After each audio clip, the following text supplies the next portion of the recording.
All right. Hey there, StarCraft fans. It's Falcon Paladin coming at ya with yet another edition of StarCraft Brood War Remastered. Today, gonna be a very fun Sunday stream for you all. Again, we got replays here from people who sent me them at falconpaladin@gmail.com with the subject of Brood War. Got a viewer submitted folder here for 2022 and July and the 10th of July. Woof! All right, man. Dale McGinnis is here. Oh, Shaun of the Dead. Shaun of the Dead is such a great movie. The Coronado trilogy from, I forgot who the director was. Getting old, man. Getting super duper old. Let's see here. Shaun of the Dead.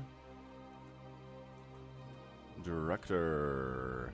Edgar Wright. That's correct. Edgar Wright, English filmmaker. Super amazing. Baby Driver, Shaun of the Dead, Hot Fuzz. I mean, he's great. Everybody should watch those movies because they're very, very clever, very funny, and everything else. What's up, Critter? What's up, Frederico JLC? Here too, he says, hit that like button for the beard, says JLC. Fair enough, dude. Alexander Velasquez, Cujo, enjoying the smoke. Yeah, there's a fire in the next town over from where I am, and so we just have the entire Salt Lake Valley is kind of covered with ash today. Big old, not really a forest fire, but really just kind of like a brush fire. Anyway, across the mountains. I'm not in danger at all, but G22 SDA is here. Toycop in the house. What other members here? Kyle Tyrell. Kyle's here too. Patrick Montague been talking about stuff. Nibbler 8180. Woo! Big old morning sneeze. Farewell. Farewell is here too. Oh, dead infested. Nice. All right. Let's get this show on the road. We're going to start this thing off with a requested game sent to me by RJB for Critter. Critter wanted to see a rush game, so we're going to do that. We're going to do ASL qualifier, ASL participator rush here today on Circuit Breakers to start this game off. What's up, Jedi? That's right. Jedi knows it's in Tooele. Which, yeah, that's how you pronounce Tooele, everyone. It's not Thule, it's Tooele. There are some weird pronunciations and weird names of towns out here in Utah. Trying to get my camera in a good position. What's up, Zero the Hero? Bottom left, red Protoss. It is, oh shoot. I forgot to look at the player name. Hold on a second. We got this. We got this. I can do this.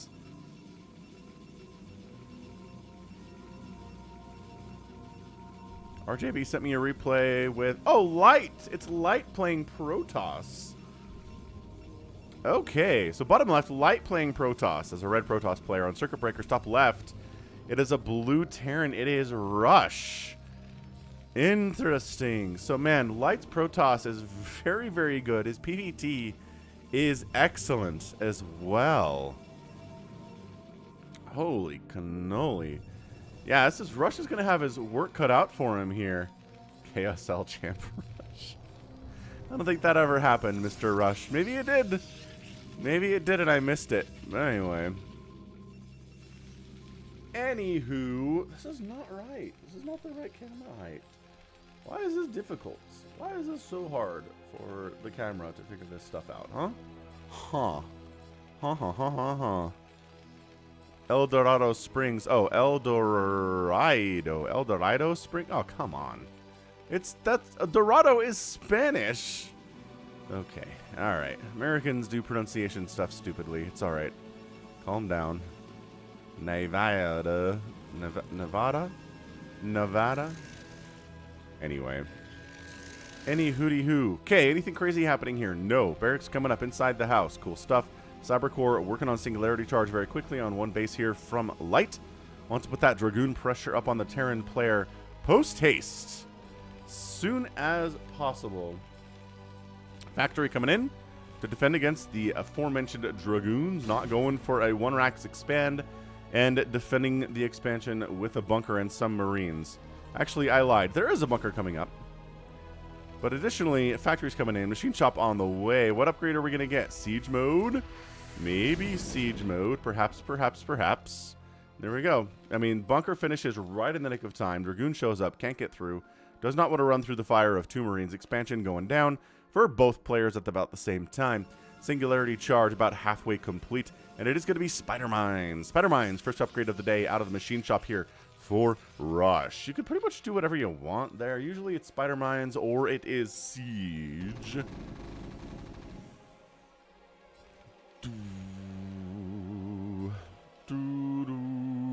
Alright, so very standard opening here. Again, this is an RJB replay.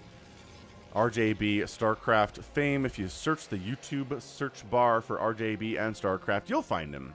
He's got a bunch of great casts out there. He sends me replays all the time that are excellent and very fun. They're always very good. He never sends me a game that is bad under any circumstances, so appreciate that. So Spider-Mine's done. And do we have any vultures out yet?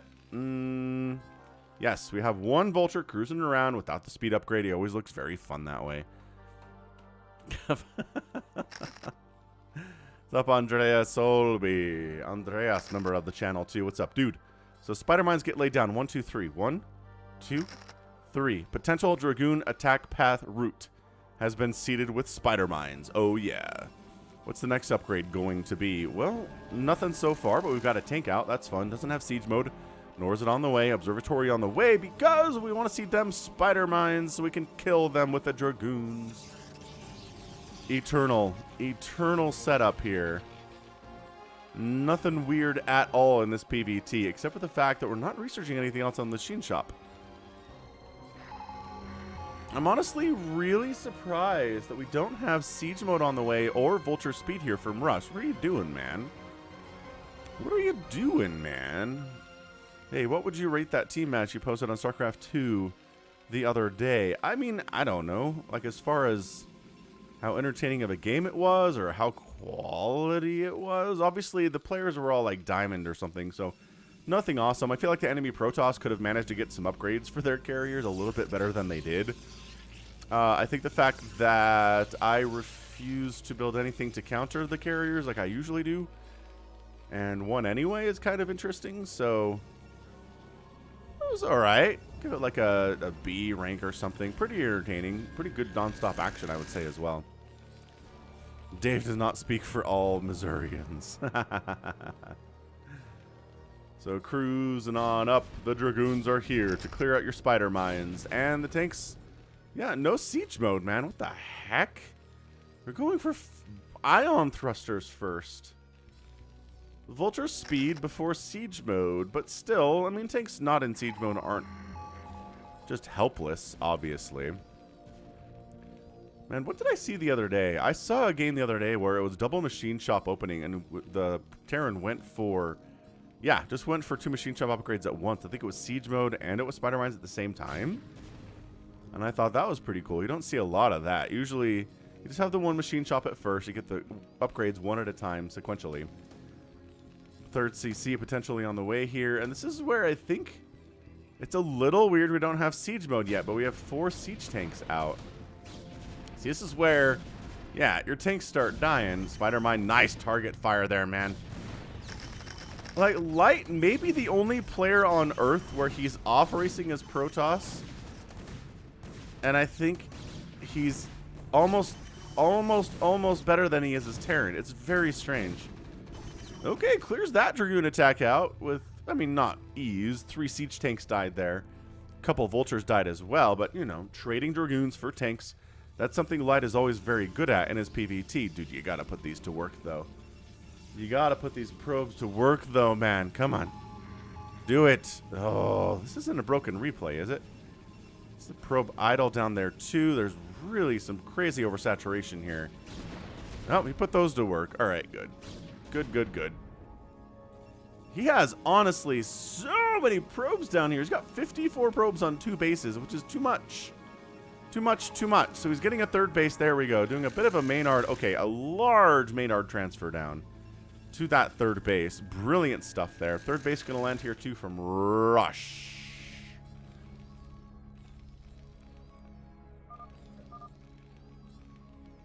Bit of a pause we didn't have to go through.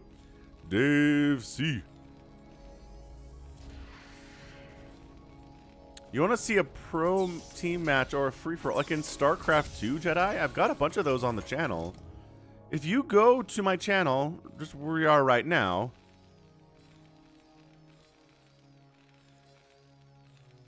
and right? If you go to my channel and search FFA, there's a ton of StarCraft 2 free-for-alls out there. There are... I don't know if I've ever been able to find a free-for-all in Brood War. A Brood War replay that's a free-for-all, but definitely a bunch of free-for-alls from StarCraft 2 that are out there. And definitely some high-level team stuff there, too, if you want to see the StarCraft 2 stuff.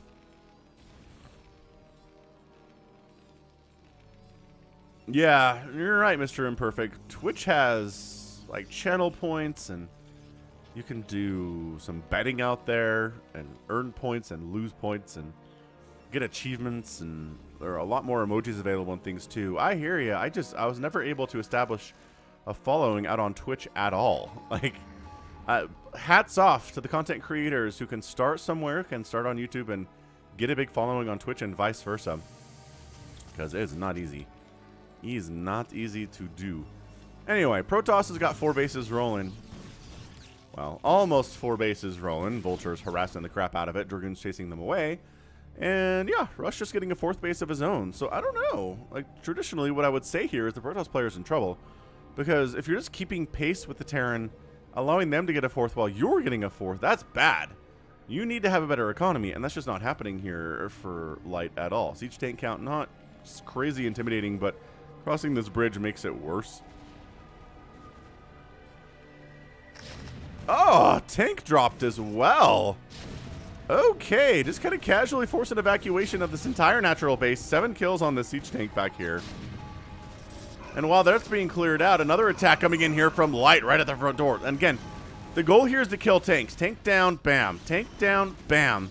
Are we losing Dragoons? Yes, absolutely. Are we killing tanks? 100 billion% as well. And Light's fine with this. He's not going to win the game here, but he does force an SCV pull to defend. Okay, maybe get out of there, guys. Maybe you don't just let all your SCVs die. All right, cool. So that tank gets wiped out. Maybe bring some some pros back down to the natural. Cool stuff. 123 to 92 supply for Light. Looking good. Still 71 SCVs from Rush, though. I thought for sure he would have an SCV, what is it? Detriment here. But instead he's at 72 workers. Although these Dragoons are really problematic. Yeah,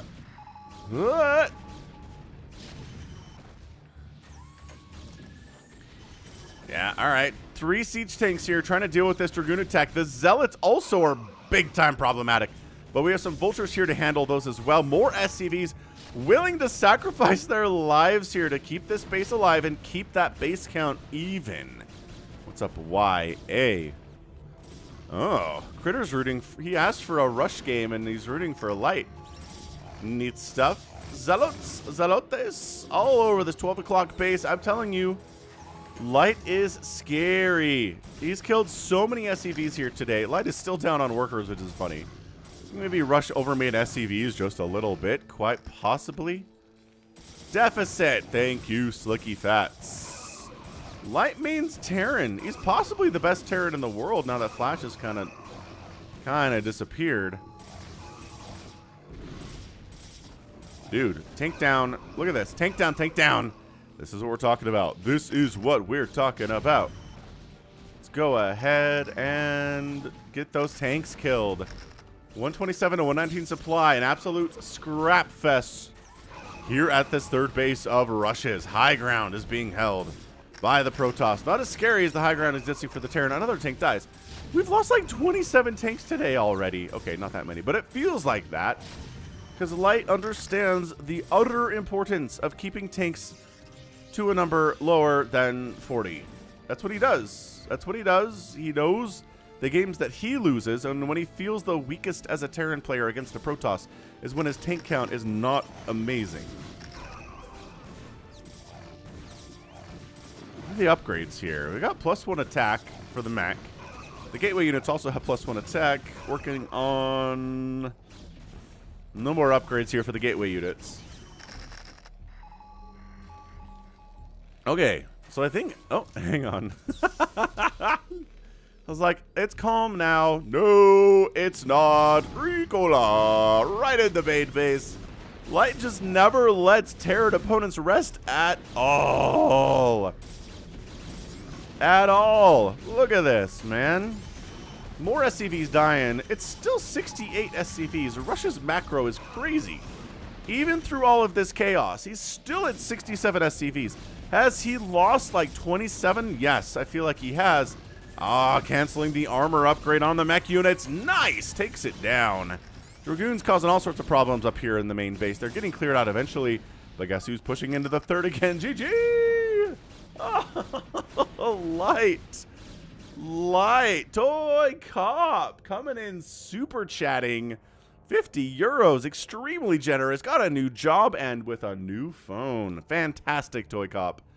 Ah, he's sending a replay here today. In celebration, we'll do their Toycop replay next. But, dude, that's it. That is... I don't know how else to explain this here.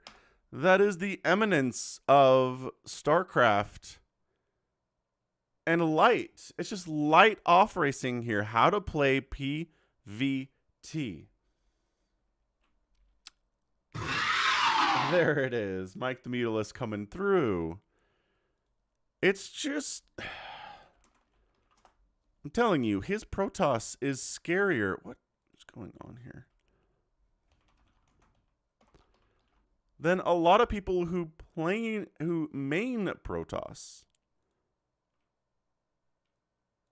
Here, if we haven't seen the amazing Light P versus Flashes T epic, here, we'll put it into the chat. Man alive. Yeah, Light's Protoss, it blows my mind every time.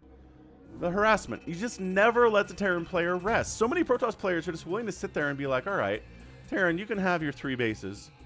What is such a sit back? We'll poke in a little bit here or there.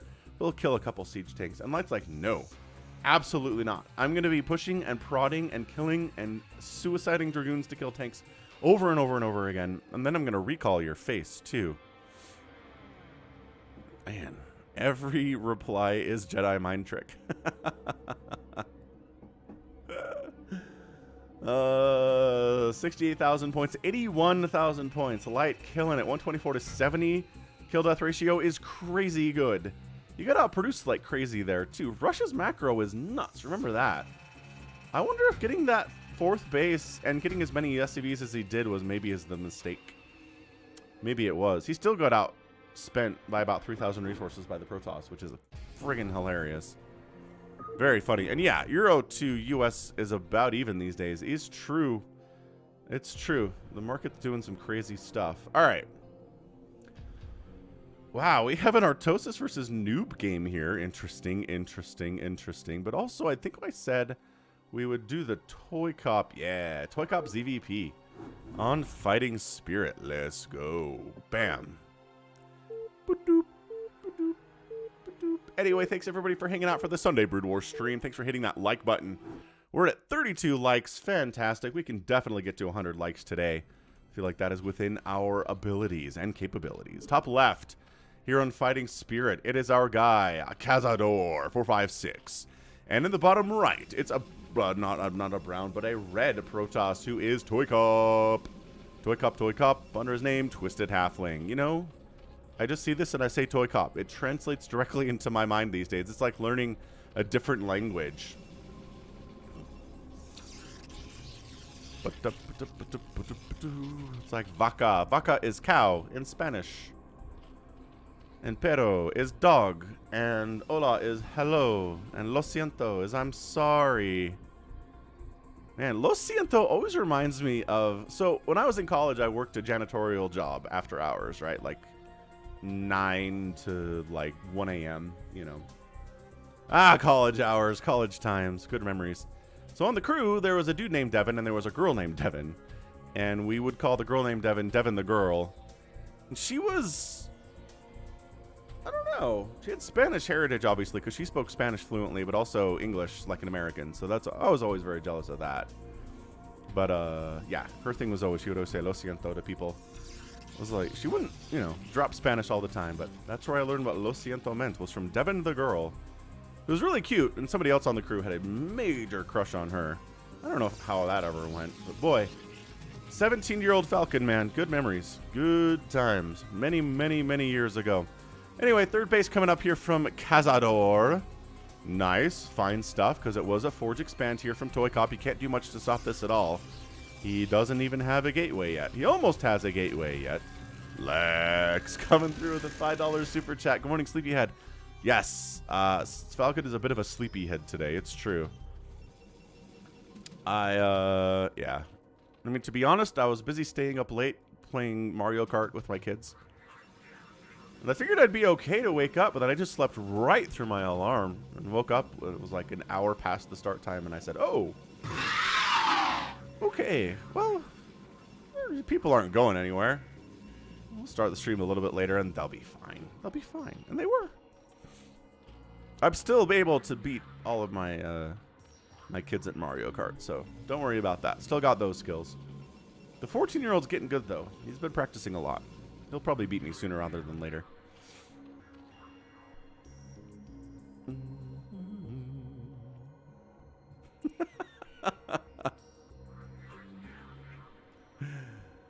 Oh, you didn't even see the creeping you scattered up here, Toycop? That's funny. Yeah, that makes sense. I can understand that for sure. I would tell you, Critter. Yeah. I'm not going to lie to you guys. I'm not going to mislead you about the state of my social life, which doesn't exist. There's not that I don't leave the house or anything. I'm going to go see Thor tomorrow with my sister and her wife, which is super fun. Really looking forward to Thor. I've tried to avoid spoilers over the weekend because I know it came out on Thursday in the US, but...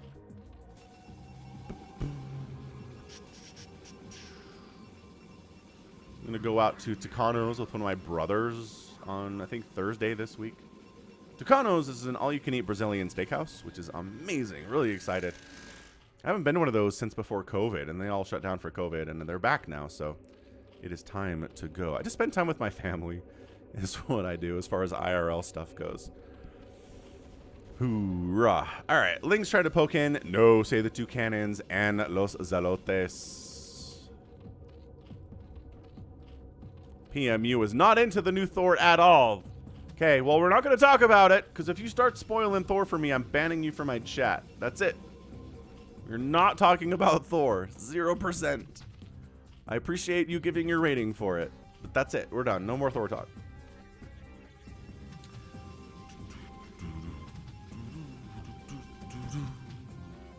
Litany against fear. Yeah. Sorry. Sorry. I think we're here now. We are here now.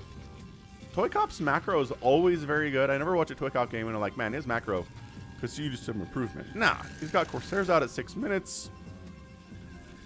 He's working on Zealot legs. I mean, all this stuff is perfect. This is really, really good Toycop stuff. The Zerg's good, though. Like, the Zerg's got a third base. He's got 33 workers, which is fantastic. To only be down... Oh, he's up. He's up now in worker count against the Protoss, which is crazy good. The new Spider-Man on Disney Plus. No, because the Spider-Man is... It's a Sony film. But maybe... I don't know. Is No Way Home going to Disney Plus eventually? What's up, Nick T? Happy Sunday. Save your sword. You scamp. You scamp. Save your sword.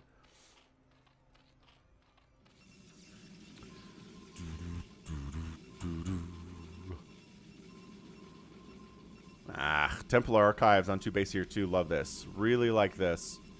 So, okay, Toycop, I would recommend staging some kind of an attack on either the third base or the second base of the Zerg player with your speed lots. Now that speed is done. Perfect. Here we go. So moving out with those Zealots. Fantastique. Corsairs looking for Overlords, and there aren't any, which is good for you because there's no vision for Cazador here at all. He does not see anything. This Corsair doesn't even have any kills. He's not sending Overlords out today, which is probably a mistake. You just want to have some kind of scouting going on happening here. So, one Zealot coming in to poke up and see maybe... Oh, never mind. Never mind, he's not poking. We're just going, boys. Let's get on up. Hydra and Sunken. Not early enough. I guess 2 Sunkens, maybe. Ah, but that's a gap. Oh, it's so hard. I mean, both Protoss and Zerg have that same struggle of, is that a gap in my wall? Sunken down, sunken down. The 3rd Sunken is really saving the day here. Buying enough time for the Hydras to show up. Allowing the drones to not all die here. Man, these are mean boys. They got the +1 attack. They got some seriously good work done there. 47 to 37 workers now, and Toycop has taken the economic lead. Well done. 3rd base warping in from Toycop here too. Loving that.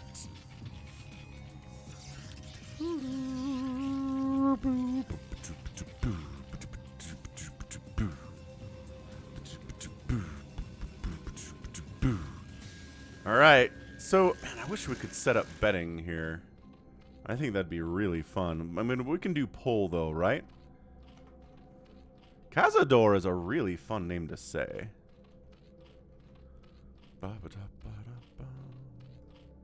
Cazador. Does that mean anything? Is that the name of, like, a fictional villain or something in some anime I'm just not aware of? Yeah, look at that. 3 Evos at the 3rd base, but he holds the Zealot attack pretty effectively, I would say. So at some point, he needs to go for, there we go, lurkers. He needs to go for lurkers or a hive or something, and he is. He's getting a lurker aspect now here at about 10 minutes. He's got a 4th base coming up on the low ground here on Fighting Spirit at the top right spawn, which is where you want to go against a Protoss. You take the high ground against a Terran and lurker up that ramp, and against a Protoss, just take the low ground, and then sunken, lurker, lurker, lurker, and you're going to be okay, at least until, you know, Storm's out. Is Storm done? Toycop's really good with Storm. I'm looking. He's got High Templar. He's got to have Storm already. He's had a Templar Archives for like 3 minutes now. Cazador is Spanish for hunter. Oh, Aki coming through with the translation. Thank you, Aki. Appreciate it.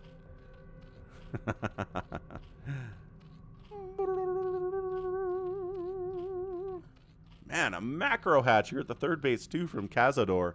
He really doesn't want any more Zealot attacks to ruin him at all.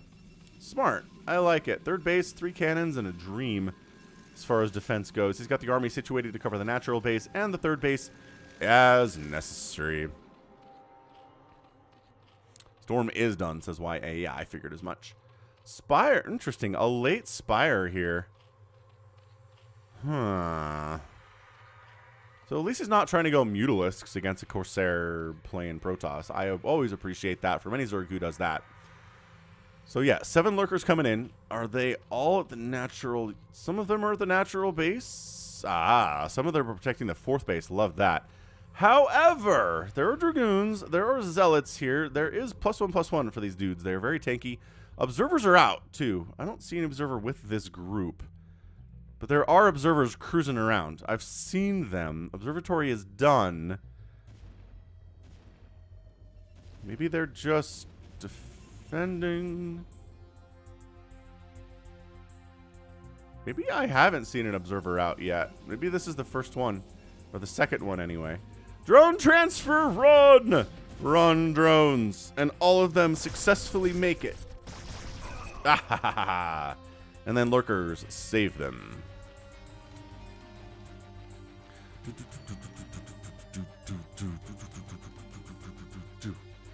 Alright, so yeah, you could storm these. Sure. Oh, he's got another storm, too. Oh, it gets the double storm up, and it somehow only kills 1 lurker. But then... Ah! Oh, that's a whiff! That's a whiff. Unfortunate. Wait for the observer so you know exactly where they are. You got this. This is... I mean, sure. Killing that High Templar would be actually super good. Lurkers burrowing. Use all your storms on other stuff. Ah, there's an obs here, though. The lurkers are not nearly as good. But, I mean, they're not doing 0 damage. They're doing... Okay, now they're dead. Now they're doing 0 damage, and now the Zerg player flanking in from that left side. And that is too many Hydras for this little Dragoon army. The storms need to be the great equalizer. Oh, my gosh, there's so many storms. How are there more storms? Because Toycop recognizes the way you defeat a Zerg player is with infinite storms. That's what he does, casually. Does he have any more available? Yes, he's got another storm. Okay. So, we talked about how storm is it doesn't use mana, guys. It's just if you need another storm as a Protoss, it's just available all the time. Holy smokes, that was amazing. Am I into manga? Nah, I watch anime, but I'm not into manga. Unless you count Scott Pilgrim versus the World, which I've been reading, actually. I got it for my 14-year-old. Try to encourage some more reading from him. And he was not interested. I should have him watch the movie, and then maybe he'll be interested in reading. Anyway. Anywho, 5th base here from Cazador, but 4th base already done from Toycop, bottom left. A lot of gates. Beautiful. Another gateway from Toycop. He knows what he's doing. It's just going to be Dragoons and Zealots and High Templar all the live long day. And as a Zerg, it's like, well, not really a counter to Storm. All you could do is dodge it. Try to dodge it if you can. Yeah, I don't know. Death Note, I've heard the manga's really good. The anime's really good too, though.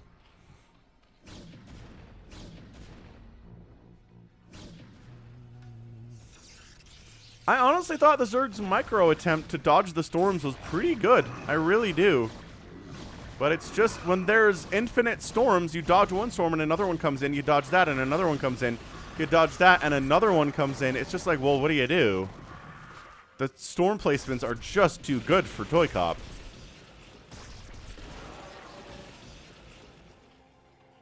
Drones hanging out. Drones hanging out. Come on, Cazador. Oh, look at this terrible pathing. Why are you going to this one? I guess maybe these hydras are in the way? God, I don't know.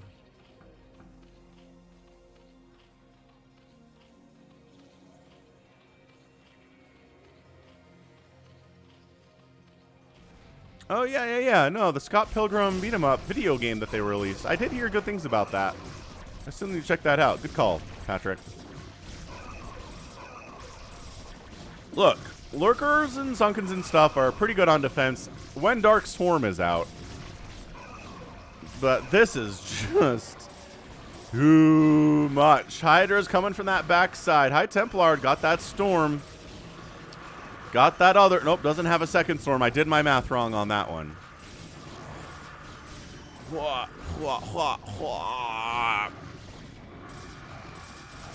Hydra's great against Dragoons. They really, really are. They've got 1/1 upgrades, which is just one upgrade behind the Dragoons, which is not bad. Oh my gosh, there's always another storm. There's just always another storm. Yeah, this is where the Zerg player, he just needs Dark Swarm. Look, if Toycop is comfortable with Psionic Storm to this level, and you're playing against him, you just need to have Dark Swarm. It's going to change everything here. Yeah, does it stop the Psionic Storms? Not even a little bit. But it does really help against the Dragoons, and if the Dragoons are negated, you're going to have a better time against the army overall. So I think technically he's going to save this. But he's lost so many workers. He's down 13 workers at this point. I'm not even sure these Hydras can kill these Zealots. With the Sunken, they totally can. All right, nice. Scourge fly in to see where the Obs are. And they're fleeing right now. Overlord chasing them down. Scourge, come get the Obs. Cool, so the 4th base is dead from Cazador. The 5th base is rolling here. By that, I mean it's got a drone at it. Which is nice, but it's 153 to 97 supply. The storms are excellent. Toycop's macro is excellent. His Corsairs are killing Overlords in all of this chaos. That's how good of a player he is. Plague would be very good too. I agree. It's just this is a Zerg player trying to beat a Protoss player who's using spellcasters, while the Zerg player has decided that spellcasting is not going to happen for him. It's just not how it works. Not how it works at all, but also Adrenal Wings would be sick too. You can't be a Lair Zerg at 17 minutes against someone as good as Toycop is. You just can't do it. Well, Toycop is wandering into Lurkerville without detection, so let's not Let's not pat him on the back too hard here.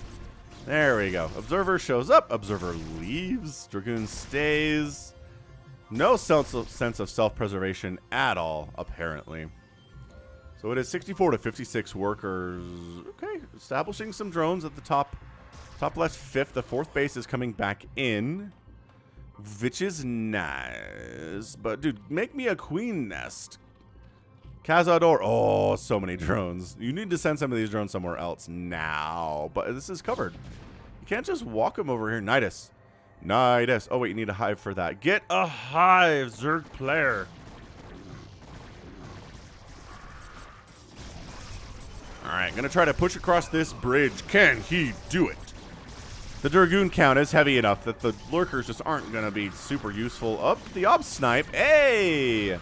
The Ob Snipe means that our lurkers are way better. Excellent. Oh, Storm, good dodge there. You have to run all the way away for it. 2-1 upgrades for the Hydras. 2-1 upgrades for the Gateway units. Once again, a little bit up on upgrades here is the Protoss.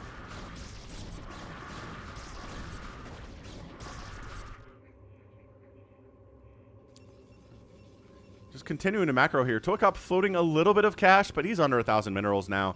He's pumping Dragoons. He's pumping Zealots. He's pumping High Templar. He's making more Obs. He knows exactly what he needs to win this game. If Dark Swarm came out, he would probably want to definitely go into Reaver play.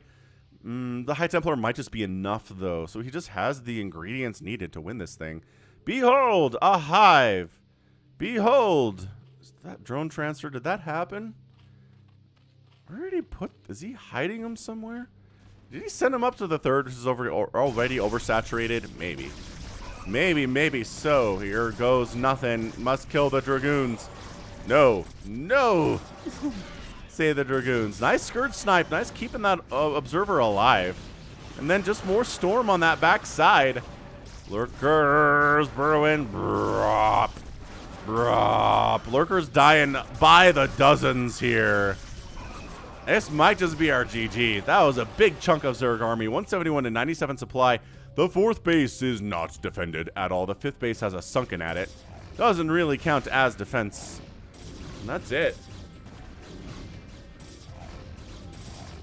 With all of my experience as a caster, I'm going to tell you this game is over now. There's no way the Zerg player comes back from this. He's got some Hydras defending the top of the ramp, which is fine, I guess. But also Storm is here because there's always another Storm. Let me tell you something also. Toycop comes into the Discord server sometimes and complains about how overpowered Zerg is. And I'm just looking at these games and I'm like, I don't see it. You've been in control this entire match. Your Storms are so good. How can you ever be complaining about Zerg when your Psionic Storm placement is so excellent? There just must be better Zergs out there that Toycop plays sometimes. We don't see those games, though. Not very often, anyway. Yo. Shady Bojangles. Great name. Thank you for the super chat. The $5 through the super chat. Mike the Butylisk says thanks as well. Bojangles is just fun to say. Bojangles, Bojangles, Bojangles. Yep. So Zerg player's not tapping out. Is he trying to? He's trying to save. Ah! The Overlord dies. It was full of drones. Mini Falcon is here too. He's just woken up on a lazy Sunday morning. And Zerg player doesn't know when to GG. He's got 50 supply. He has what? He's got 7 Hydras. 3 bases is enough for Zerg. No more, says Toycop. Wow.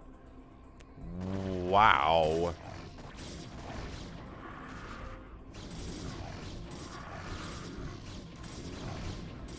Trying to lurker at the top of this ramp. Come on, man. Come on, man. Ah! Kitty stream. What's up, Cinnamon? Cinnamon is here to distract you from the fact that StarCraft is happening. Dude, honestly, though, Cazador, I love you. I think you had an okay game. You need to get Adrenalings out. It was too much just straight Hydra Lurker against all this. Adrenalings, Cracklings are really what Toycop hates. And that's... Oh, he does GG out. Cazador, GG's out, and Toycop is your winner. So that was cool. According to our poll, Yeah, 60% of you thought the Toycop was going to win that game. 60% of you were correct. Well done. 202,000 points there from Toycop. 156 from Cazador. We got ourselves, kill death ratio, pretty good. Toycop produced, 2/3 as many units as a Zerg player did, and had about a 2-to-1 kill death ratio. So, yep, that math adds up quite nicely. 0 Protoss structures died today, which is just impressive in 23 minutes. Yo, cats are very good. Andreas Johansson. And then Cazador actually outspent Toycop, but just not by enough. 1,000, yeah, about 1,000 there in 23 minutes is not going to do it against a Protoss who knows what they're doing. Vitaly Chernobyl is here. What's up, Vitaly? Whoop, whoop, whoop, whoop. Yep, Toycop. Very, very excellent PvZ. Just showing how to play that matchup. So we've seen Terrans get crushed by Protoss. We have seen Zerg get crushed by Protoss. Let's see if we can see a game where that doesn't happen. So I'm curious. So somebody sent me this replay yesterday and said there's a hacker in this game. He didn't scout at all. That's it. He said, please help me expose this hacker. And I'm like, okay. I'm curious to see what this is. I'm worried about the player name here, but let's take a look at it. Boop, boop, boop. Okay, what we're going to do. So top right, it's a blue Protoss player. It's Brita.watercool. And in the bottom right, it's a Zerg player. He's red, and it's, well, it is a penis. So, that's fun. So I'm going to assume that the Zerg player is the map hacker here. So tell you what, let's go to his vision. Let's speed this thing up a little bit.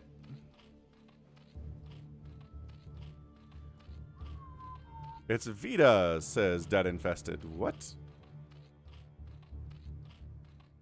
Either you're bad or you're sus if you don't scout. Right. So, I mean, there's an Overlord moving out. So, I don't know. Maybe we're talking about the Protoss as the hacker. No, but he's scouting. Okay, so definitely the player that sent me this is the Protoss.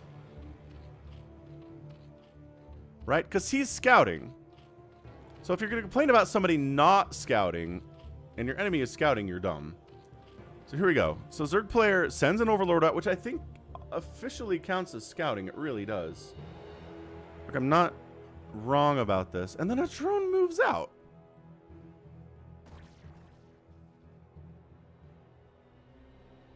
Dong. Good call. Yeah, this is Dong, the Zerg player. He's... Alright, what is going on here? He totally scouts. There's a drone here. And then he runs up with some lings. Ooh. Thank you. I don't need scissors. Thank you, bud.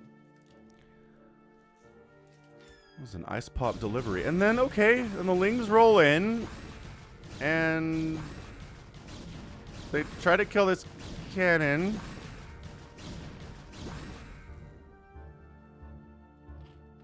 And there's like a 3-minute cannon rush down here, which I don't think is going to accomplish anything at all. Why would you do this? What is going on, Watercool? Dale McInnes sees the hack. What is even happening here?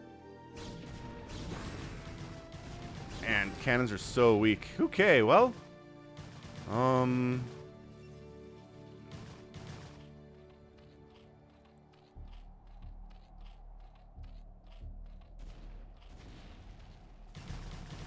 then Zerglings fighting against probes is never good for the probes at all.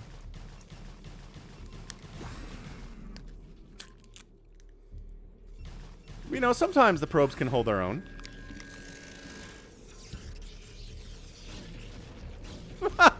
Holy crap, that cannon can hit the hatchery. I did not think that it could. Okay, but sure, fine. You're going to kill this. But also, you have Zerglings ruining your day. So yeah, I don't know. This was... Somebody sent me this replay. They said there was a hacker involved. I don't buy it at all.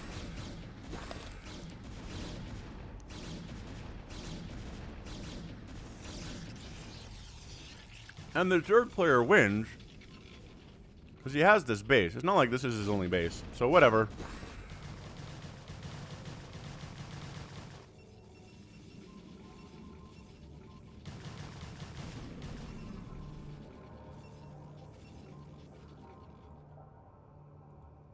Am I calling it too soon? Maybe I am. Because he still has... Oh, it's an unpowered gateway. Never mind. That gateway doesn't exist. He's trying to depower... Oh my gosh, he's going to get this cannon too. Oh, he kills the cannon. He loses a lot of lings, but he can make more. Because his spawning pool is still alive, and he still has a decent income with 8 workers. He doesn't need more than 8 workers, does he? I'm with you, Critter. I do not see a hack here at all. So yeah, this is just a classic... Someone's bad, they get beat, they complain that the other player was a hacker and that they didn't scout and completely countered what they're doing. I guess this game isn't over. We could see something else happen.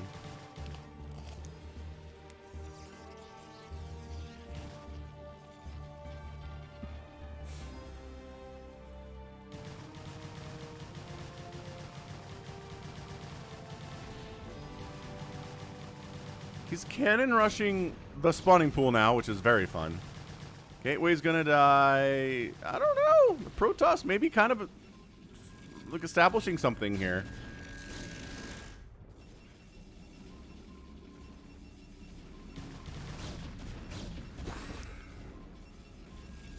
Making a forge because he wants to make more cannons. That's a gateway coming up. I don't know. It's 18 to 10 workers. The Protoss has a better economy. Spawning pool is going to die, so the Zerg has to invest in that at some point, but he's also going for a lair with all of 11 drones. This is weird. This is an extremely weird game. Are you really going to try to expand? Why are you? Okay, no. Probe run. Probe run. Is he going to try to expand somewhere else? Hey, what's up, Brazil? Happy Sunday to Brazil.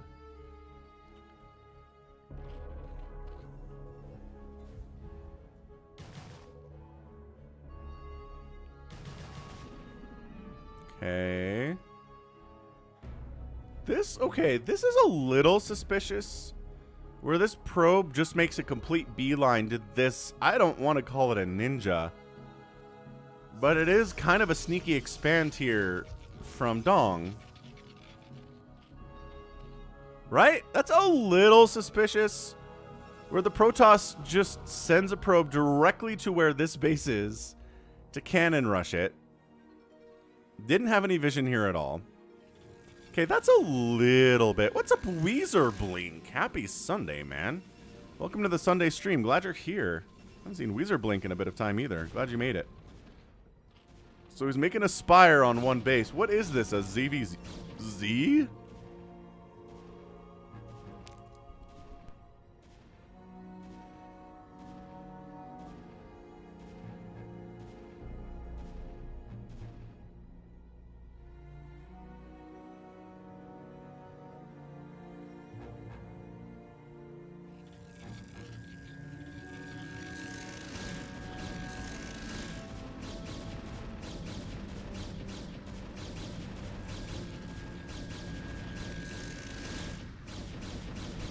I don't know. I could call this luck.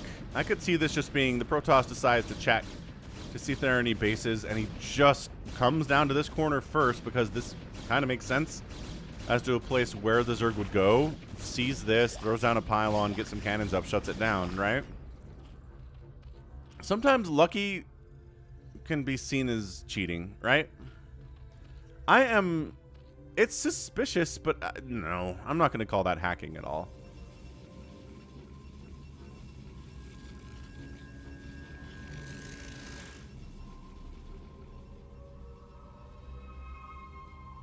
I'm not saying there's not a reason, like, you can be upset as the Zerg player here.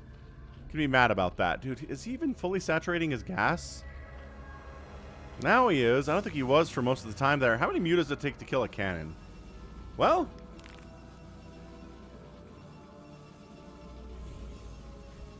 I think it's more than 3, which is how many we have.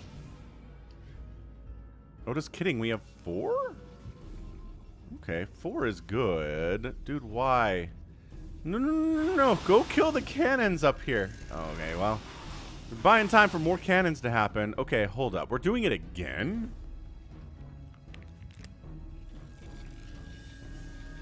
Yeah, and if he was map hacking, why did he probe scout at first? I guess he was cannon rushing the first time.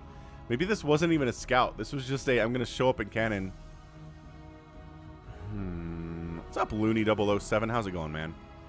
We need to, okay, we need to go back and look at this one. Hold on. Hold on.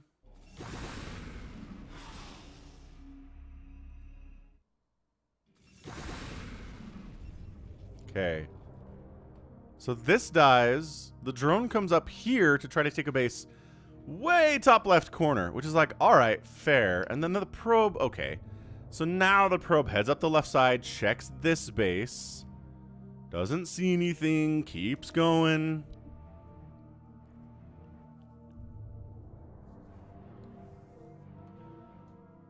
Yeah, all right. And then comes, checks the top left as well. Litany Against Fear knows what luck is. Checks this, doesn't see any hatcheries there, and then comes up. And he has, if he doesn't get vision of this and then he cannons it, that's suspicious, but he does. He comes up, he sees the hatchery, then he throws down the cannon. Fair enough, dude. Extremely, that is fair. I hereby declare that this Protoss player is not a map hacker, and that our Dong player is just not very good.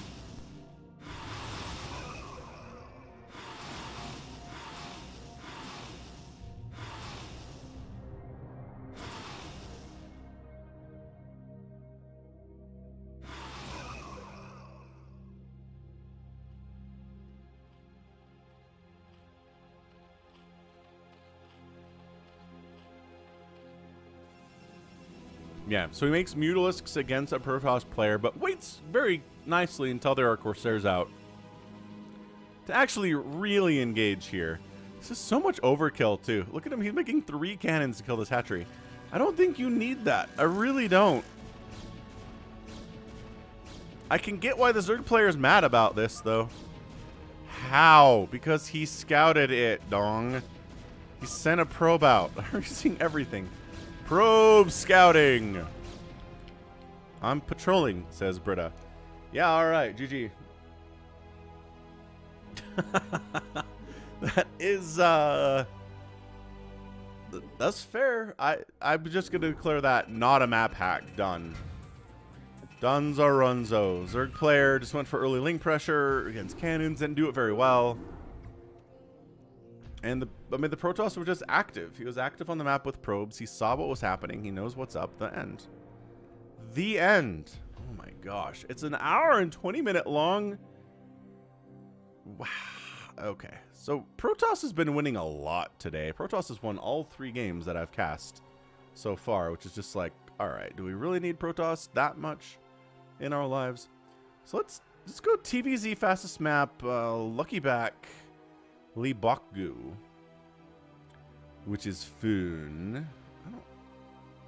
LuckyBack's our Zerg player, right? Traditionally, he's a Zerg. People can off race though. And Leebokgu is a Terran. Second guessing myself. Hey, what's up, Riddle of Lightning? Nah, Riddle! You know I have a face. You've been in stream before. You've been here before. You made amazing MS Paint stuff of StarCraft things that were happening in my cast. It was very fun. You know I have a face. Alright, cool. Cool. RJB, help me out. Who's Terran and Zerg here? LuckyBack Leebokgu. LuckyBack, I'm pretty sure, is our Zerg player. He's been Zerg in the past. It's Libada, says RJB. That does not help at all. Not even a little bit, but we're going to go anyway. RJB can help us figure this out soon.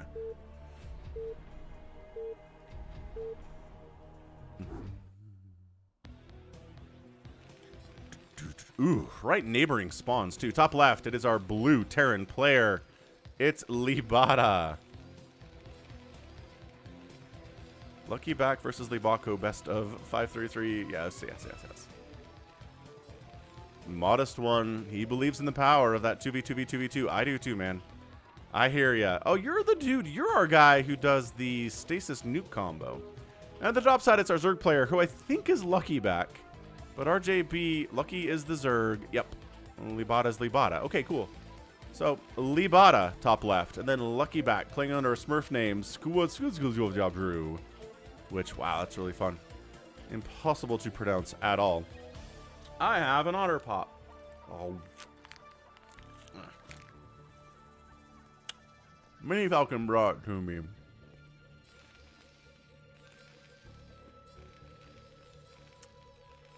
Which it was 100. And Leebada is Leebokgu. Okay, I got it. I figured it out eventually. Yeah, it was 100 degrees yesterday.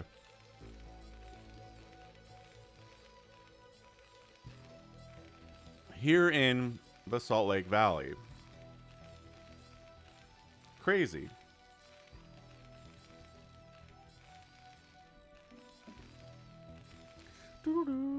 Oh, okay.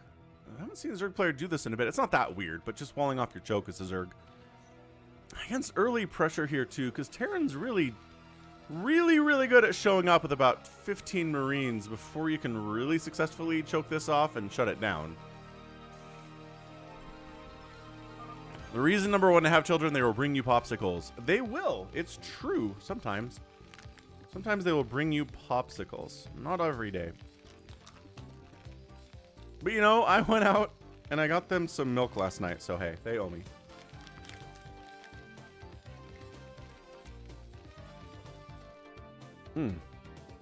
Tried to bunker this. No. Said this drone. Absolutely not. Marine heading in cancels the bunker. Marine heading in says, oh, there's already a sunken coming up. Never mind. Yeah, my oldest was making macaroni and cheese, and then he looked at the fridge for milk. We didn't have any at all. He was like, hey. So I went and got some. And so, yeah, so they owe me, is what I'm saying.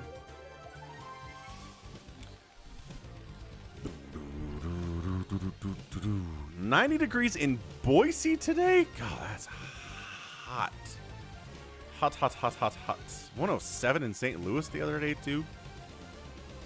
All right, a little link pressure, but no. Good Sim City, good Marine count. Just poking. These lings are not going to accomplish anything. They're not here to really accomplish anything. Maybe if Leebokgu completely just neglected Marine count and was trying to go for mech real fast, sure. These lings would have gotten something done, absolutely.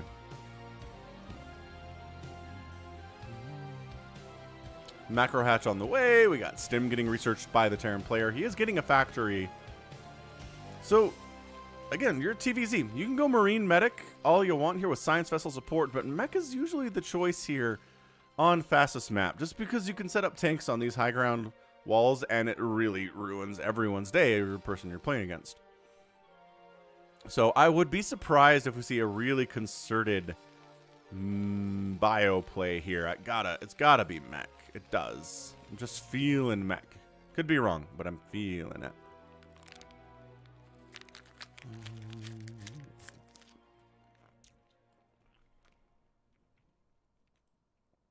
Boom. What's up, Viley? Happy Sunday. Glad you can make it. We're having a good time. Got ourselves a fastest map brewing here on the channel, sent in by RJB as always. If you don't know who RJB is, you must be new to the channel because I talk about him all the time, but he's our guy RJB of RJB StarCraft. You can check him out by searching RJB on the search bar, or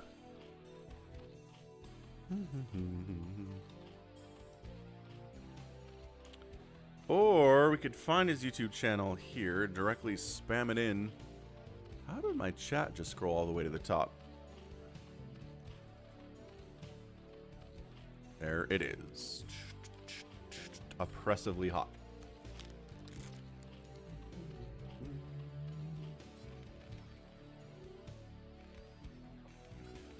Man.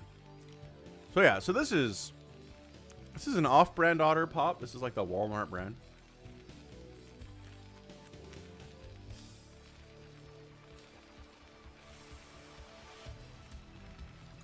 So it's not as good.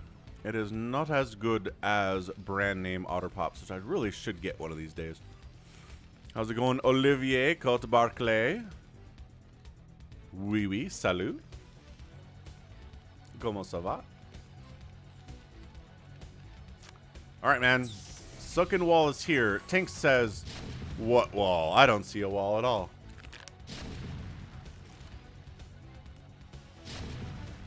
And the shutting down of the wall begins.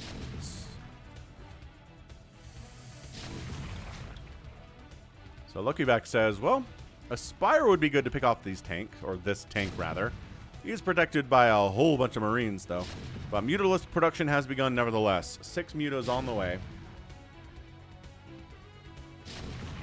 Terran music playing jauntily in the background. Yeah, armory. No, it's another barracks. But also another factory. So,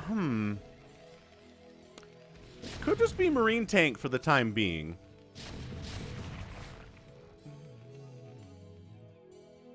Yeah, Tyrion, they're not bad.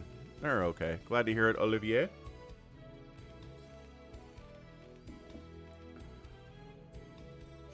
Wherever there's a Food Lion, there's also a Chinese restaurant. That's good to know. We don't have Food Lion here, but we do have Chinese restaurants. Heard Food Lion is kind of the budget, one of, you know, a budget grocery option, right? Not high scale, not high class at all. Man, did you guys see the dude who, on TikTok, I saw a video about this on YouTube, but he moved out to New York City for a new tech job, right? He's a tech bro. And he's like, how are there no grocery stores within 30 miles of where I live? He's like in Brooklyn, right? He's like, it's all these little bodegas and convenience stores, and you can't get good access to, you know, fresh produce or like, you know, beef and chicken and stuff used to cook. And he was, I don't know, he was a little disrespectful about it, but I think he was just flabbergasted by this. And he was introduced to the concept of a food desert. So yeah, there are certain places in the country where access to a grocery store and, you know, good healthy food options like that are just not very easily accessible. Hey, the Valkyries have arrived. Valkyrie prepared indeed. Defiler Mound on the way at 7 minutes because this is fastest map. So now the mutas are like, oh, well, crap. We're not going to make any more of those. Throw on a Hydralisk den. Did a good job thinning the tank count out. There's 1 tank remaining after all of those shenanigans. Are you kidding me? He doesn't have any defense here at all. Dude, LuckyBack. I mean, Leebokgu and LuckyBack. L names, man. Dude, he just killed a ton of SCVs. The Valkyries chased the mutas off eventually, yeah, but now it's 32 to 21 workers. All right. LuckyBack looking good. Leebokgu has no turrets and no Marines and no bunkers. He still doesn't have any. He's making a command center. So the mutas are like, don't mind if I do. Is this map hacking? Is this him being like, I know you're not building any turrets up this way. Okay, now maybe they're just dead. They might just be dead here. They're going to kill as many SCVs as they can. Ow, very injured nevertheless. Back to knocking down the wall. Our siege tanks have arrived again.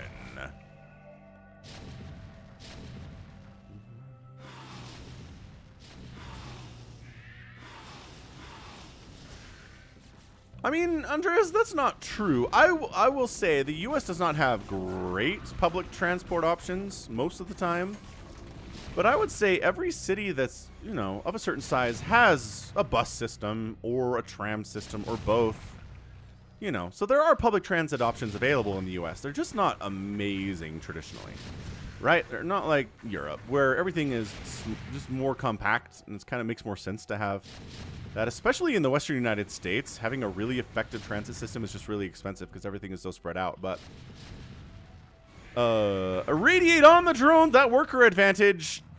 Oh, this is about 10 workers there. Okay, puts him back to work. The burrow is really good against that irradiate play. Very nice stuff. But yeah, like here in the Salt Lake area, we're not a massive city by any stretch. But we have a pretty good bus system, and we've got a tram system too, a couple of them. So yeah, if I wanted to go to work and take the bus, I could. If I wanted to go to work and take the train, I could. It would take me about 3 times as long as driving does, but, you know, it's there. Anywho, enough public transit talk. But in the end, again, it's just a nuanced thing, right? It's not that there isn't any public transit in the US, and it's not that there's amazing public transit in the US. It's that there is public transit. It's just not as good as it is in Europe or as in Southeast Asia, right? Right. Okay, good. Moving on. See, Riddle of Lightning has buses in his small town. There you go. Yeah, I think the US does fairly well with it. So this is just buying time for the Guardians to show up. The Guardians have arrived. Valkyries being produced to deal with said Guardians. Devourers to deal with said Valkyries. Scourge to deal with said science vessels. So here comes... Yeah, I love it. This is why we like the fastest map. You get crazy stuff, man. So he's chasing the Valks away, allowing the Guardians to do some real work here. Irradiates up. Scourge in on the science vessels and the Valks, but... the Valks defeat the Devourers entirely. Now they're going to town on the Guardians. Brr, brr, brr. Come on. Oh, the Valks are MVPs of the match right now. The Guardians trying to kill tanks. No! Say the Valkyries. No more. No more. Meanwhile, more Valkyries, man. He's just, okay, he's going Valkyrie tank right now. Took some acid spores, sure, but the Devourers all died, so whatever. It doesn't really matter as much anymore. Your attack speed is a little bit slowed by this acid spore stuff too, and as Valkyrie, that's kind of annoying. But I think you'll be okay.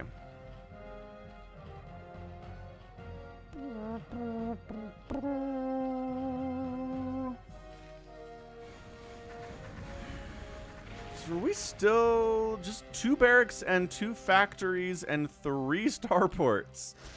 Is what Leebokgu is rolling with right now, and I kind of like it.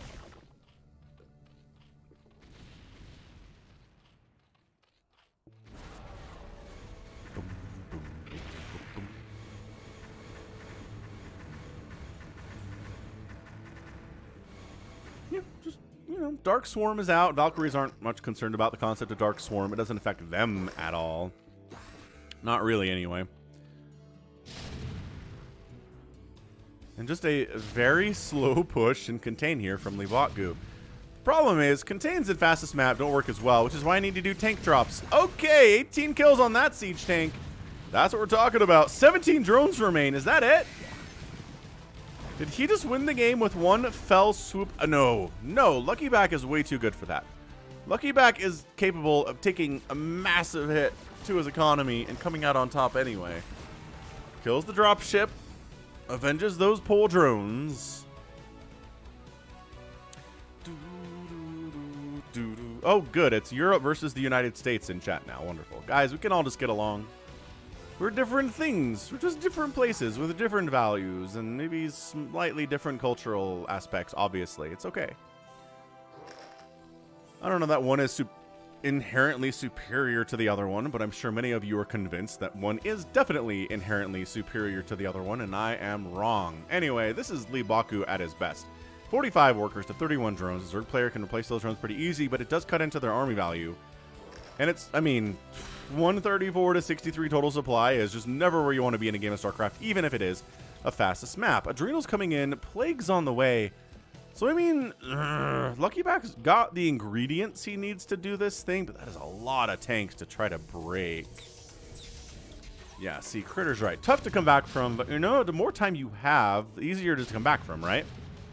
Like, the games where somebody loses 50 workers and then the pressure just continues, they die. You can't simultaneously repair your economy and deal with the continued aggression. But in this situation where you're just kind of being contained, they're not directly coming for your hive right now. Sure, you can take a few time to make a few rounds of workers, get back up to where you're comfortable, and then continue on your path.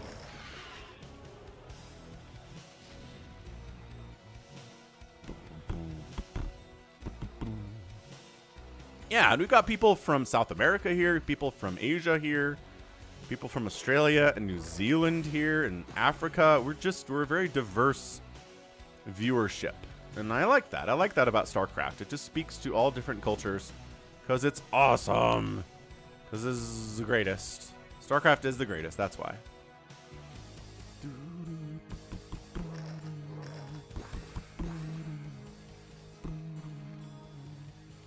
Alexander Davidov comes in and says, Bulgaria is better than Europe, which is better than the universe.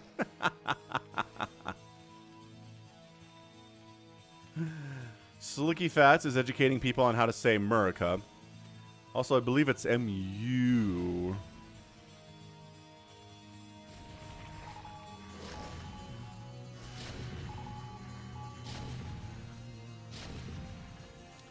Alright, we're going to try to set up some tanks to get rid of some of this production here from LuckyBack. Here goes nothing. Unload tanks on high ground. This is why you make tanks on this in fastest map. If you can do this on the map for sure. Alright, man. Tanks up. And we made some more Mutalisks. Why would you make more Mutalisks? Alright, Devour's on the way. 10 of them. Overlord's sight range upgrade getting researched, which we don't see very much at all. At all. There you go. Lex knows what's up. StarCraft transcends borders and time. And space.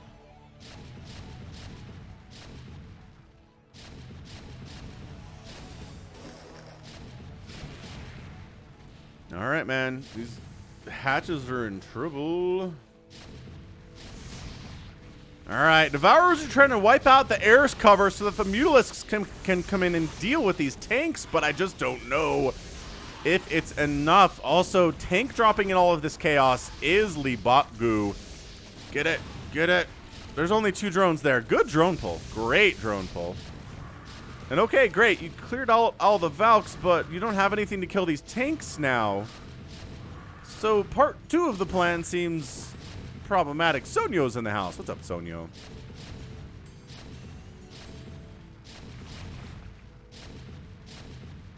What's up, Justin Gill? Hey, what's up, man? From California.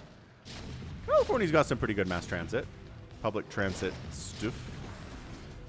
Alright, so Guardians remove the tanks. These have been okay. They've killed 3 hatcheries, which is kind of a big deal, but not really.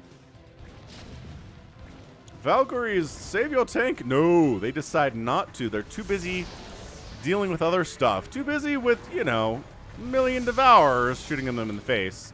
Oh, and a plague goes down too, so these Valks are dead. Extraordinarily dead.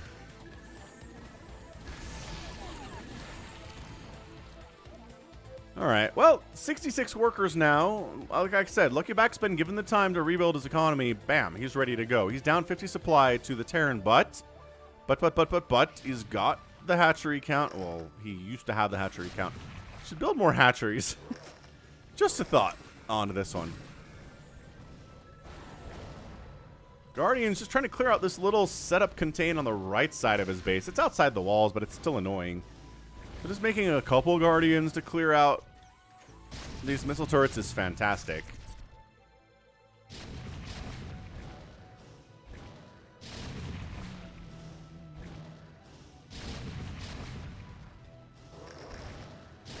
Yeah, he's not going crazy with Guardians either. He's got 6 of them here. He's pre-split them so Irradiates don't kill them all instantly, and Valkyries don't kill them all instantly either. Oh, no, we got more replays, Mr. Knowles, for sure. Gonna be a while before we get into, the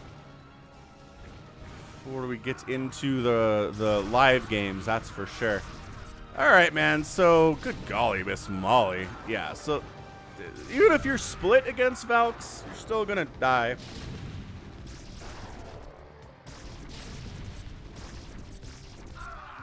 Trying to throw up more hatcheries, more Sunkens. What is the end game here for LuckyBack? Guardian, it's got to be Guardians and Devourers. That's what he's looking at right now. This is like a permanently Dark Swarmed position. It continues to Dark Swarm that spot.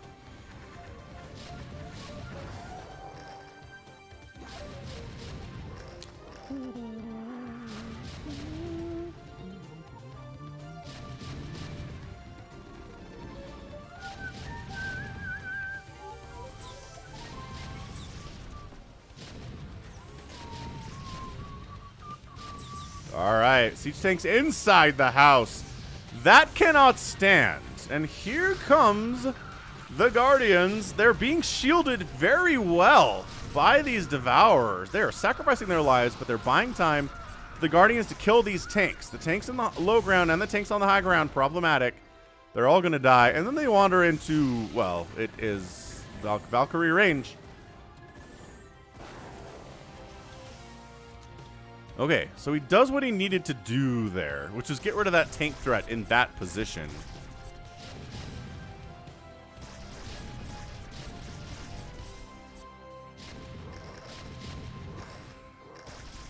Terran is fully mechanized now. He's got 1 million factories. He's got 5 starports. So it's going to be Valks and tank drops all the live long day. How does that tank have 0 kills? Oh, he's got 25 now. It's cool. He figured it out. He figured out how to attack the drones. Oof, okay. So, look, 1 catastrophic hit to your economy. Sure, can deal. 2 catastrophic hits to your economy in a 20-minute game. That's rough, buddy. As Leebokgu is at 54 workers, he doesn't really have any gas in his bank at all. His ability to just build 1 million Devourers or Guardians or Mutalisks is just extremely crippled right now. What's up, Temporives?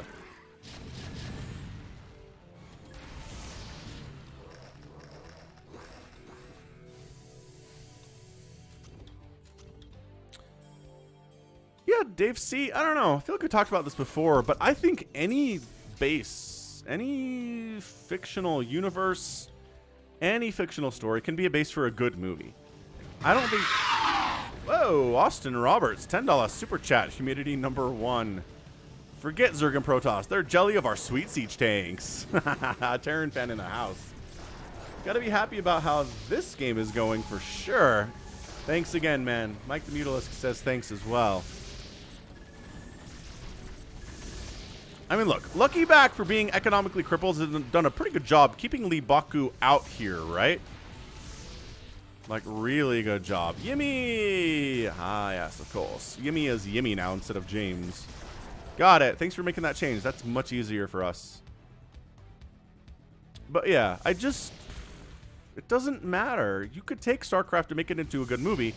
You need what you need for every good movie. A good writer, a good set of writers, and a good director. The end. If you have those things, it's going to be a good StarCraft movie. End of discussion. That's when people think movies are good, is good writing and directing. I mean, acting matters too, yes, but almost less so. Anyway.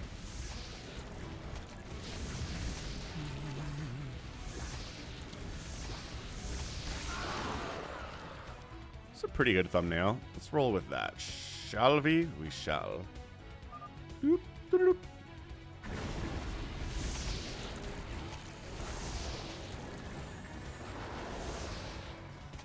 Well, look, Leebokgu is not really breaking in here exactly, but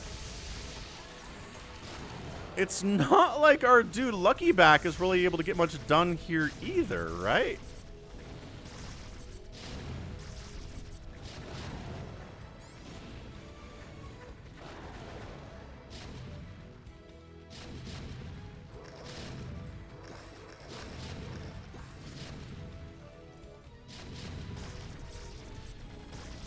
The Everdark Swarm portion of the map is Everdark Swarmed. Marines can't do anything there at all. It's gotta be siege tanks.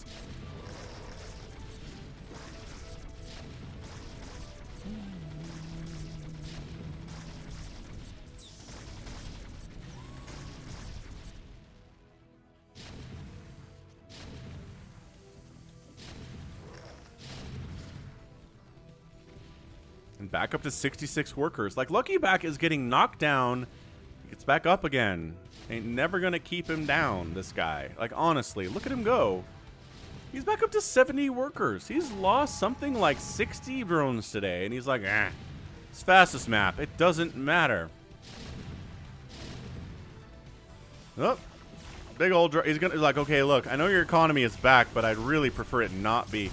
Zerglings in the tank drop zone, but that's a lot of tanks, man. Are they... I don't know what they're trying to do. Maybe they're trying to focus down the hive, which would be kind of cool, actually. They're not going to get it, but hey, not a terrible thought.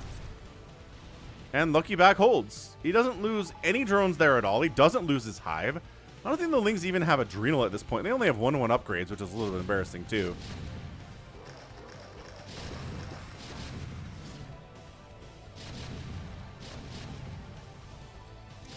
Man, LuckyBack is committed to the Guardians today. Look at this guy go.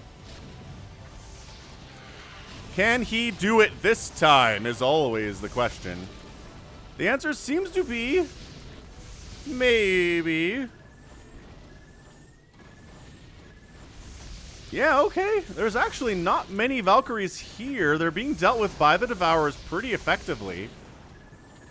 But, oh, a ton of Goliaths show up, and suddenly, okay, I love this tech switch a lot. Million Goliaths with the Charon boost, with the 3 attack, against the 1-2 upgrades on the Sky units for the Zerg, and the Guardians gotta pull back. So if you want to go mass Goliath, then suddenly Crackling's going to be really good. So let's work on melee attack upgrades, love that. Let's work on an Ultralisk Cavern too. Sure, why not at this point? Because why not for sure. Any StarCraft 2 units you think would be fun if they were in StarCraft 1? Good question. Man,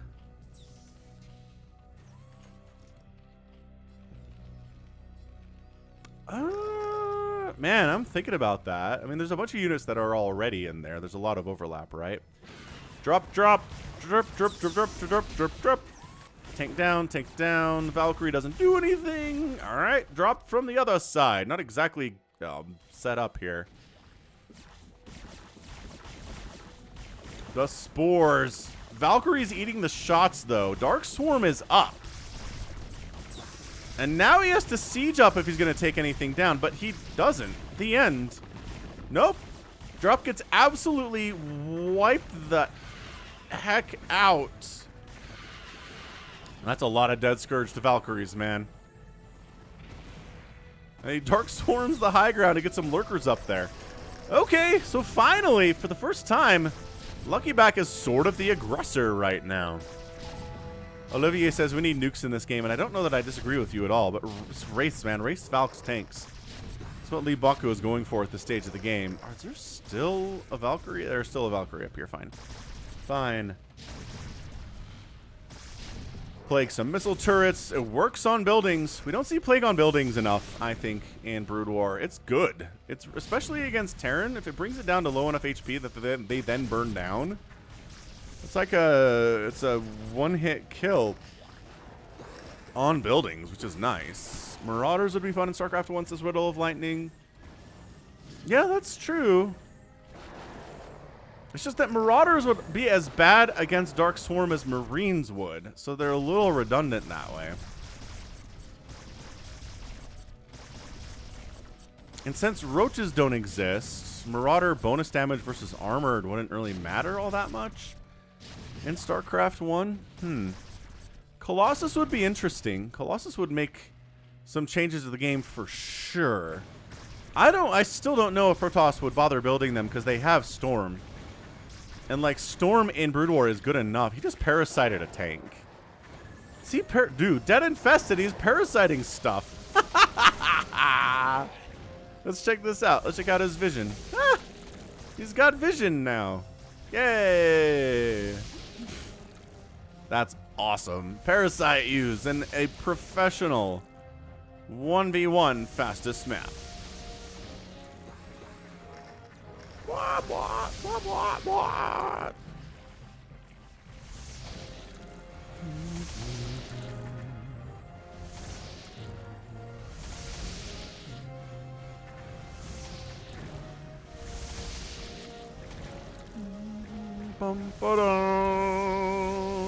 Dead Infested happier than he's been in a while. Wraiths against Devourers, honestly not bad. They're intended to be air-to-air units, right? It's just getting your attack slowed by the acid spores makes you less effective, but if you just outnumber them by 1 billion to 1, that works too. LuckyBack, he's pressing. He's turned this game on its head. Unloading. Zergling drops Darks. Okay. That was a sick drop. Ling Dark Swarm. Gonna wipe out a bunch of these siege tanks Lurkers doing their best to kill siege tanks too. Not exactly the best thing, but hey, it works out for them. No problem.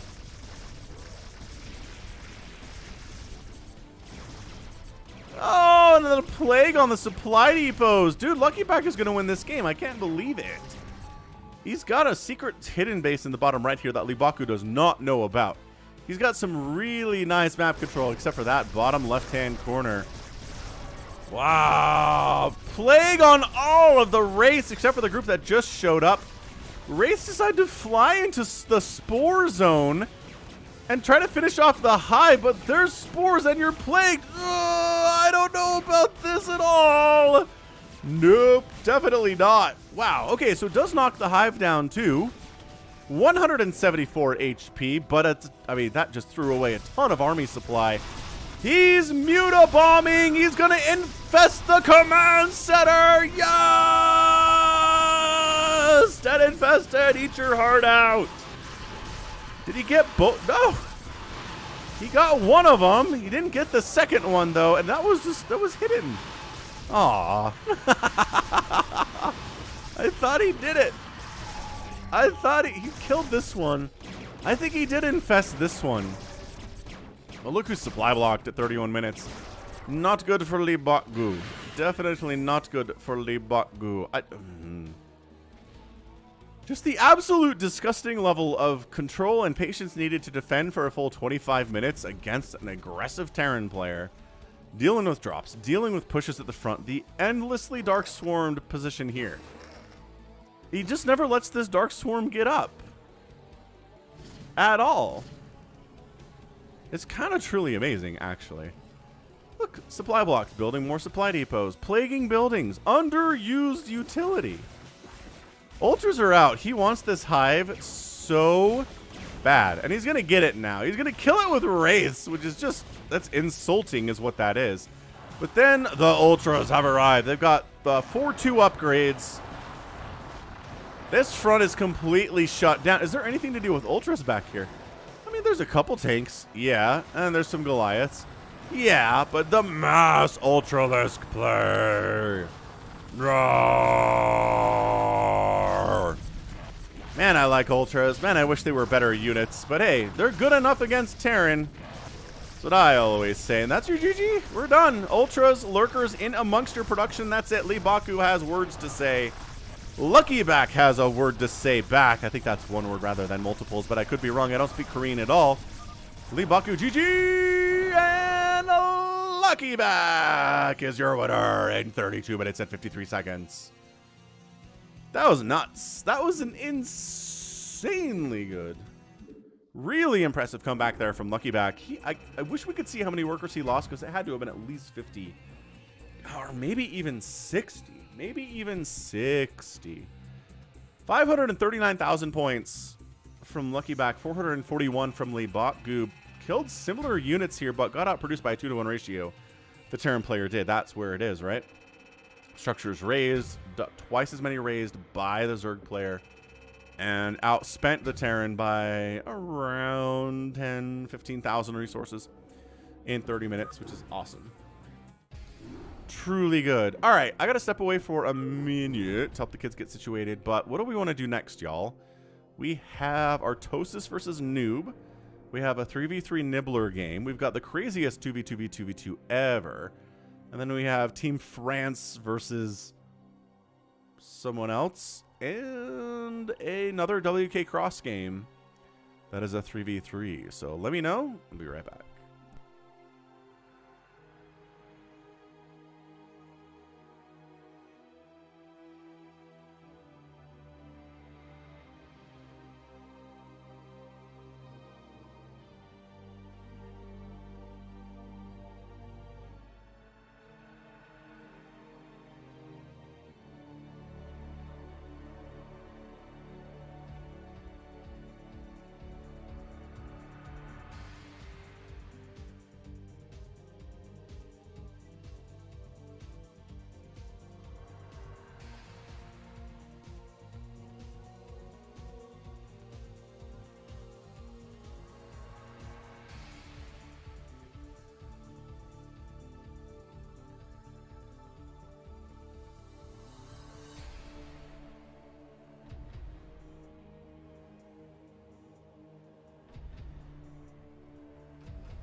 Hello, Squiz Squaws.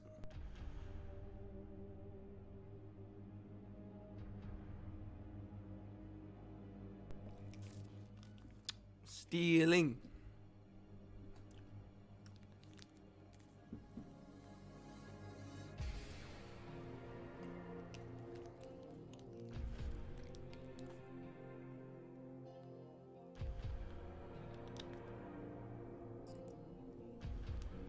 That is fair enough, Psychonauts. Do it now. Do what now, Dave? See?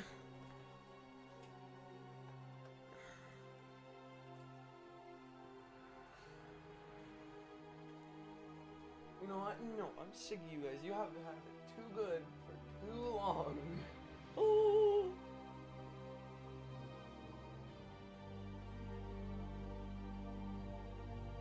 Not the same spot, is it? Hello, Toycop. Yeah, but I have.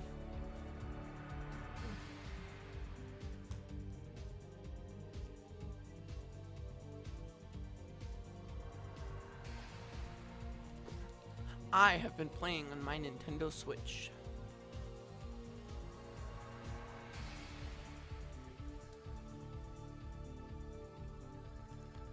I am level 17. Stealing. Yay, he said okay.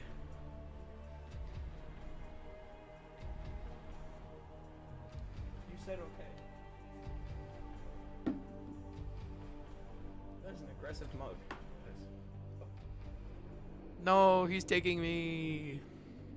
Oh no.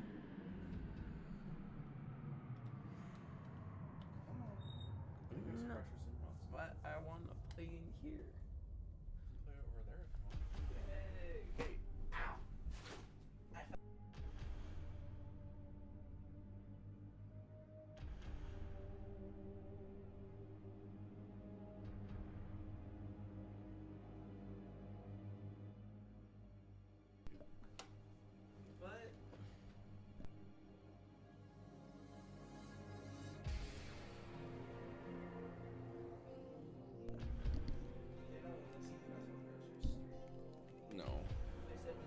Castle Crashers. Castle Crashers is fun. Playing that with the kids too. All right. It's like the first video game I ever played. Mm-hmm. Literally, that one time. All right, cool. Let's do the 2v2v2v2v2. It is time. We're going to speed this one up, at least in the beginning for sure. But this is from our dude who loves to play with a Protoss. Or he's the Protoss. Yeah, I can't remember. But Stasis goes down on a group of units. And then right as the Stasis wears off, a nuke comes in and takes them all out. It's one of the more incredible things. One of the more incredible things. It's a Blue Yeti litany against Fia. Yeah, I mean, Blue Yeti is a fantastic, I don't know, entry-level microphone. It's good. There's cheaper ones, but as far as... It's a Blue Yeti, I just told you. Yeah. Yes, Dave C. That's what Castle Crashers is. What's up, Vladimir? He uses Stasis, forget it. So I don't know what these teams are at all, because it's a 2v2v2v2. A boot. He found a boot in Castle Crashers.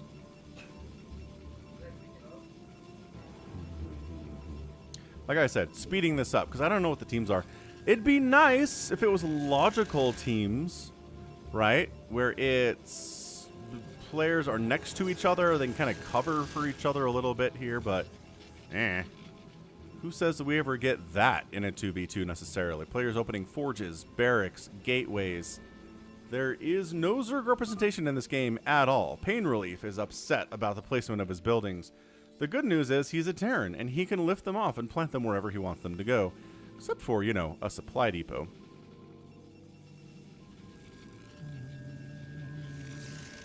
Yeah, so the Snowball's another good one, but not as good. Right. Not as good as the Blue Yeti. Cheaper and not as good. I mean, that's how that works, right? Right. We're cannon rushing down here to the south, so definitely Brilsi and CB here are not teammates. Unless there is some trolling going on and someone is cannon rushing his own bud. Which doesn't seem to be what's happening at all. Oh, wait. We're figuring it out. 3s with 7, 6s with 1. Does Pain Relief know? Psychonauts in the house. What's up, Psychonauts? Okay, so blue and pink working together here. Bristly and Chicken Devourer seem to be on the same team. Oh, trying to evacuate. Okay, so the gray and black are together. Don't Test Me Son and Deadly Mouse 2 are on a team, but they're probably out.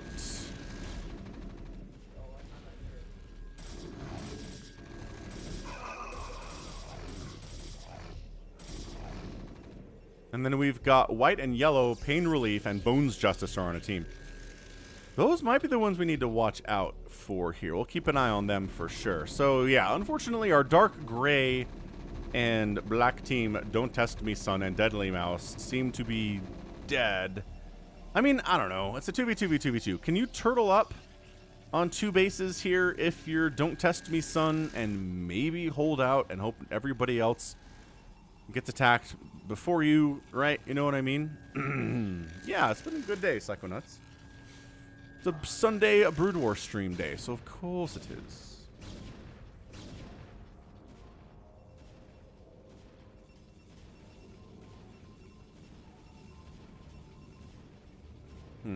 So purple here, American Badger. I don't know who his teammate is. Could be Sibby. Oh, no, it's definitely Sibby, because he's cannoning him. Okay. So, yeah. So, Sibby is friends with American Badger, but he can't take a second base.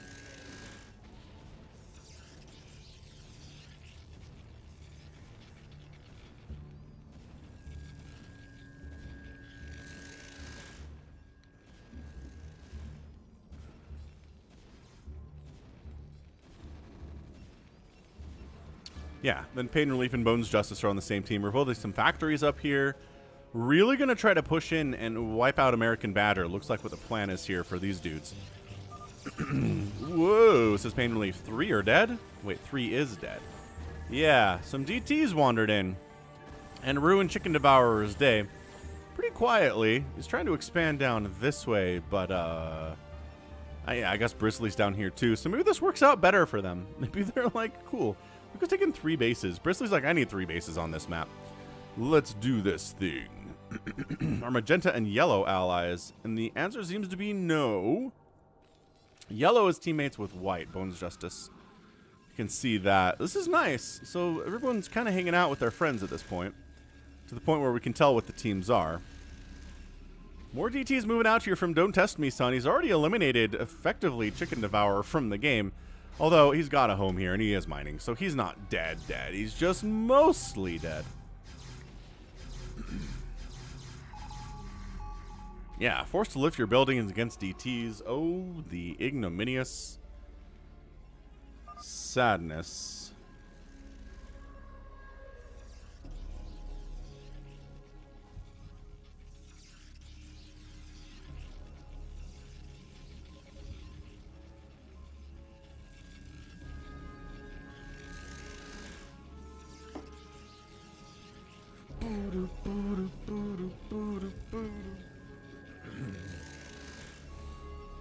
Yeah, I'm just waiting for tanks. There we go. Tanks have arrived. They're going to start pushing up here on American Badger pretty quickly. DTs. DTs. Watch out for DTs, says Bone Justice. Oh, no. Bristly, why? Why are you never prepared for the DTs? No, Barbu. We can do yellows. We've got yellows here. That's the only other option. Ooh, tank down. Cannon's getting obliterated. I think Bristly might just be dead. How does this game go on for an hour and a half? There are a couple teams that are just absolutely crippled here. And then siege tanks are up. Tries to send some slow lots out, American Badger does, to deal with these tanks. But there are Marines and Zealots. Handling that, no problem. The siege of the tanks up. The cannons die. Friendly fire splash is a concern, but not too bad, I guess. Deadly Mouse expanding here because Don't Test Me Son, his teammate, cleared it out for him. I kind of like that. He gave his teammate a new place to hang out. Brizzly's dying. I mean, he's got this base at least. He's not utterly dead. He's just losing his main, which, you know, you can come back from. It's just not easy. So American Badger is down to 59 supply. Not... Where is that supply? I guess a lot of it's in gateways. But all of his gateways are dying, so that's not ideal at all. At all.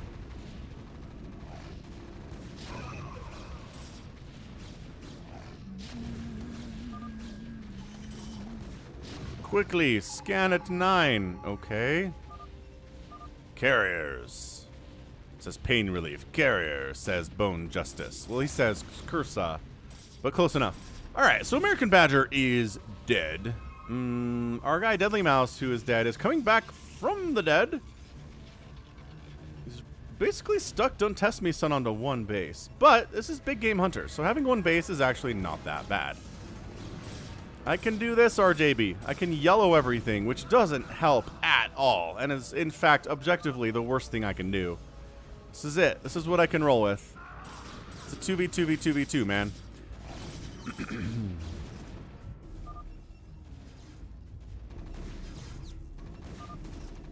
Come on, son. No scan, says Pain Relief. You asked me to scan 9, says Pain Relief. What is Brizzly complaining about? I mean, yeah, he lost his main, but he lost it. It's over. There's no time for help anymore.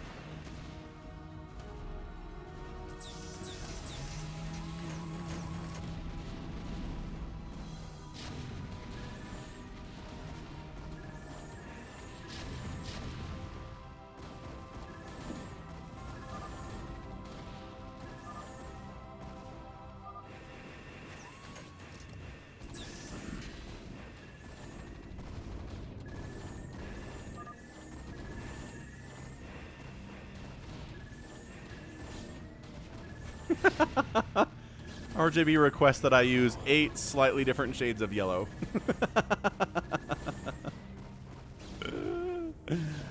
Okay, so American Badger toast. The toast with the most here.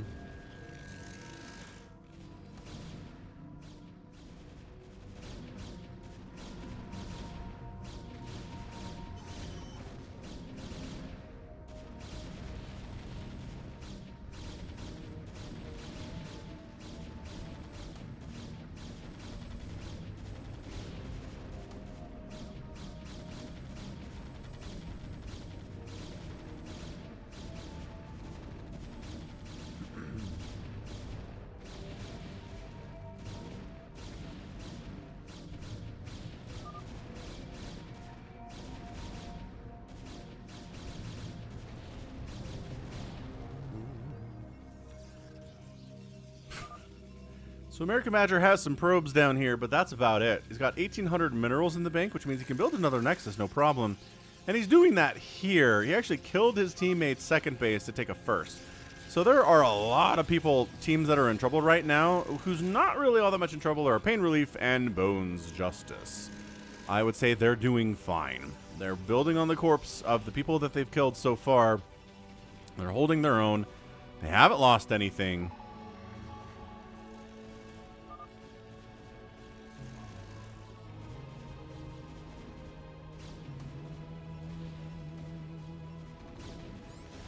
And trying to take the middle here. Gotta step away. We'll let this thing go.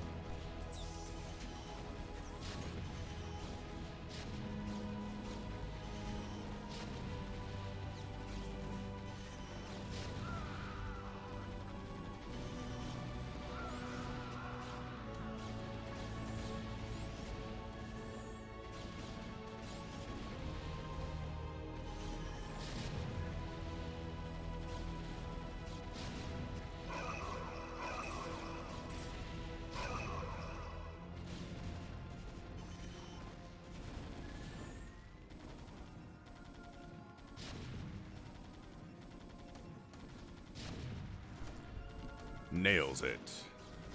All right, so center getting wiped out. Terran just doing Terran things. There's DTs somewhere. I'm hearing them swipe.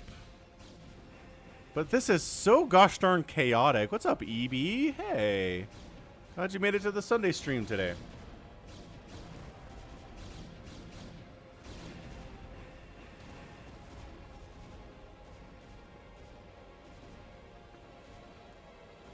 Well, here's DTs, but there's 1,000 cannons here too, so like, why?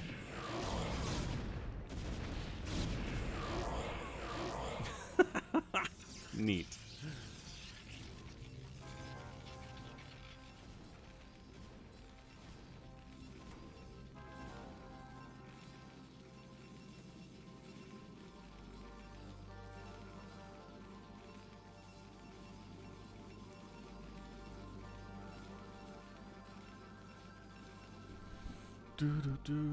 Lucky Owl's traveling. What's up, Lucky Owl? Happy Sunday, man. Travel safe, okay? Okay. Okay. I like this. I like that Chicken Devourer and Brizzly have kind of just taken this bottom left corner. So we started the game in a situation where teams were really spread out. Nobody was next door to their teammate, really. And now everyone's in their own little corners here, right? White and gray, or whatever, black and gray are together. White and yellow are together. Green and purple are together. Storm drop recall in, I guess. Sure, why not? It's a recall from American Badger.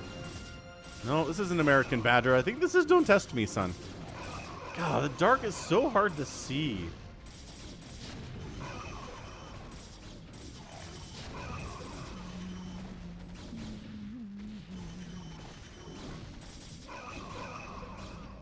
Okay, so that's really problematic for our guy Bones Justice. He's down to 28 probes now, which isn't bad, but he was doing much better.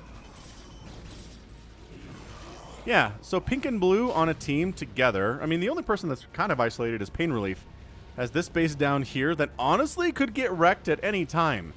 There's literally a bunker here, and there are 2 tanks. Seriously, if anybody wandered down there with any kind of an army, they'd wipe that thing out, and Pain Relief would not have that source of income at all, but they're just not bothering to do it. And sometimes getting lucky is what matters in these team games, right? This is effectively a free-for-all. So in a free-for-all, yeah, if you get left alone for the first 10, 20 minutes and your opponents don't, then you're going to be in a great position. The end. Recall up into the 12 o'clock base of Bones Justice.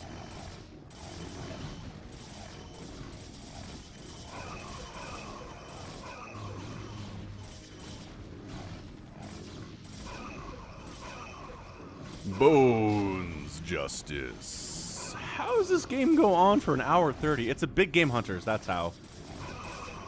Keep forgetting that part. Big game hunters. Yeah, so you know what? The teams are okay. American Badger sucks. He's in a terrible position, but everybody else is around 100 supply. Don't Test Me Son's at 160, which is pretty good. Nice recall on this Arbiter. Totally preventing another recall. Nice stasis on this Arbiter, preventing the recall. Observer snipe. You don't get vision in here. Get out. Get out.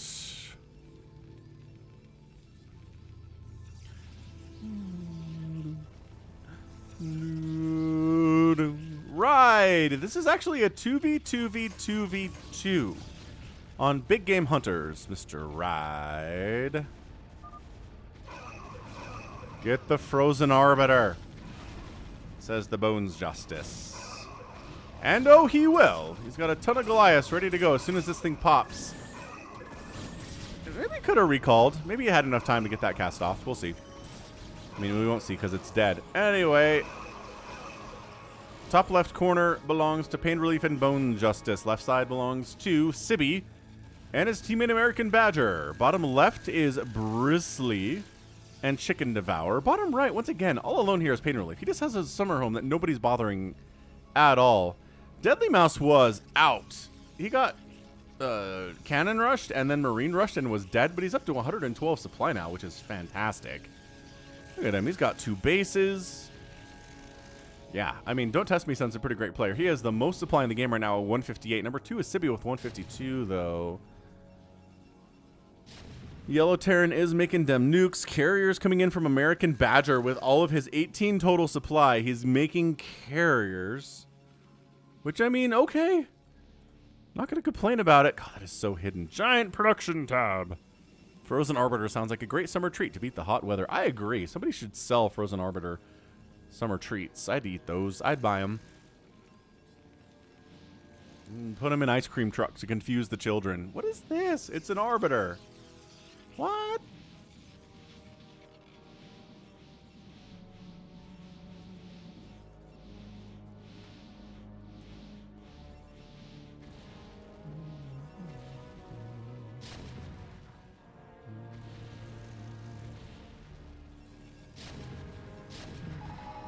I like how this space just hasn't been taken because there are 2 siege tanks across the river. That's it. That's all it takes for that to happen. Absolutely insane. So carrier production, neat. High Templar production, someone's going Reaver. Someone's going Scouts because of course they are. We're getting Scout sight range upgrade. We're getting ocular implants for the ghosts that are on the way from our Terran player Pain Relief. We've got carriers attacking into a bajillion cannons, which is not exactly ideal. And carriers attacking into 1,000,000 missile turrets, which is actually surprisingly not ideal.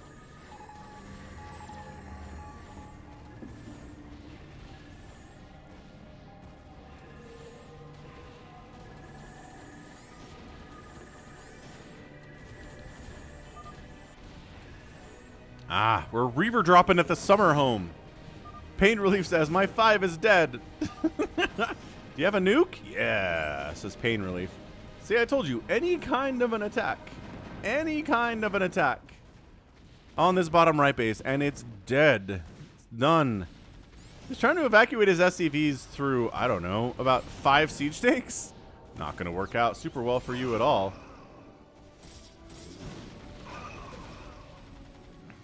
12 o'clock is dead. Oh no! The recall is continuing to cause huge problems up here. Carriers coming in as well.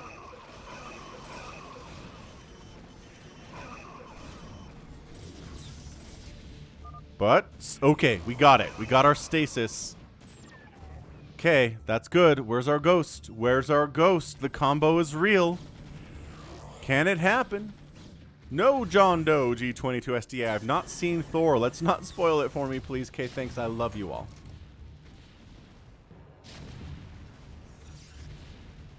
Here he is. Here's our guy. Here's our guy. There it is. The clock is perfect. The clock is perfect. Here we go. Thank you, Barbu. In fact, there were 30 missile turrets, not 1,000,000. Accurate. Oh, it's so good. That is so good. It knocks Don't Test Me Son down to, oh, well, 191 supply. He's fine. He's got a ton of money. He's just constantly recalling his face in it. Okay, that's all we got to do, man. Recall Zealots in. Brah. What's that? You have a lot of tanks defending? Neat. Zealot recall will destroy your siege tanks.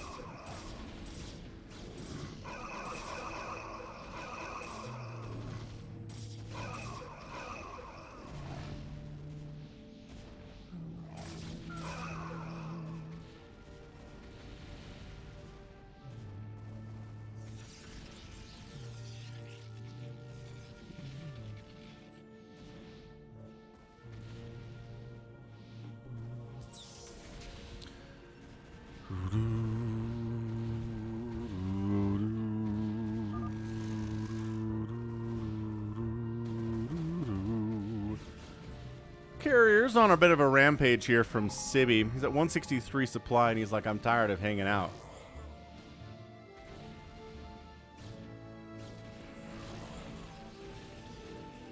Peter's feeling good about it.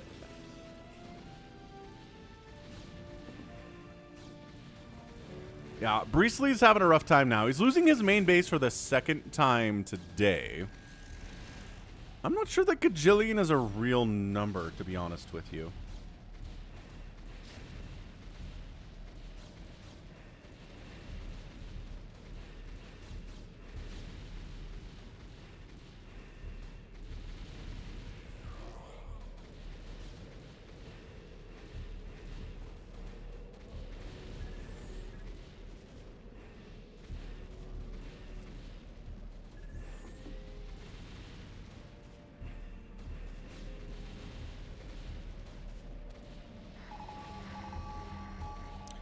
Yeah, man.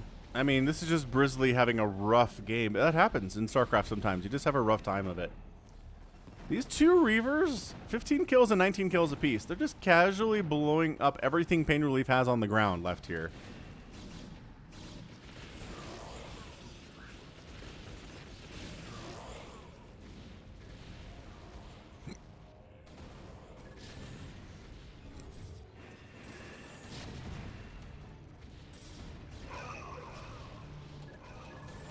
Yeah, so Sibby's the big threat right now, I think, for Bones Justice and Pain Relief, but they have the answer to carriers. It's just the old Stasis Nuke combo. Not a problem. Not even a little bit of a problem. Carriers from Deadly Mouse are kind of harassing up here, but you're harassing the wrong teams, guys. Don't make the carriers... Don't try to make it against the team that can Stasis Nuke you down. I mean, it's not an instantaneous death, but it's pretty close to one. Yeah, alright. So Brizzly's down to 111 supply, surprisingly. You can leave when you want to, says Bones Justice. What's up, Wombo World? Wombo Combo Bombo.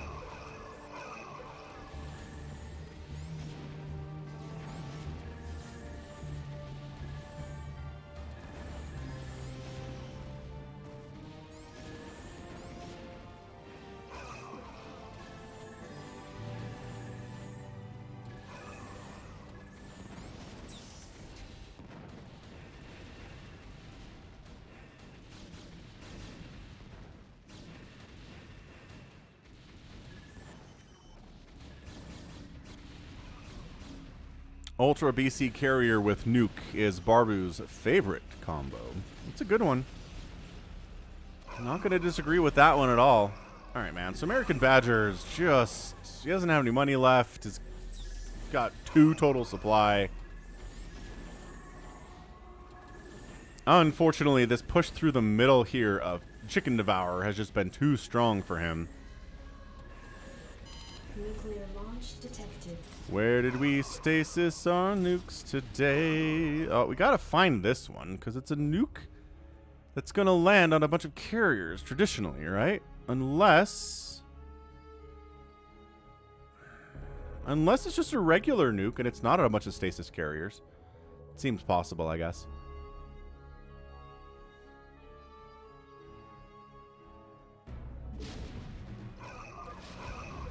Good job, says Bone Justice. It's gotta be... You got it, he says. Where are my stasis carriers? They're talking like there's a group of stasis carriers somewhere. And I do not see them anywhere. It's gotta be white and yellow together. Oh, he just nuked the carriers without them being stasis. Okay, that works. That works fine. Bone Justice is down to 44 total supply, though. Not feeling great. His main base is in shambles.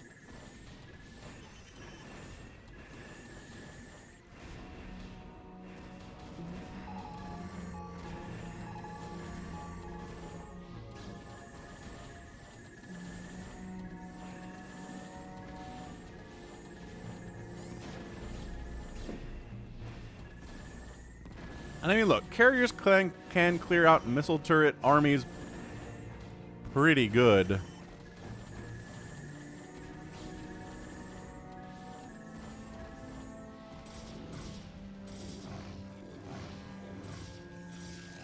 Nuclear launch detected.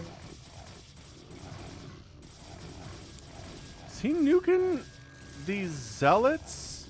I heard that one, so it's close. Ah, it was across the bridge. Okay, fair enough. Oh, late on the EMP. Tried to take down the Nexus with an EMP nuke combo. Nope. Didn't work there. Almost got it, but not quite. I have a lot of money if you can clean up 12, says Bones Justice. Never mind. He's doing it again. Yeah, right across the river here.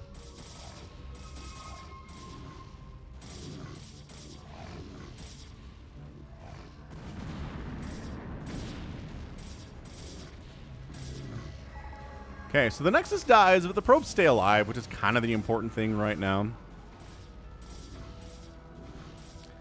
Tuna on toast, DoorDashed, $30 to KFC. That's a lot of KFC.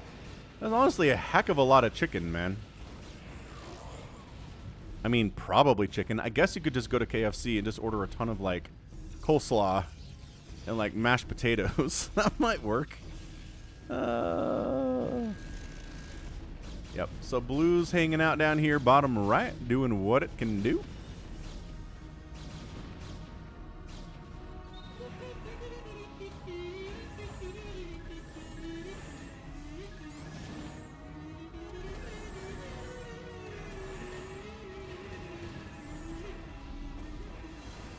You're being kazoo attacked by Mini Falcon here.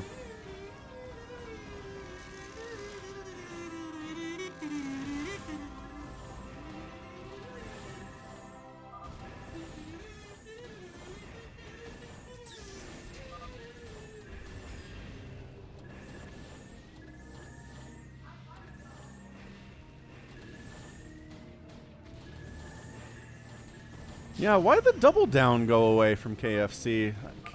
It had to have been selling. There's no way it was a selling issue for them. Dude, they're getting backed into a corner here. Our guys, our heroes, Bones Justice and Pain Relief are backed into a corner of 2 total bases for 2 total players right now. Once again, still bringing carriers against these dudes who have nuked 3 separate carrier fleets of your own into oblivion, like this one, for example.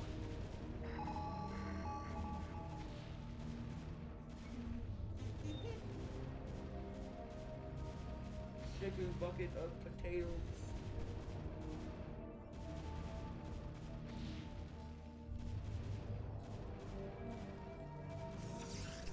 Yeah, we actually have 2 switches in the house because both my oldest and my middle child saved up for one. So we have I got mine recently. 2 switches. Launch detected. No, my kazoo. Ew. But one is new. I'll bring it.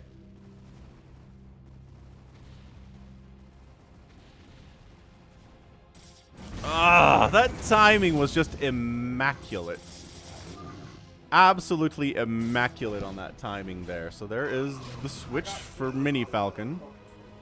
It's the Animal Crossing switch. Do do do do do do do do. You know that one game that everybody plays? That's the one.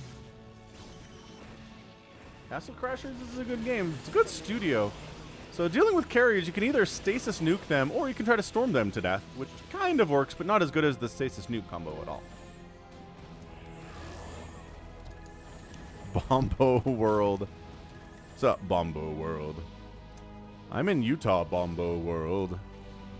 The timing was sick, huh, Patrick?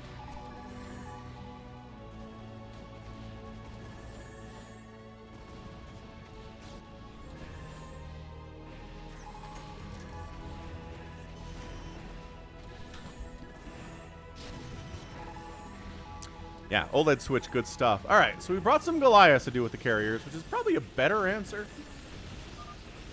than the storm. But ¿por qué no los dos? Why not storm the carriers and Goliath the carriers while you're at it?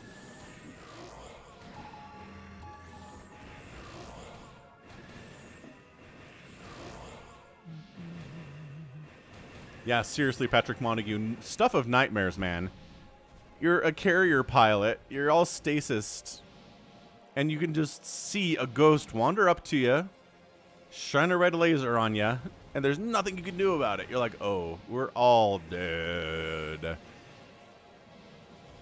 Am I a wheelbarrow salesman? No, but that'd be an interesting life for sure.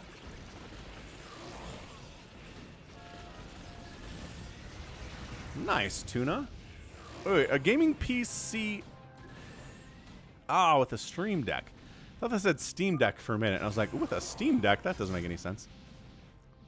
Nice. New gaming PCs are always fun, Tuna. Go ahead, stream that Brood War. Get it. Get that Brood War money. I mean, I'll tell you, it's not enough to quit your job, but it's fun nevertheless. You gotta love Brood War. Gotta love the StarCrafts. Yeah, so the reason this is so long is utterly and 100% because of the fact that this is a big game hunters game. Nothing's mined out. Nothing is close to mined out yet. Is another recall up here? Man, Don't Test Me Son is just kicking everyone's butt. Specifically Bones Justice.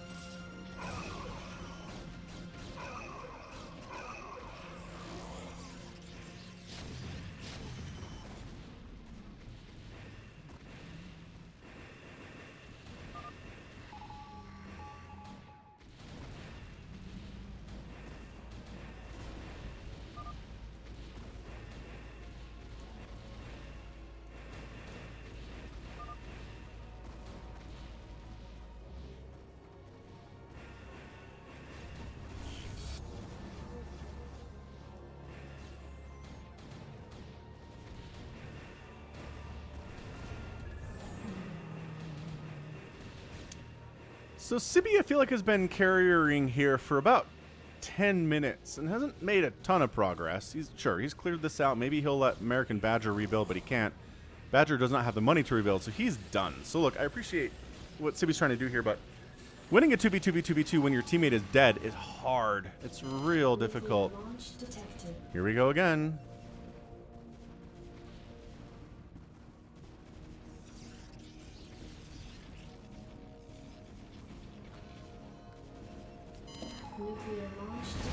Okay, just impeccable. Disgusting. Sick. Where's more nukes?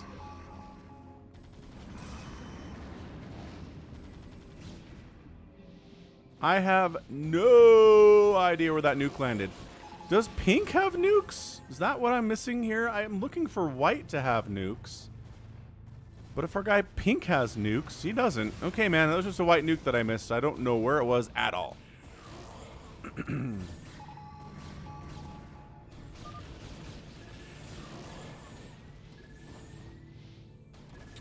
Oh.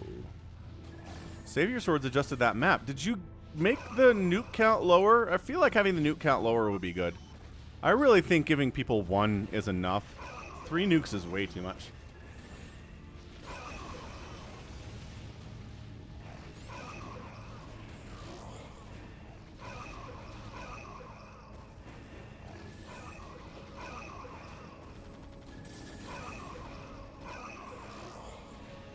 So Sibi is doing some fine stuff here, right? 34 kill carrier. He just hasn't run into the combination of Pain Relief and Bones Justice yet. Okay, so can we safely expand up here? Retake my main? No, says Don't Test Me, son. I've got Arbiters, I've got carriers, and I'm bringing the Arbiters to play anymore because I know what happens to those when I send them to the 12 o'clock. Bad things. Very, very bad things happen to me.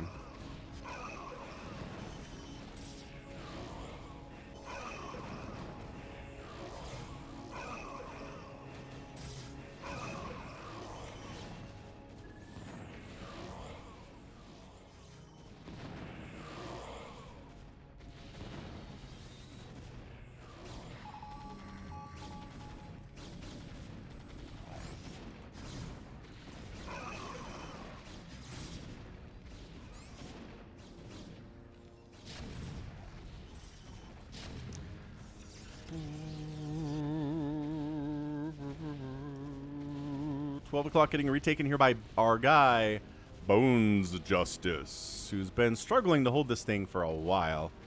But you know, once you tell the enemy carriers they can't come in here anymore, you're gonna have a good time. Little reaver drop from Brizzly, getting some work done here. But I mean, unless you entirely kill someone, they'll come back. It's big game hunters. They have a teammate to help them out. Don't Test Me, son is tired of the middle being held by Chicken Devourer here. So he's coming through the middle to try to wipe that one down.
Oh, man.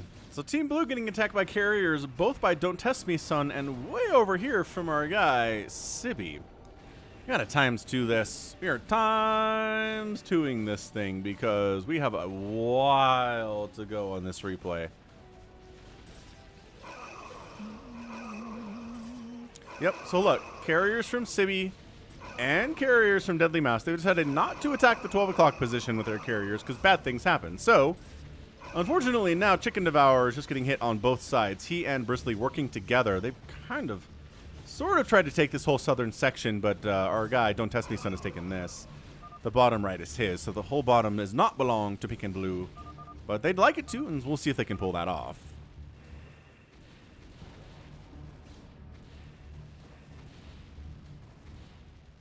Alright, so good. Bones Justice back up over 100 supply now, 144 for him. Everyone's over 100 supply at this stage of the game. I'm really kind of impressed at how well Deadly Mouse has been playing here too, considering he got utterly cannon rushed and then marine rushed to die in the first 2 minutes of this match, but he's back from the dead. Back from the dead. Everyone's still here, says Bone Justice. It's true. Everyone's alive at 41 minutes, which is crazy. There's a bit of a Wraith Ball here from Chicken Devourer, but pulling back to the safety of the cannons keeps your dudes alive.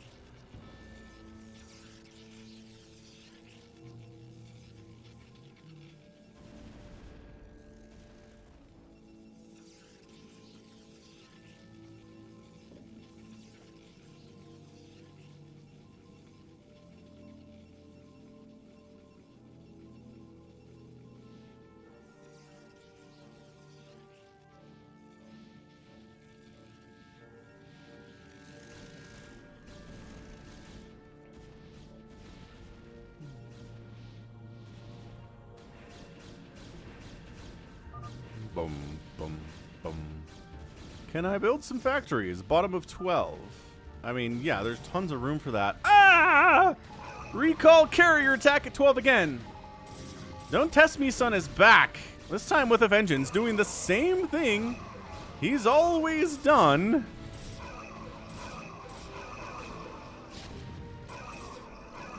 Yeah, the dark gray color is rough for seeing on the minimap, whether you are playing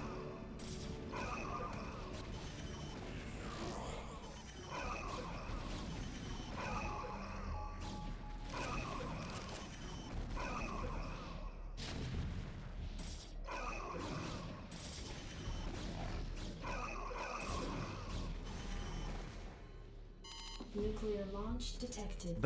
Is that premature? Do I feel like that was too early, maybe? Is it gonna land? Is it gonna land? Is it gonna land? Maybe this one will. Nuclear Get the launch probes out of there, says Pain Relief. Oh, no, that was beautiful. Good chow. And round 2. What? That one looked like it hit while Stasis was still up, but nope. Nopey, nope, nope, nope. Amazing.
just a massacre. That's all this game is. It is just non-stop murderation.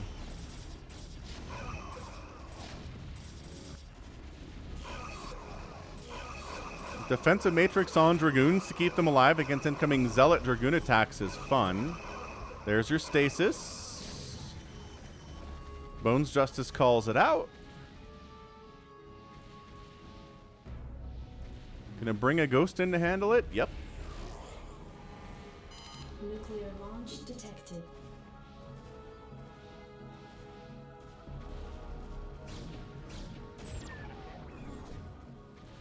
Oh, but the ghost got stasis. Ah, shuts it down.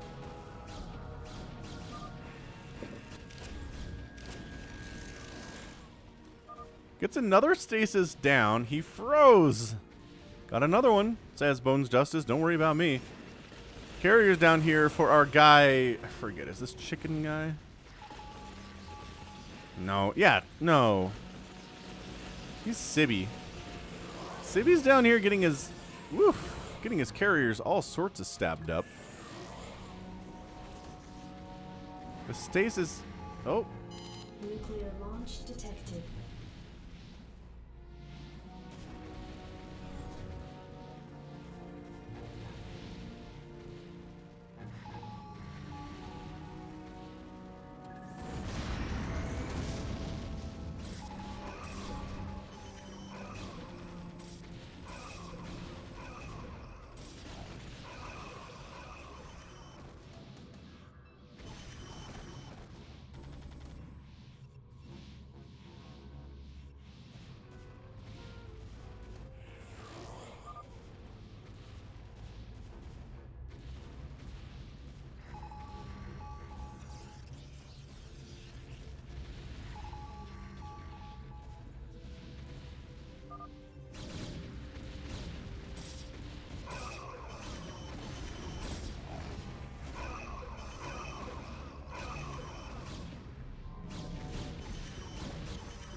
Nuclear launch detected.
Nuclear launch detected.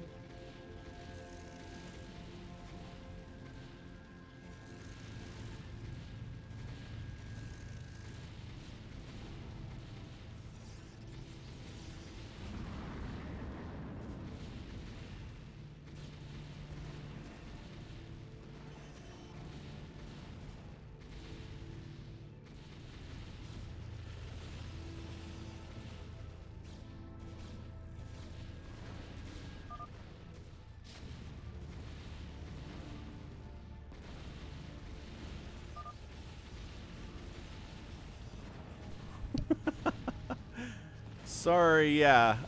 My kids are packing up. They're going to their mom's this week and had trouble finding shoes and things. So I am back now, but has anything changed? Okay. They wiped out our guy, Don't Test Me, Son. Okay, cool. So he leaves and then Deadly Mouse leaves too, because once Deadly Son is, or Don't Test Me, Son is gone, then Mouse needs to go too. So they do. They knock out a team. Finally, a team dies at an hour into this game. Still trying Wraithy stuff here against these carriers, and still kind of working. Yeah, our guy Sibby's down to 99 supply now. He just lost most of his carrier fleet. There are some scouts out now for Grizzly, because why not at this stage? So yeah, now you can just kind of take the whole top center here. Our teammates, right? White, yellow, in the house. So many times you're going to do the same thing, green, says Chicken Devourer, which I guess is fly carriers to their deaths. So what he can do, he can build carriers and attack with them. Seems to be the play. But yeah, Pain Relief and Bones Justice, they have the top now. They own the entire top. And Chicken Devourer and Grizzly could own the entire bottom if they wanted to now. Just clear this out, build in it. Could be a top versus bottom thing with Sibby just kind of holding his own on this left side corner by himself, which again, by yourself is a tough place to find yourself.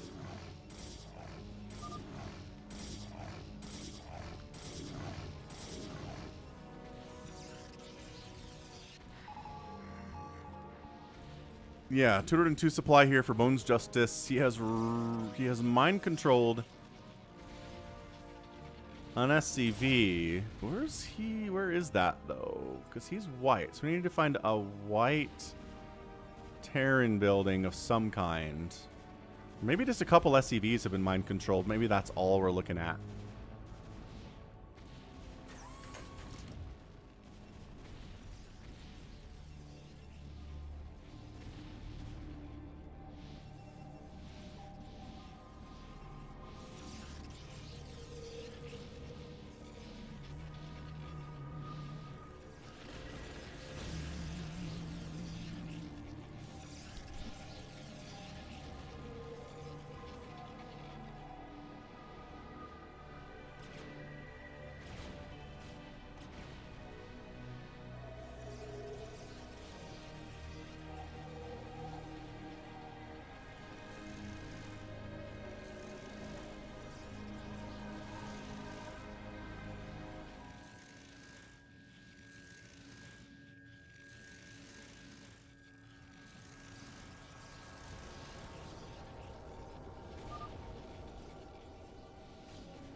Hey, thanks for subscribing. Who do we got here? Tracy just subscribed to the channel. Thank you so much. Appreciated. Bones just sitting here at 202 supply. Like, not...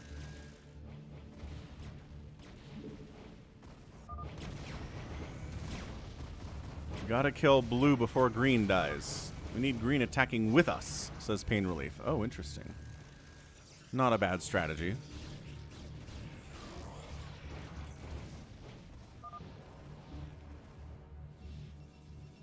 Oh, here we go.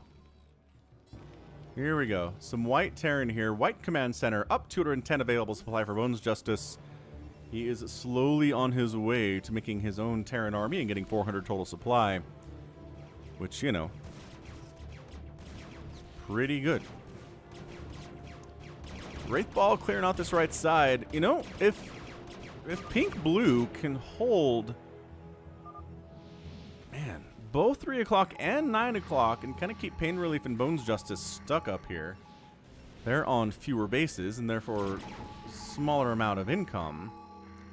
It could be interesting. It could be tough for Pain Relief and Bone Justice here, especially since it doesn't seem they're going carriers. And yeah, our heroes understand how to do carrier stuff, but I guess you could stasis up a big ball of mech with, Dragoons and Zealots and stuff and nuke that. That might work too. Pain Relief says we need BC tech. So, alright. Our dude's going to make barracks. Another command center.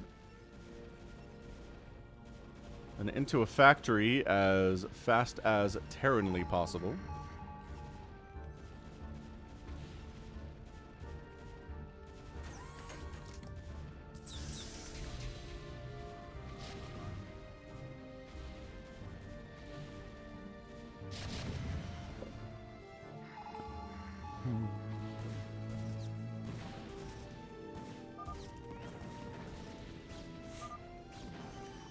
Nuke the middle while you wait. Not a bad idea. Just kind of wander down. There we go. Here's our dude. Here's our dropship full of ghosts. Ready for Los Nucaronis.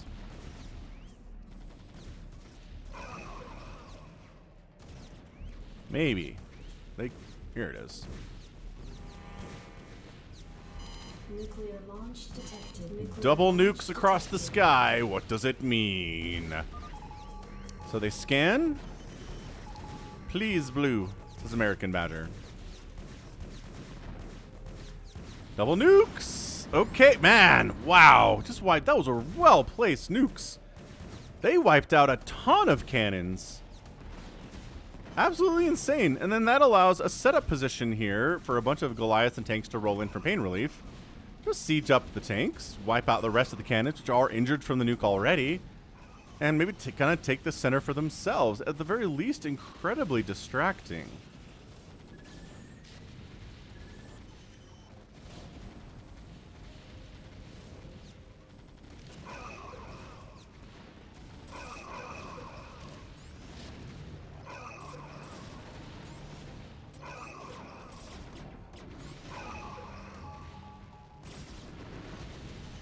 Wraithball awaiting launch order.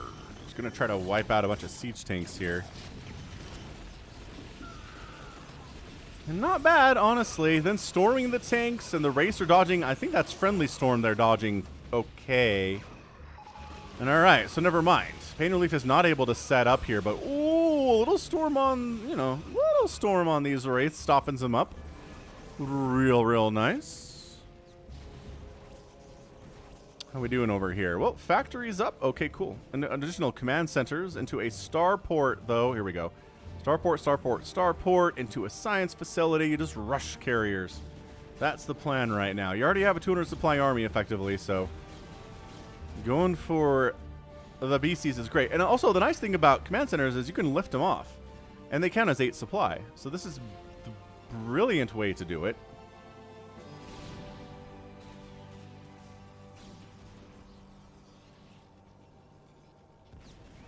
So this is what RJB's done in the past. Is just build a ton of command centers, float them off for supply. You don't have to take up any real estate for them at all on this map, right? Right. Super good. Super incredibly useful good. We're at 86 likes. I think we can get up to 100 likes here. Seems like something we can accomplish is definitely get up to that 100 like range. It's a goal that we always have for the Sunday stream. We always do seem to hit it. Just kind of blindly sending Zealots down. Do they have 333? They do. So 333 for Zealots. It makes sense. Everybody's got full upgrades. We're at an hour into the game. If anybody doesn't have full upgrades on everything, what are they doing with their lives, I guess? Zealot's just running into the meat grinder here. Oh, a CC is 10 supply. Thank you. 10 supply for a CC. Even better than 8 supply. 340 reached pretty quickly here by Bones Justice.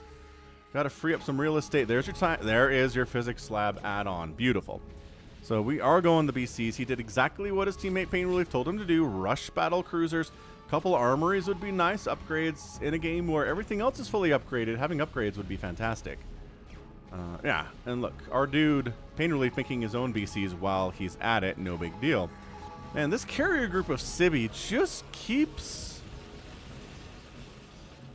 doing it. Keeps doing it over and over and over and over again. Just wandering into cannon fire, wandering into storm, wandering into wraith balls, attacking your carriers. Doing terrible, terrible damage.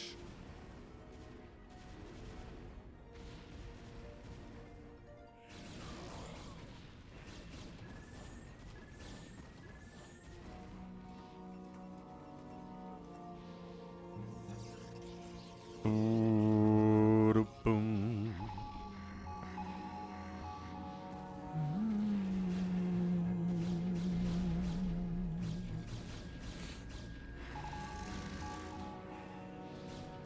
The push down the middle is going better, aided by the presence of these battle cruisers, which are 3-3 for pain relief. Just continuing to just kind of slowly, softly break this down. Chicken Devourer is mining gas from this base, which makes sense. Zealots. They're taking cannons with them, but they're also dying in magnitude of order. But I guess when you have 90,000 minerals and 5,000 gas, you can afford to send some, 10 or 12 zealots down there fairly quickly whenever you want to.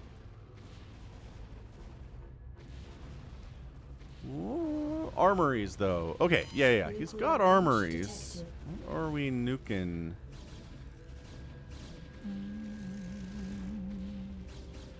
The nukes. Oh, big hit. Okay, big time hit there. Yeah, the zealots are doing what they could, but a nuke just wipes out like 47 cannons. No big deal. Actually, it was like 3, 6, 9, 20 or something. So say further. Yeah, just a further nuke in this location. Oh, right on the Nexus this time. That'll do. That'll do, pig.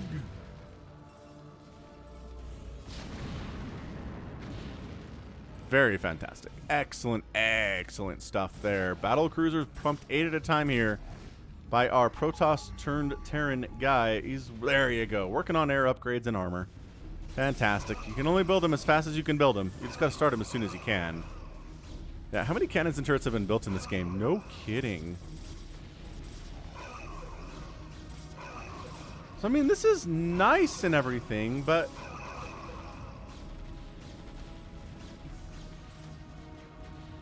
what you really need to do is take out the production of your enemy. It's almost like it's just a fastest map, right? Where everybody has such humongous banks, unless they're dead, that killing their production is how you stop them. They can have all the 20,000 minerals they want, but if they don't have any barracks left, then what does it matter, right?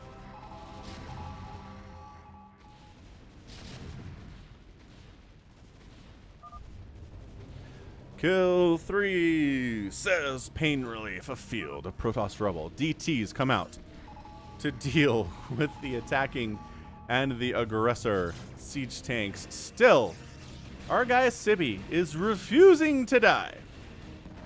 Just 100% continuing to cause major problems. I mean, if Pain Relief and Bones Justice win this game, they need to give a third of their winnings to Sibby, who has refused to tap out.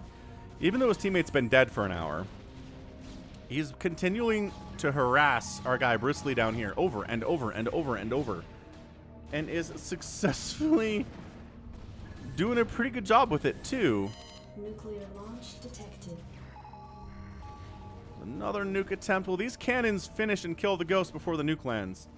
That's the question. That is the question of the day, isn't it? And the answer is no. Will these DTs die? Nope. Okay, that was a really solid nuclear missile explosion. Is it I guess it's a missile. It gets launched, right? Yeah, I think it gets launched. What's up, Soul Flame? Welcome to the stream. Peter's confused as to where he is. You are in 1998, friend. You're in the Brood War world.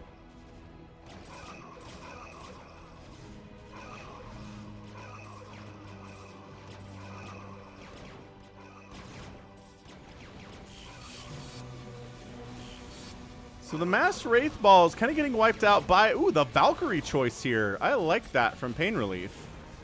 So just going to go ahead and completely wipe out all of those Wraiths pretty easily with 3/3 Valkyries. That's what they're intended for. Well, it works against Wraiths, intended for Mutos, but you know, more than one use here.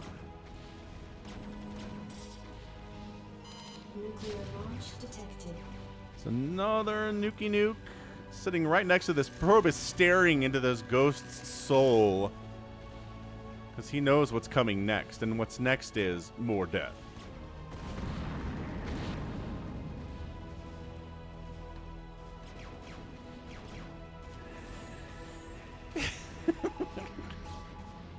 Civvy, man. Civvy. Just carriers. Nothing but carriers. You keep making siege tanks. Sibby says, why would you do such a thing? That seems like a terribly dumb idea. Battle cruisers are like, this nuke strategy is taking too long. We're just going to wander down here with our 1-1 battle cruisers and wipe out the cannons the old-fashioned way. He's going for 2-2 for his dudes too, which is excellent. They're really the only upgrades happening in this game right now at all. Because the only upgrades that haven't been taken to this point, it feels like. Yeah, dude, this might come down to where Sibby defeats Brisley on his own. Kind of on his own, right? There's still attacks coming over here. And then Pain Relief and our guy Bones Justice, which I cannot remember his name to save my life. Ooh, Chicken Devourer left. Wow, all right. So now Brizzly's alone. Yeah, it's going to come down to where Pain Relief and Bones Justice have to take down Sibby if they're going to win. And thank goodness for them that Sibby only knows how to make carriers, which is the best thing and the one thing that Team North here is best at killing at.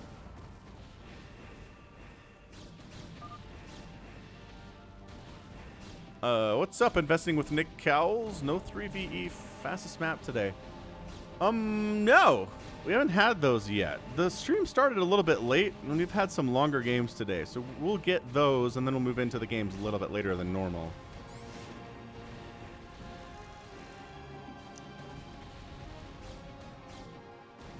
Yeah, man, check this out. This isn't even his home. Brizzly stole this home from Mouse and took it, and that's where he is now. It's his only place that he feels comfortable. He's got battle cruisers to the right, and he's got carriers to the north, and he's beset about from all sides.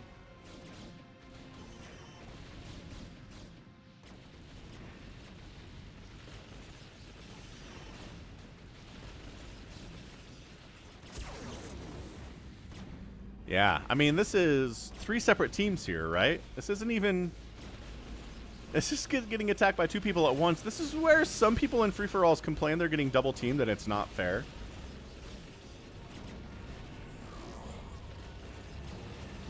But, you know, sometimes that's just what happens. Sometimes that's just what happens, is you just get attacked at the same time by 2 separate teams and they're not coordinating or anything. See, now we're accidentally in range of each other to maybe do some stuff.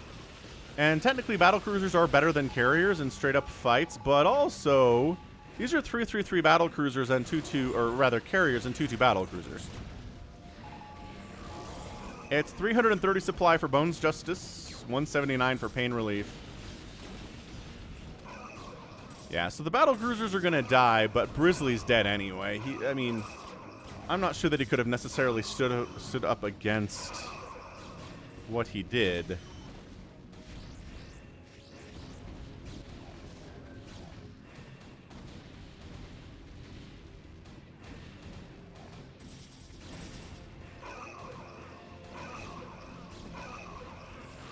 All right, man. So Brizzly's dead. And Chicken What's-His-Face left already. So it does come down to a thing here between Sibby alone and a combined about 500 supply from Bones Justice and Pain Relief. Not great. Not great. Brizzly's not tapping out, man. Brizzly's here. He's here for the long run.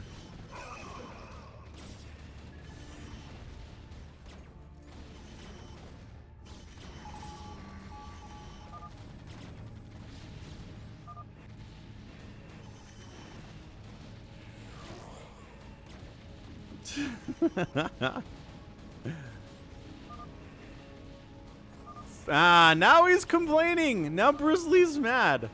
There we go. He's mad about getting double teamed here. I knew it. I knew there was a good chance he was going to be mad about this.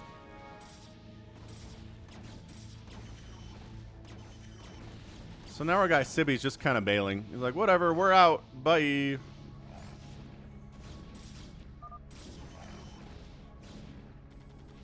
Sibby's at 199 supplies, got 4,000 minerals and 12,000 gas. We can't exactly remax on carriers if he needs to. And he's got siege tanks at the front, and he's got arbiters around. And if he brings the carriers out, they're going to get Stasis nuked to finish this thing off. No question about it. None.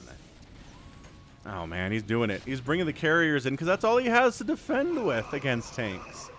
So then a stasis happens. And bop. There it is. And bop again. And this will be our GG. I mean, some of these carriers are still alive, so it's a little bit dicey.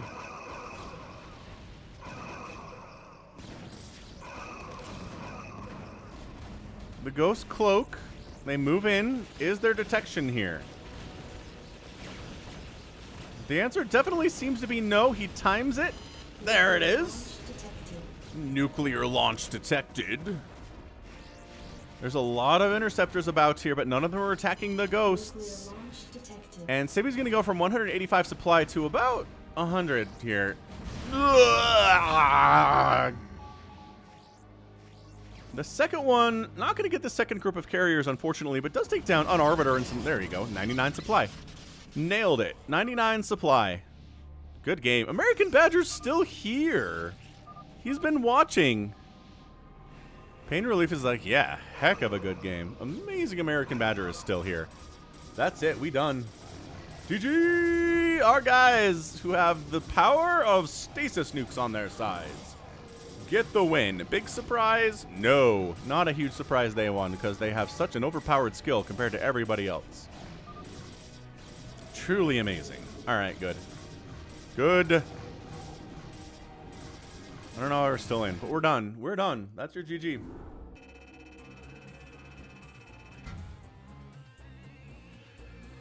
Wow. So end of the day, anybody crack 1,000,000 points today? No. We've got a couple 800,000s though. That's good. Pain Relief, Sibby, 850, second place today by himself. Not bad. Good game from him. He killed the most units. He produced basically the fewest units of anybody. Nah, I guess Brisley was still around. But Sibby made 1,960 units today. That's a lot of that's interceptors, but man, that is 2,000 units produced in an hour and a half, which is fantastic. And then Brisley's outspent everyone, so I mean I could see why he's mad. He played hard with a 69 APM. Don't test me, son. 226, dude. He was playing well for sure. Faux show. All right, good, good and good and good. Okay, we gotta do.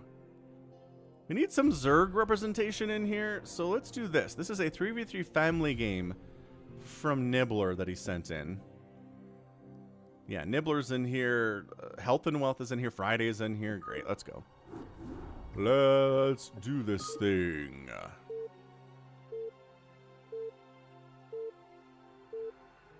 Stasis, Nuke is Pog, says Eric. It certainly is. Certainly is. All right, good. Doop, doop, doop, doop, doop, doop, doop, doop. Oh my gosh, click. Please click.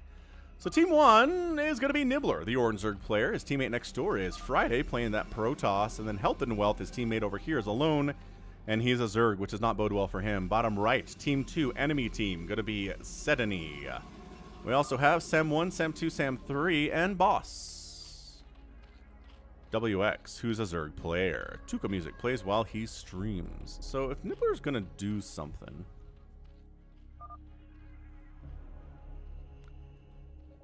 It's going to be a pool firsty play. But instead, nah. Overpool, maybe hatch first, somewhere around there.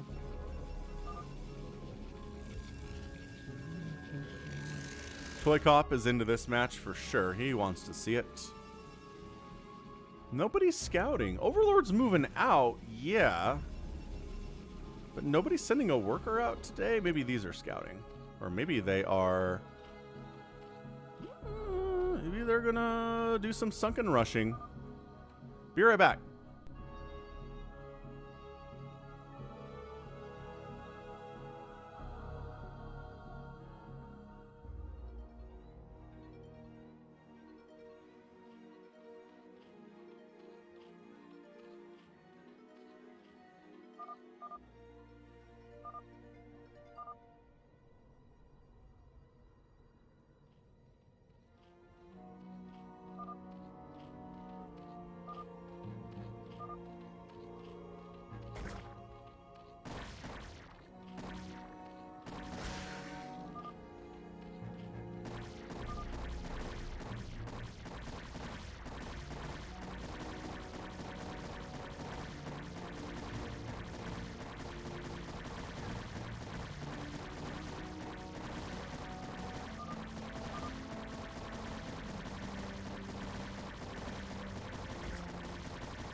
Okay, I'm back. Something happened.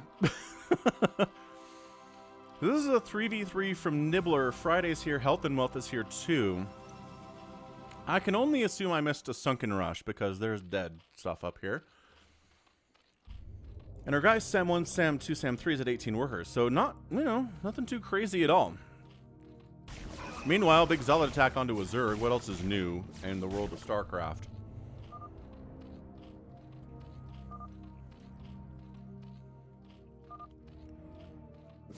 Yeah, Health and Wealth just has to run. He went for a sunken rush, and then he got Zealot attacked as a counter, and that's just not happening. You just can't do that. You can't be aggressive as a Zerg in the first couple minutes and then hold off a Zealot attack at 4 minutes. It just doesn't happen.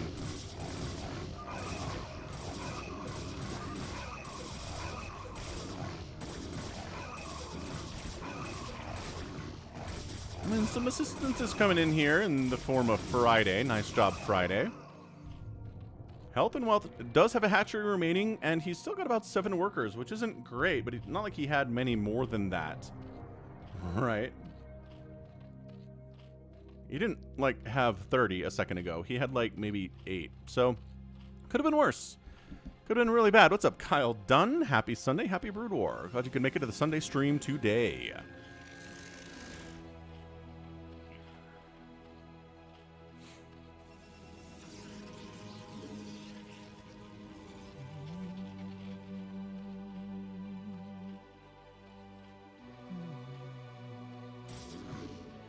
All right, so Friday says, well, let's see. Sam 1, Sam 2, Sam 3 was under attack earlier. Maybe he doesn't have enough defense to stay alive, and that is not true.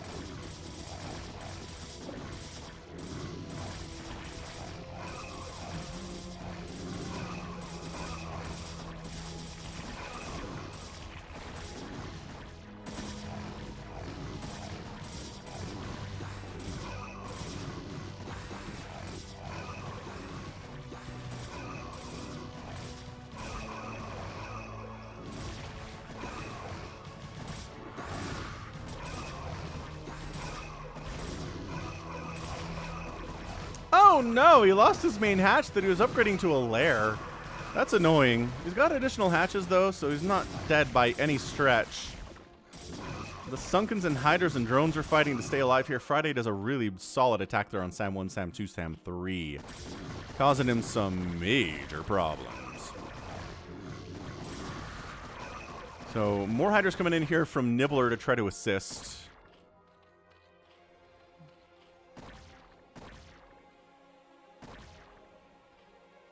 Zealots, you know, defending the homeland against the incoming billion Hydralisks from Nibbler here. 91 supply for him, more than anybody else in the game at the moment. So fairly well. Zealots getting wiped out. Sunken's getting thrown down in desperation. Zergling's not bad here. Zerglings trade pretty well against Hydras. I would use all this larva to make... Well, how much money do we have? Not a lot of money. Okay, fair enough. Sunkens are going to have to do it, and they do. These are 0 upgraded Hydralisks, because of course there is. Snipe his tech. Yeah, kill his evolution chambers, kill his Hydralisk dens. Not a bad idea.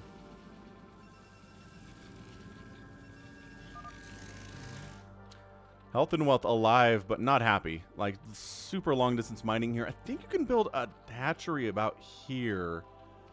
Not right on top, but closer than what you have right now. Maybe do that. And there we go. Both evolution chambers die. The Hydralisk dens are going to die. That totally sucks.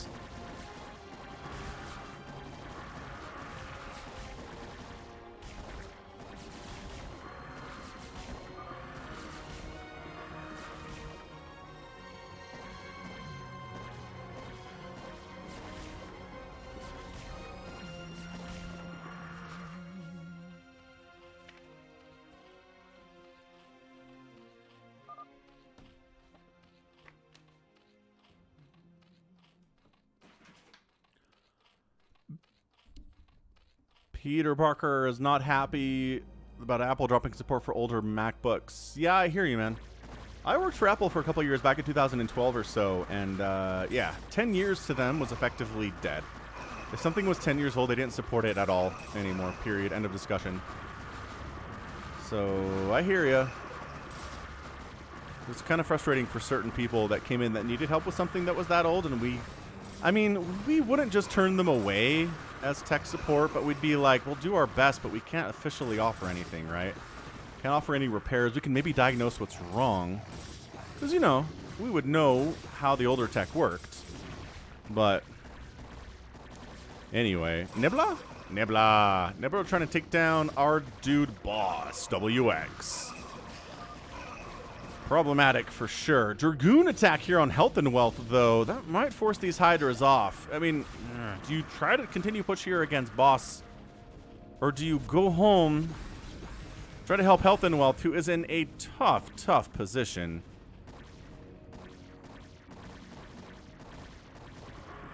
Hey, we got 100 likes. Thanks, everybody, for hitting our 100 like goal of the day. This usually doesn't mean we stop doing likes. Usually end up over 100, but, you know, 100 is a great place to be. Overlord comes in from Nibbler to deal with these lurkers, and it's kind of working out. Oh, but the Overlord gets sniped. And the lurkers are now invisible, and that's a huge problem. Dragoons and the Storm. Okay, so Health and Wealth is down to 17 drones here. Not ideal. Some Lings are popping out to try to deal with these Dragoons. A good answer, but not when it's 4 Lings against like 10 or 15 Dragoons here.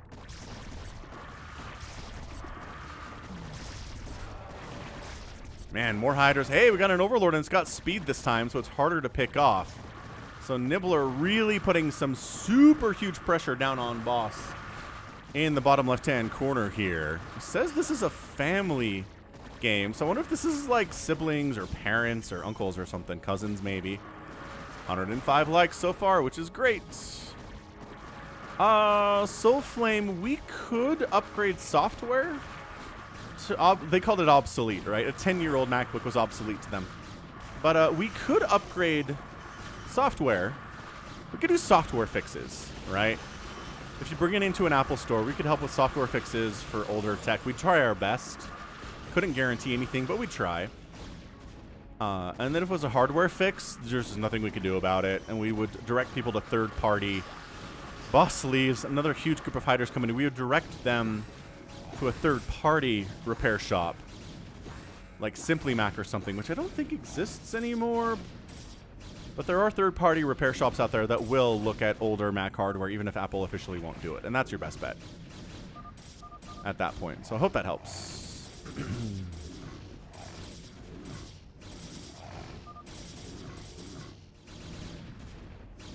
So Health and Wealth is dead. I mean, not officially. He hasn't left the game yet. But he's at 3 drones. He doesn't have enough money to rebuild another hatch, and that's his final hatchery. He just lost it. Unless he has snuck out somewhere else and he's... Oh, he did. He built a hatch here, and he got an Overlord down here. Okay, so he's got a... This is him. This is Health and Wealth right now, hiding with all of his might to try to keep alive right now.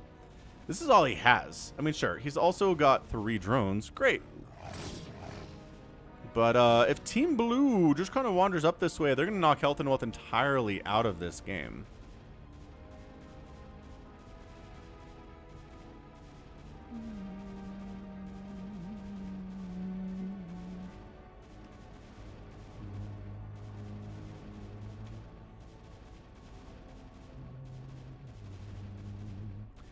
We still just down here wiping out boss? Yeah, sounds like there's a battle going on. There's really not. DT's wandering into about 10 cannons. Not going to work out for them a lot much. Dragoon's going to have a better time with it. Zealots as well, honestly. Storm defending. Are you all right, Nibbler says. Do you need assistance? I want to drop 1, says Nibbler. Yeah, I'm fine, says Friday. So yeah, we're going to drop 1 now, which there's really not a lot here from Sam 1, Sam 2, Sam 3. A big Hydra Lurker drop would probably wipe them out while you're at it.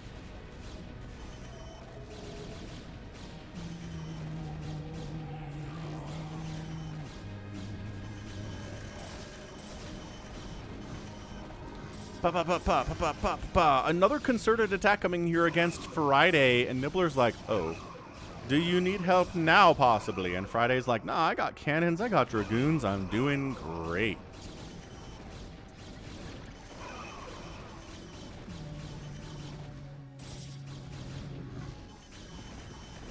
I don't know. It's a lot. They have 1-1 upgrades. Friday's Dragoons are sitting here at 2-2-2, so they have a distinct upgrade advantage, but they're also overwhelmed in numbers. But the choke helps with that situation, too. The choke means that these guys are bouncing around in the back, right? They're not attacking. Only 4 or 5 can attack at the same time, which really helps Friday stay alive against an attack from superior numbers. Adrenal's on the way from Nibbler. He is getting Overlord sight range as well. Flyer attack. Maybe he's going to go for a Muta bomb on it. But mutas are coming up here, too, from Sam 1, Sam 2, Sam 3. He's at 80 drones, man. He needs more hatcheries in order to spend this money.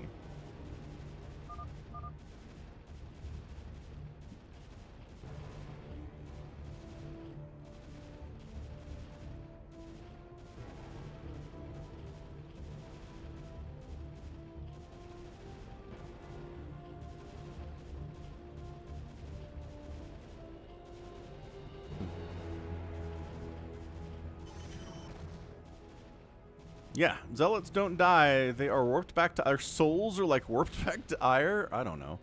And then they're put into Dragoons. Dragoons are just repurposed Zealots.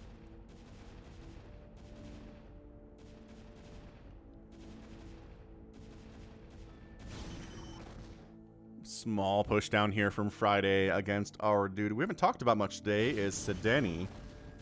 He's probably been doing the attack on Friday, so talking about him makes a lot of sense. He's not dropping 1. He's going to drop Sedeni down here.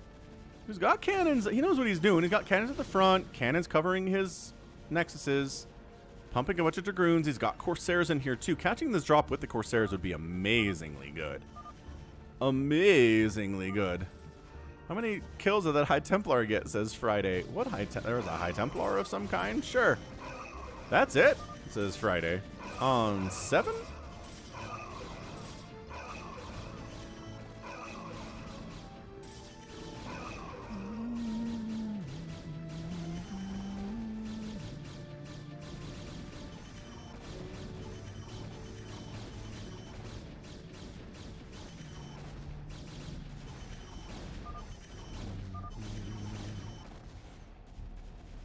And here's the 11 drop that Nibbler's been threatening. Lurker's burrowing in range of cannons. A couple Hydras. It doesn't... Yeah, like I said, this is well defended from Sedeni. He was ready for a drop. Takes a lot of work and a lot of preparation to do it. Some players just don't bother. However, did knock Sedeni down. Oh, he's got 68 workers. He's fine. He's fine. He pro-pulled and everything. Dude, Sedeni's legit. Guardian attack into Devourville, though.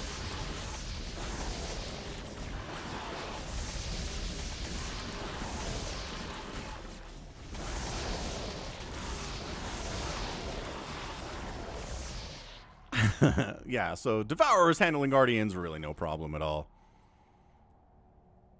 Are we really long distance mining from Boss's old base? Why? For what purpose exactly?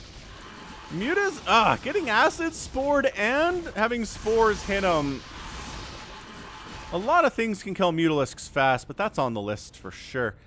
Bit of a, okay, small Hydra attack into Lurker Town. And then a small Ling attack into Cannon Zealot Town, maybe? Health and Wealth is... Health and Wealth lost his hatchery because Hydra's found it. So Health and Wealth is dead? Question mark? Is he, though? What color is he? He's the dark blue. Overlord, Overlord, Overlord. Oh, he's building down here. Should have seen that. Unfortunately, Zerglings are attacking his own hatchery. That's not good. But the drone chasing them away. Good stuff. Dragoon Ling attack. Problematic here for Friday. Can he hold it?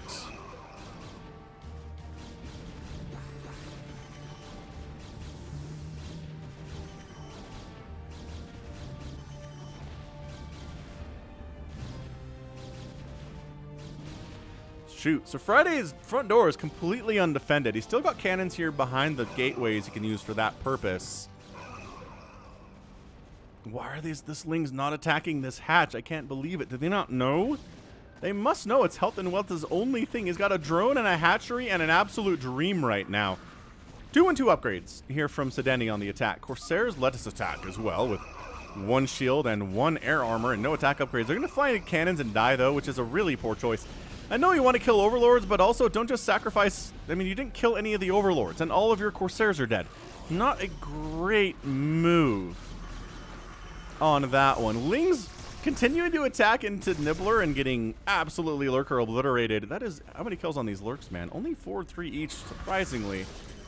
Surprisingly so. Cosman thinks this is a good game. I think it's a good game too. Nibbler doesn't send in bad ones.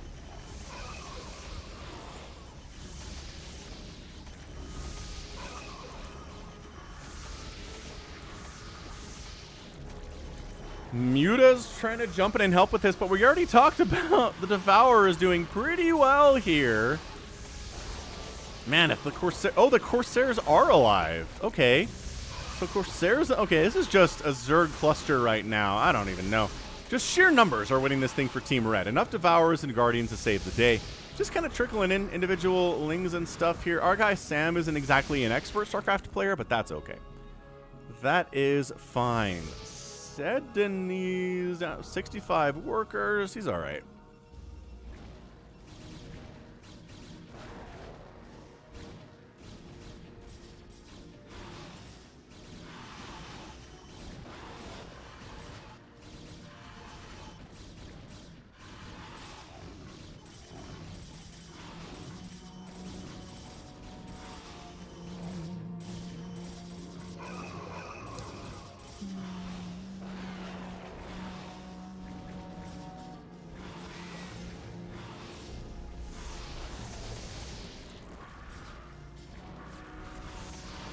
Yeah, a lot of people looking forward to the next ASL, Peter, for sure.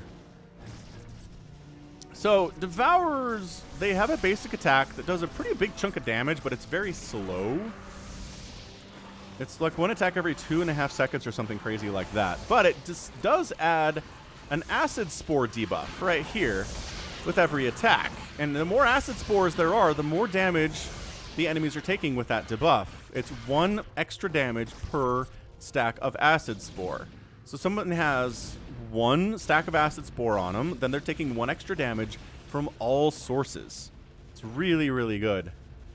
So our guy Sam, not doing great. 129 supply, a lot of it's in Scourge, which I guess not bad at killing Devourers. I don't know why drones are coming in here. I guess Nibbler just needs to get rid of some workers to free up supply to get to max army. That's fine. That totally works. Peter Brucker, I stream every Sunday at 11 a.m. Eastern starting time. I might bump it. I don't know. Maybe 11:30 Eastern time is not bad. Ah, Friday, though. Friday just got stormed down to 1 probe. It's just a regular old attack right in the front door. Not going well for our guy Friday at all. And yes, every attack slows down attack speed 2. It's not a lot. It's not super noticeable, but it definitely happens. Nibbler, me, help. Forget 1. Come help me.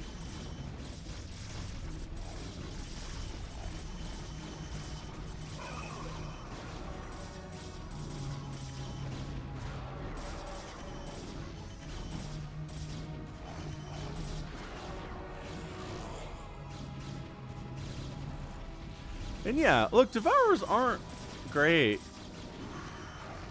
Like, they're not an amazing unit. We don't see them a whole lot in 1v1 professional games at all. Kill the lagger, says Friday. Dude, Health and Wealth is alive down here. Are you kidding? He's at 6 workers. He's back up to 6 workers. Incredible stuff. He has more workers than he started out with. Amazing.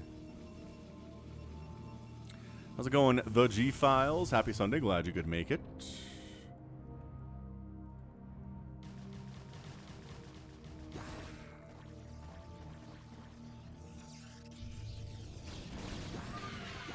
Maybe take your overlords with you, just in case there's DTs, says Friday. Not a terrible idea.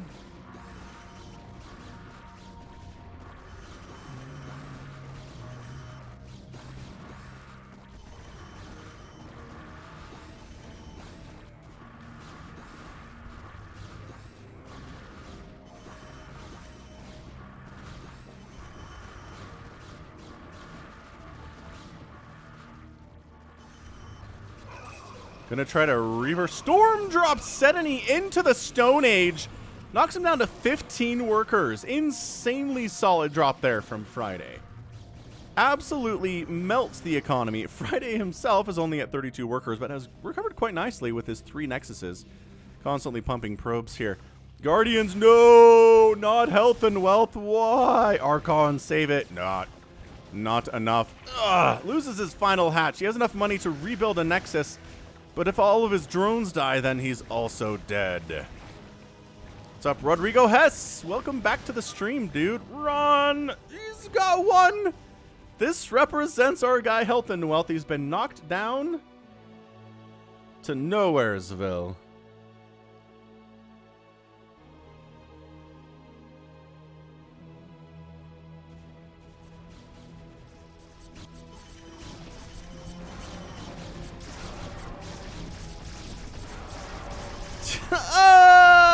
No! Health and Wealth. Health and Wealth gets removed, but Nibbler saving the day with 1,000,000 Ultralisks. Overlords need to deal with these lurkers. They're doing a pretty good job with it. Dragoon's not a bad idea.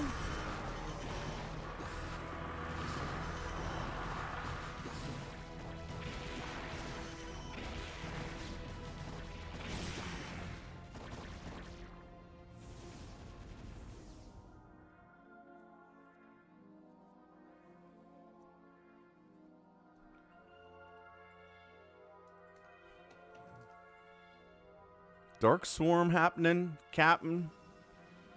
Oh. I think this was a drop, but it's blue going into blue here.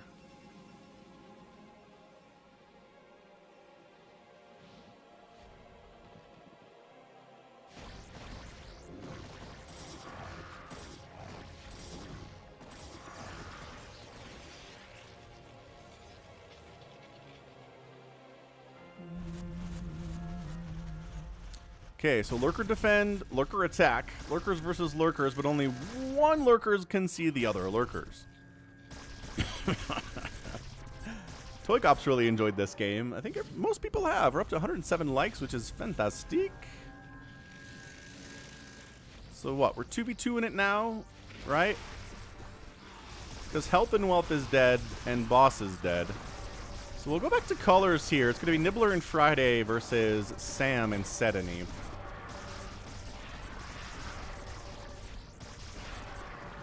Nibbler losing to Filer a little bit carelessly to Lurker, but, you know, it's the fastest map. And you can afford to lose units a little bit more carelessly here than in a regular 1v1 or team-style situation.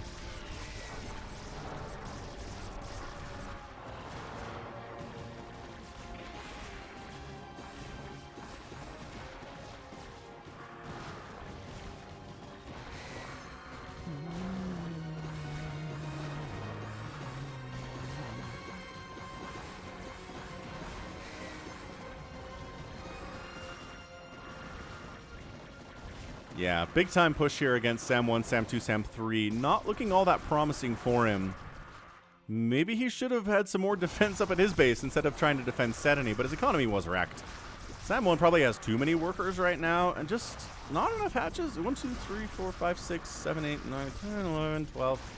So, I mean, it's like 13. Okay, it's like 14. He's probably fine. Never mind.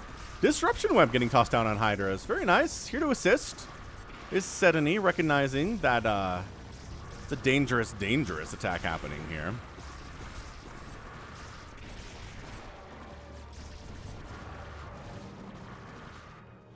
Friday is all the way back up to 78 workers, which is insane. He was down to 0. He had 0 workers.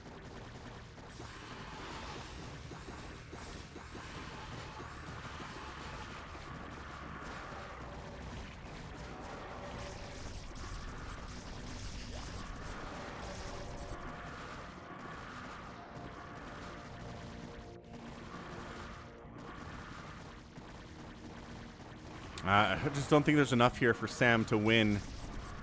Ultra's coming in. This is going to be so tanky. Lurkers in StarCraft 2 do bonus damage versus armored targets. So surprisingly, they're very good against ultras. Not as good in Brood War, it turns out. Cosmin Wufu likes this game. Yeah, fastest maps are always pretty intense, especially the ones that Nibbler send in. This is Friday trying to... Oh, he does get a drop up here. Oh! 19 kills! Sam down to 24 workers. He had like 120 workers just a second ago. Now he's down to 20. He has about 4,000 minerals in the bank, which is fine and everything, but he's just getting squeezed. Squeezed to death. So finally, he moves the lurkers, Sam 1 does. He doesn't send them to defend his base, though. He's already got enough lurkers, I guess, to do that. Potentially anyway. Sedney coming in to try to help defend his teammate. Good teammates here.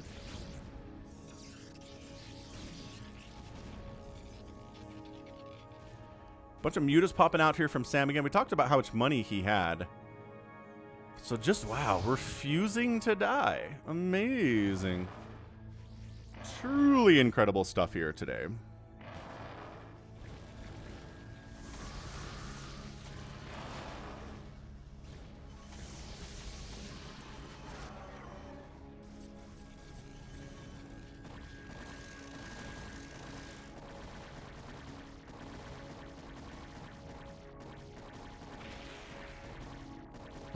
Two Hydras. Guardians try to come in, but Mutas are intercepting, but Devourers are intercepting those dudes. So Scourge here to make sure the Guardians die much more easily. There are still at least 12 of them in this stack. The splash damage on the Mutas is going to be really, really useful here against these stacked up Guardians. Slowly dealing with them. They have 2 armor. The Mutas have +2 attack, so we're pretty even on that count. I'm surprised more of these Guardians aren't taking serious hits, but maybe they're going after the Devourers, kinda? I don't know. It's another Zerg cluster right now.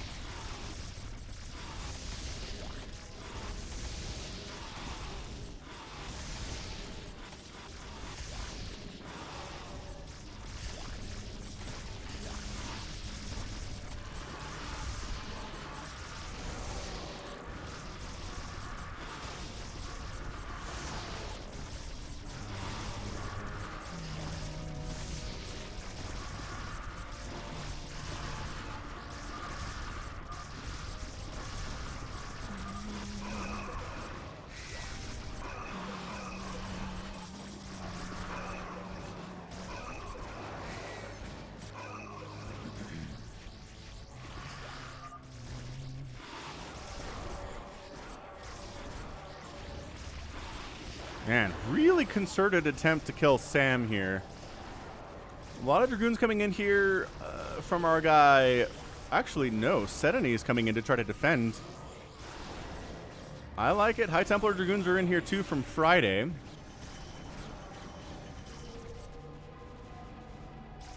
Okay, so Sam lives. He's back up to 54 workers, which is not bad.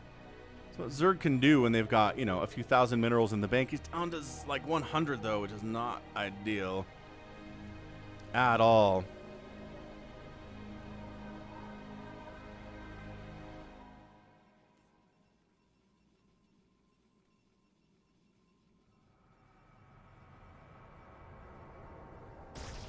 Incredible. Like, incredible. This is kind of chill right now. What do we got?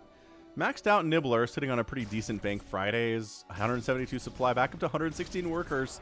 All the way from 0, ladies and gentlemen. Sedney's at 79 supply, only back up to 14. He's not doing as good a job as the other players who have taken huge worker kill count hits. Recovering from that. He just hasn't recovered from it well at all.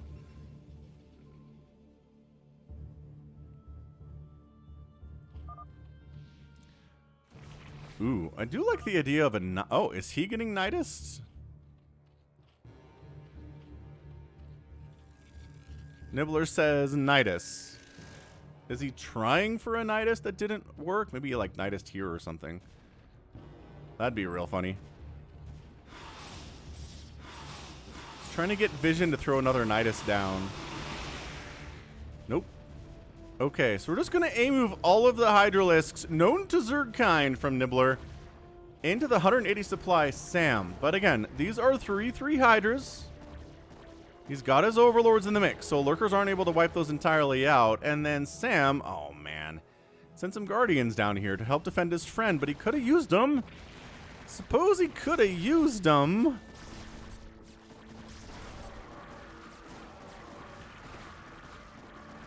Wait. Health and Wealth is alive? How? What? What? How?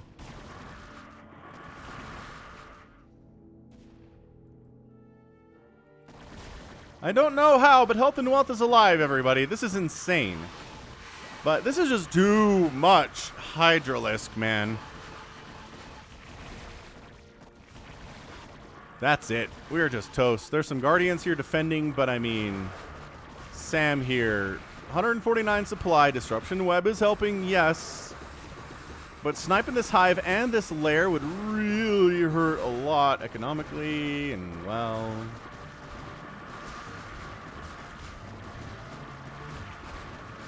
This is great. This is exactly what you want. And then a million overlords come over to finally finish him off. Nibbler is a little frustrated. And Sam leaves the game. GG. And that's your that's your GG. That is it.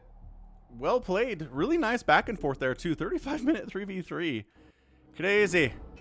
Crazy times. Nibbler, 700,000 points there in only 30 minutes. Like, there were players in the last, that 2v2v2v2 that had 800,000 points in an hour and a half. So Nibbler playing well. Friday taking second place overall. Ends up producing the most units today. Nibbler does. He loses the same as Sam, actually. Exactly the same, which is fun. And then resources total. Nibbler never really has economy hurt like Sam did, like Sedany did, like Friday did. So he has the most resources spent. Great. Truly amazing. All right, cool. It is time to play some games of StarCraft and not just cast some replays of StarCraft. So come over to BattleNet, US West. Come down here and type join Falcon Paladin with a / on it. And then you can be in this channel with players like Ryu's Dragon, Dead Infested, Sunny Sun, Slicky Fats, No Hands, No Brain, Yimmy, Tuna on Toast, Danny Daniel, Critter.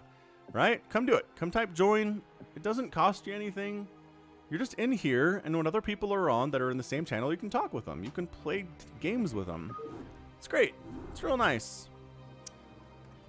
Alright, so we're going to do Phantom today. Phantom Gold with odds. Use map settings. Yes, yes, yes. Extended unit limit. Absolutely. Let's go.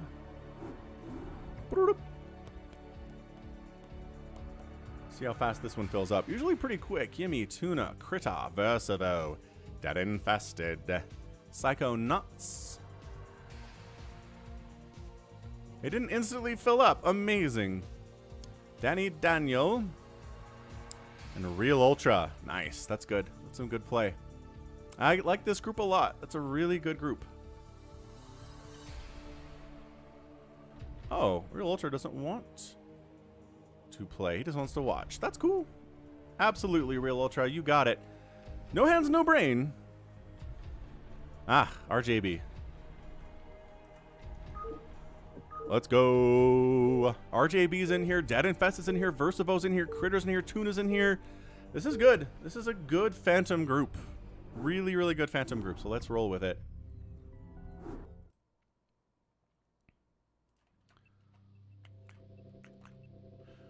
All right, sweet. So we've got Danny Daniel, Terran, No Hands, No Brain, RJB, Zerg, Dead Infested, Zerg, Tuna, Zerg, Psychonauts, Yimmy, Versivo bottom left, and Critter playing his Protoss on the left side. So again, this is like Among Us in StarCraft, okay? Everybody's ostensibly on the same team. Is it 2 Phantom, no Paladin? Ooh, that's rough. So the Phantoms want to kill everybody, but they want to hide and pretend they're normal people. The Slayers are what you're called if you're a normal person. You're trying to kill the Phantoms are trying to kill you. But ostensibly, you're trying to pretend that you're all Slayers. Also, there's Paladins in certain game modes, wherein there are players who are good and they need to kill the Phantoms, but also they get extra resources like the Phantoms do. Toycop, we'll get the next one, man. No big deal. So we're going to watch RJB for a minute here. He's our guy. See if he's going to attack anyone quickly. I'll be back. I'll be back in about a minute and a half.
Little aggression there out of our dude Dead Infested. Not surprised about that. So he's decided to attack Brown and just cause mayhem. Dead Infested's a guy who he's not necessarily, doesn't have to be the Phantom to be aggressive and kill other people. He's a Chaos Goblin that way.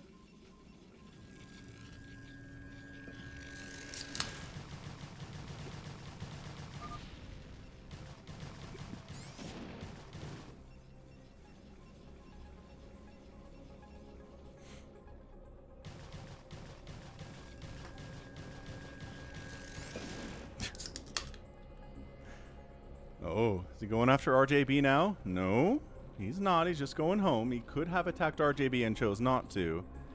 So yeah, the trick about this is you want to figure out who on earth is the Phantom here, or the Phantoms. And usually if someone's aggressive, that's enough to tell that they are. But, you know, Dead Infested's a crazy person.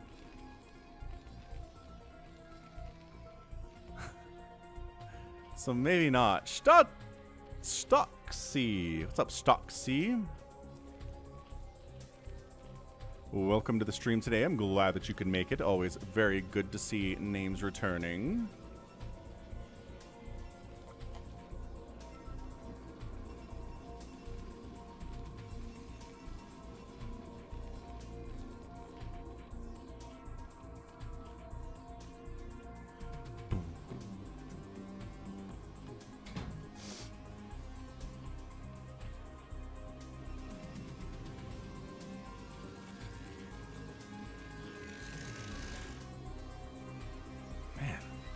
Roasty in here. 92 degrees outside. All right. Kill the middle, says Dave C. Chaos. Chaos everywhere. Nick T says, get him. Dead, I think, has just made about 6 lings today. And just running around, putting Fear of Zerg into everybody. Tuna says, what are you observing, Tuna? That these lings are... Yeah, he doesn't want white to have this gas at all. Versivo. Don't do it, says Versivo. Hey, you're very welcome, Stocksy. Stocksy. There we go. It's like a guttural stop. Stocksy. I don't really have that sound in English as much. Phantom can be a good guy with a bad destiny. That's true. Sometimes that happens. So, meching it up here. Very good. RJB's been pretty quiet. He's got a bunch of Hydras out. Positioning with his lings. Dead Infested once again says no one gets the center gas. Yeah, so that's his goal. His goal is to make sure no one gets the center gas. That's it. He's not going to kill your workers. He's not going to kill you. But if you try to take the center gas, he's going to take personal offense to it. Floor Shirts has been jaded by Phantom mode.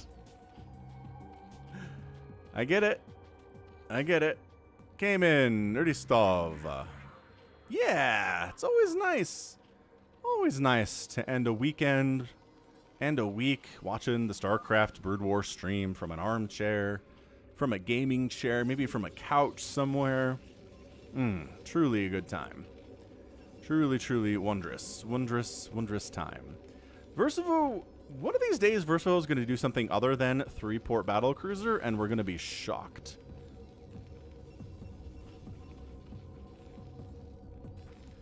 Man, it sure looks like RJB is kind of posturing. This is a lot of factories. Did somebody claim Paladin? Because I don't think we have any Paladins, right? No Paladin, says Versivo.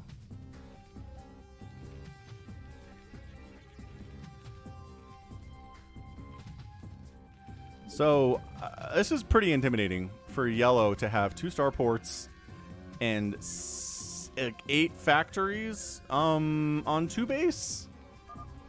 Yeah, I don't know about that. Tuna says friendship Ovi. Friendship Ovi? Oh, it's a friendship Ovi, not a friendship over. Never, says Versivo. Just kind of overlords out. Just, you know, just in case something happens. Just max species, says Versivo. Huh? So Critter's decided that no, you don't get to build a hatchery here, I guess. He's taking the gas and he's protecting it. He's like, no sniping my assimilator at all. Attacking the gas again, dead, says Critter.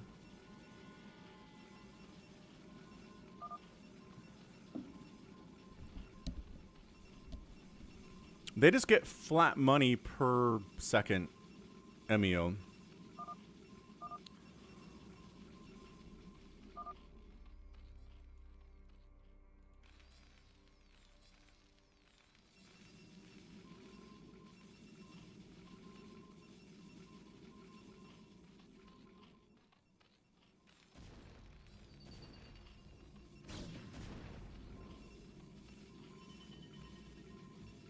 Yeah, so Critter's basically unallied dead here. He's got a couple queens out, some lings, and some lurkers at 10 minutes, which is... Again, he got early lings, but he didn't make a million of them. He went right into macro after the early ling set. So this isn't crazy to me.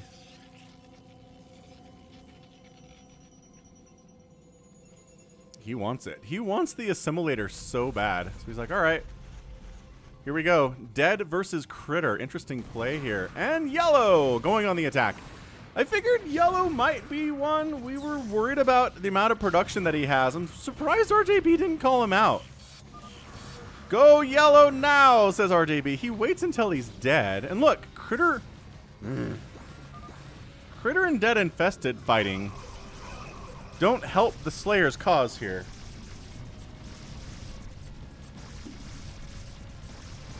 But alright, Critter's in trouble. RJB's in trouble. Tuna says, it's Yellow.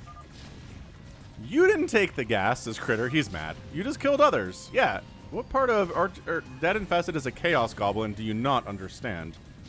So RJB just kind of getting riggedy wrecked right now.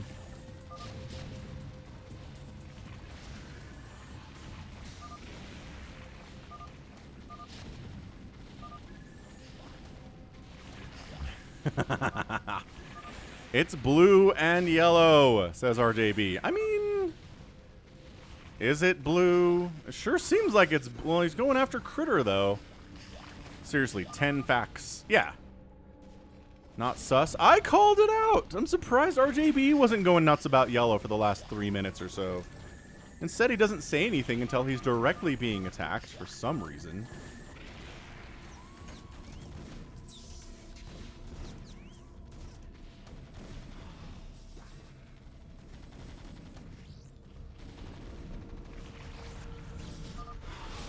Battle cruisers are here to assist against Dead on some level, but also they just got ensnared, so that's not good. It's gotta be Danny. Yeah, so Danny's yellow. Yeah, Danny's yellow. And he's just on an absolute rampage of mech right now. Plus, what attack on these boys? Dead Infested really just wants to kill Critter. That's his entire role right now. Making sure Critter dies, who's got carriers out pretty fast. It's orange and yellow. Oh, it's orange and yellow, says Versivo. I don't know about that. A fitness stream when I sprint for a kilometer? Yeah. No, it's not really happening. I mean, I do go to the gym, and I do run for a kilometer. I don't sprint for a kilometer. Goodness, no. Usually you just run for a couple miles. Which is a lot of kilometers.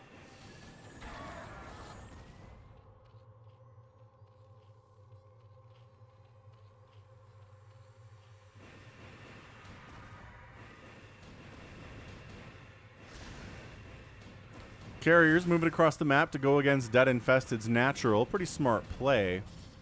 Muta's harassing Danny Daniel here from RJB. That's really all he has is a handful of Mutas. He's building hatcheries in different spots so he doesn't get eliminated from the game. Dead Infested.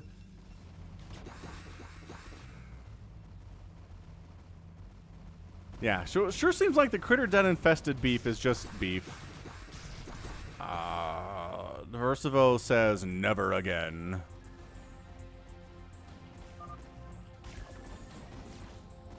Why yellow, says Critter? Because he's the Phantom. Oh, that's not a Y yellow. That's a Y yellow.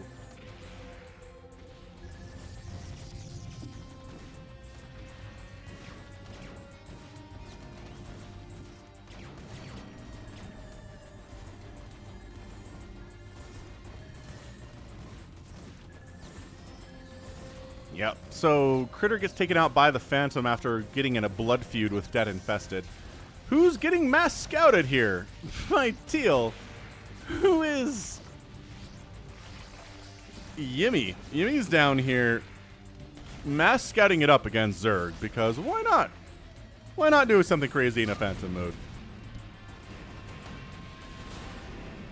Yeah, Critter's kind of getting obliterated right now.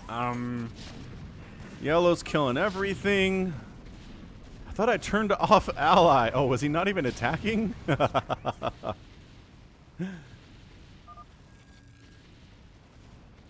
Critter says he needs some help after he loses his main nexus and pretty much his entire army.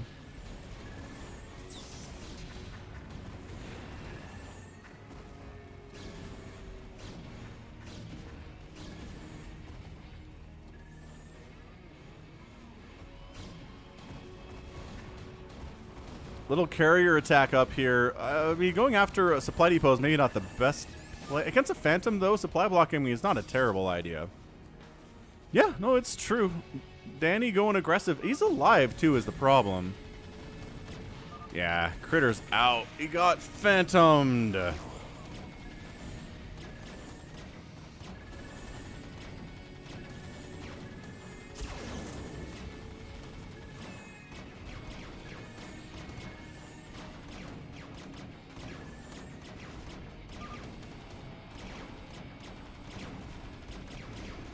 So battlecruisers are wiping out most of Danny's army here, which is nice. Versivo assisting quite nicely. Oh, keeps his Stargate alive, but I think that's it for Critter. I don't think he has anything left at all. So going Simon Lloyd. Happy Sunday. Glad that you're here. It was red, says Yimmy. What? Holy smokes. Is it Tuna? Is it Tuna and Danny working together? It sure seems like it is. Oh boy. So Dark Swarm the battle cruisers. Plague the battle cruisers. I wish Dead would actually play his role. Yimmy calls it GG. His army's gone. He doesn't like the Chaos Goblin nature of Dead Infested. You have Defilers with energy for stuff. Go, Tuna! Tuna! Plague it! Okay, at least a Dark Swarm it. There you go. Whoa, Critter's mad. People AFKing too much, says RJV. Yes, now the Slayers are attacking each other, being very angry at each other here. Someone just lagged out hard. Real Ultra, no! He's just obs. It's okay.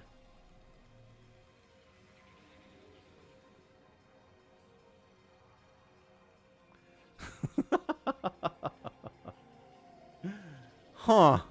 So Real Ultra's internet died. When he said he had to go halfway through this game, what he meant was his internet was going to get turned off, apparently.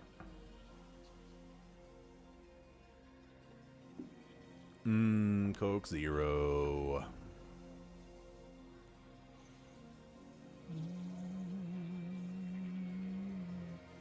That's what Dead always does, RJB. Dead always trolls. He never plays it straight, ever. Alright, obs, no big deal. 'Twas an obs. Kill red, says Versivo. Who? Brown, I guess, but he's running into this lurker problem at his front door. Brown does not have a ton of stuff here. I think this might be a Phantom win, ladies and gentlemen. We haven't necessarily seen a Phantom win recently. Dark Swarm, pop. Pop, pop, pop, pop, pop. Consume a Hydra. Consume another Ling, maybe. Oh, no. Defiler snapped. Sniped. Critter gets dropped. That was fast. It's like he disconnected with an instantly dropped. All the Defilers died before they could throw up a Dark Swarm. It's actually pretty good for the good guys here. Meanwhile, Danny Daniels here to completely wipe out Dead Infested while he's at it. Not that you have to worry about Dead Infested, I suppose. I suppose there was a time where Dead Infested and Phantoms played it straight. But I think it just made him more mad than anything else.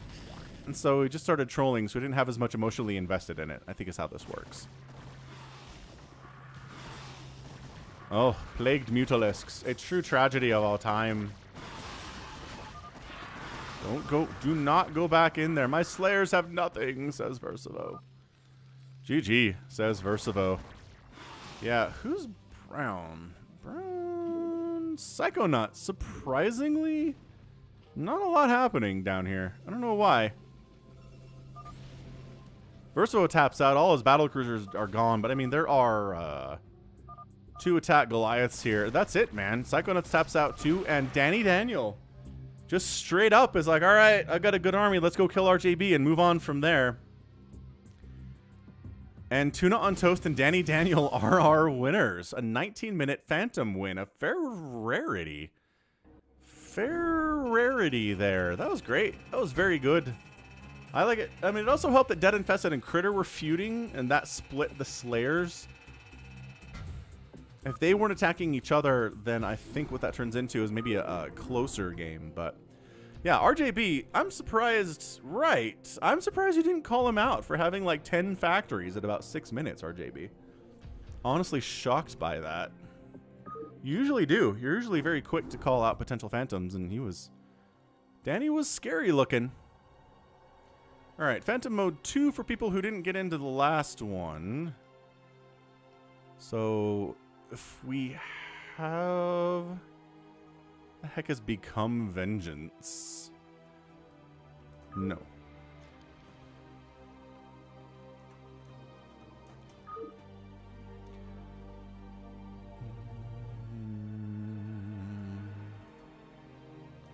Right on, right on, right on. Ah, you crashed Real Ultra. That's what happened. Fair enough, dude. Shocksky loved that one. That was, I mean, Phantom's win is always nice. Always a good time. So who's new in here? SOS is in here. Toycop's in here. Good. John Doe's in here. Fine.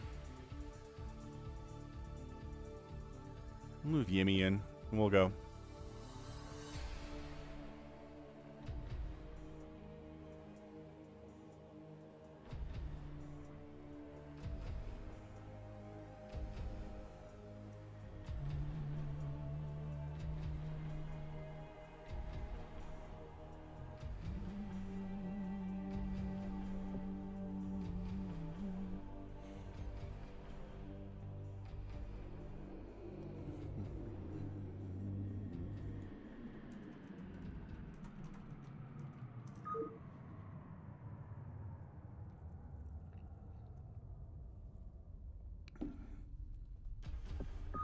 Let's go. Psychonauts, Tuna, SOS, Zero the Hero, Twisted Halfling, Toycop. Danny Daniel, Become Vengeance, who is John Doe, and RJB, who has no hands, no brain. No hands, no brain. No hands, no brain. No hands, no brain. So, game 2. Toycop, SOS, Tuna, Psychonauts, Danny Daniel, Become Vengeance, who's John Doe, RJB's bottom left, and Zero the Hero left side as a yellow Terran player.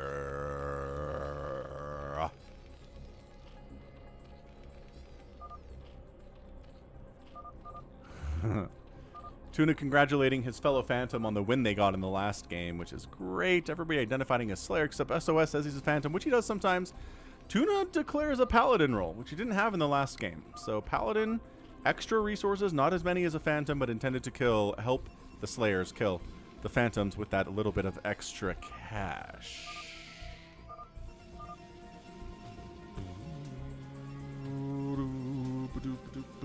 Tuna's mad he's not getting as much money as he was in the last game.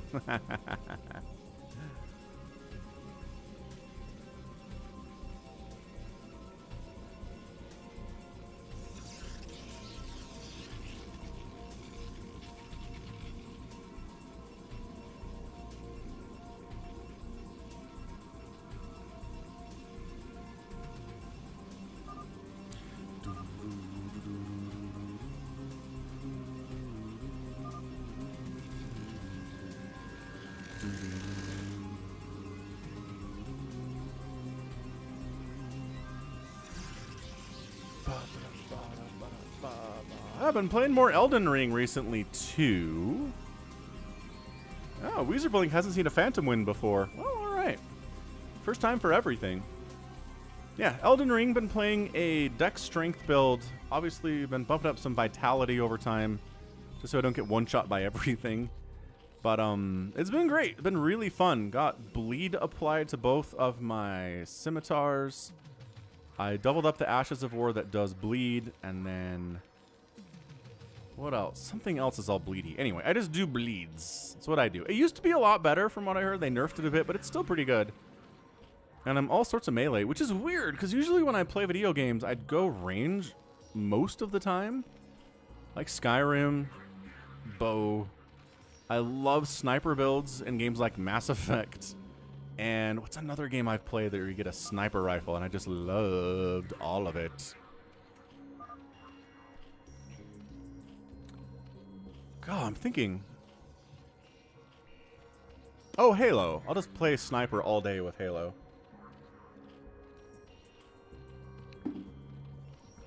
Peter Parker did a Dex Faith build. That's cool.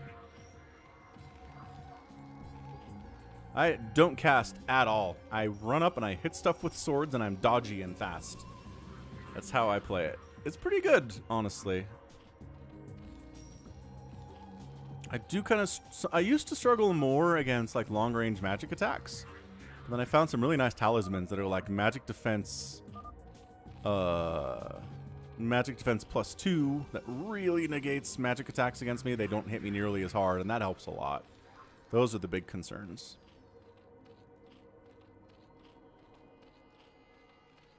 Yeah, looks like SOS denying the middle as well as he can. He said he was a Phantom.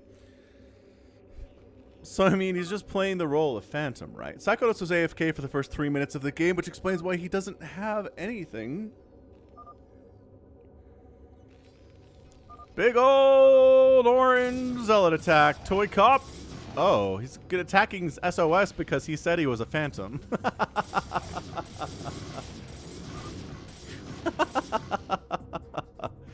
No, he's attacking SOS because he declared himself a Phantom. So we kill Phantoms. That's how we win.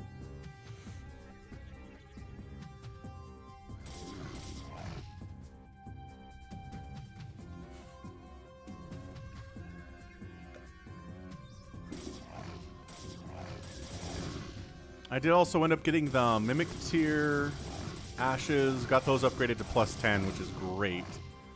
Because I just have a copy of my character applying bleed at the same time that I'm applying bleed to the boss, and it just helps immensely.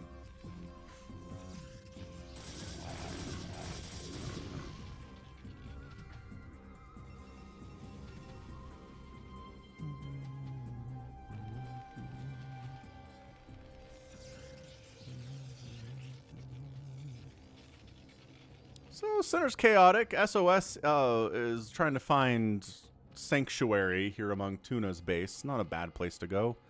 Really, the only place to go.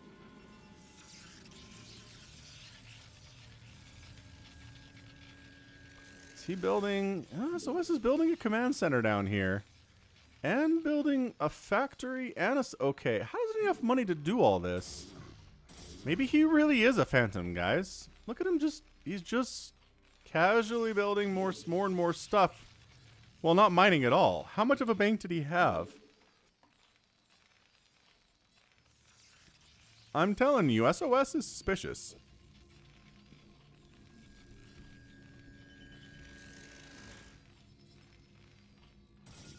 He hasn't landed the CC at all. Yeah, see, Tuna knows. Tuna's like, where'd you get all that cash to build a factory, 2 supply depots, and a command center? Instantly. That's like 1,000 minerals. There's no way he was floating 1,000 minerals after that opening. He built a barracks and a bunker and a refinery, blocked all this stuff off. SOS is very sus, very suspicious. I think Toycop's gonna come down and kill him. Just really defending here. They really don't want SOS. No, Tuna says, not allowed.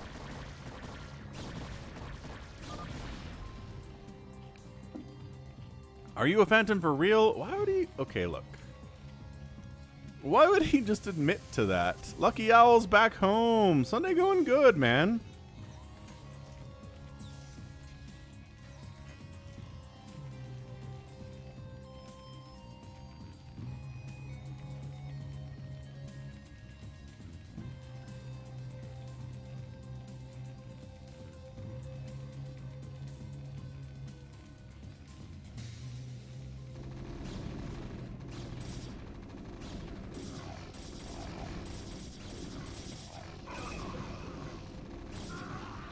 Yeah, so SOS getting executed just through the combination of identifying himself as Phantom, blocking the middle, and then just being suspicious.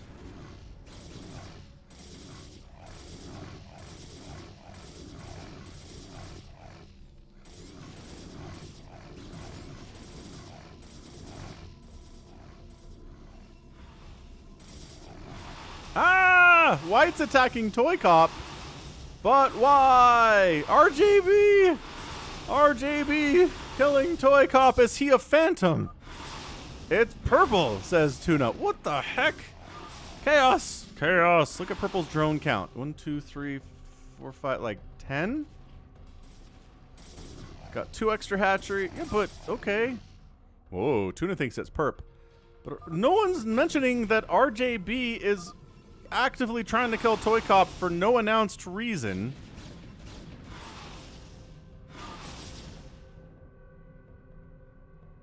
Ay caramba, what is even going on here?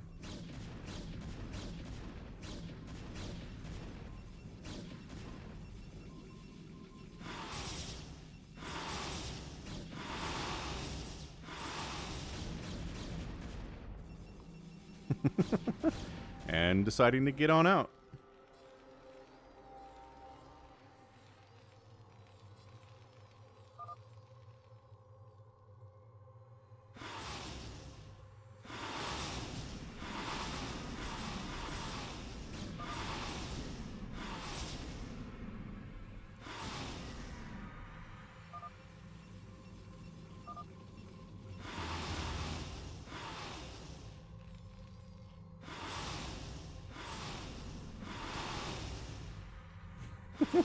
I'm a Slayer, says RJV. I mean, why are you attacking me when I kill a Phantom if you are? This is a good question. SOS isn't even dead. Alright, so this chaos. We've already chaos to this thing, because I think you're a Phantom. Okay, so now he officially accuses Toycop of being a Phantom after, you know, he spent some time harassing him a little bit.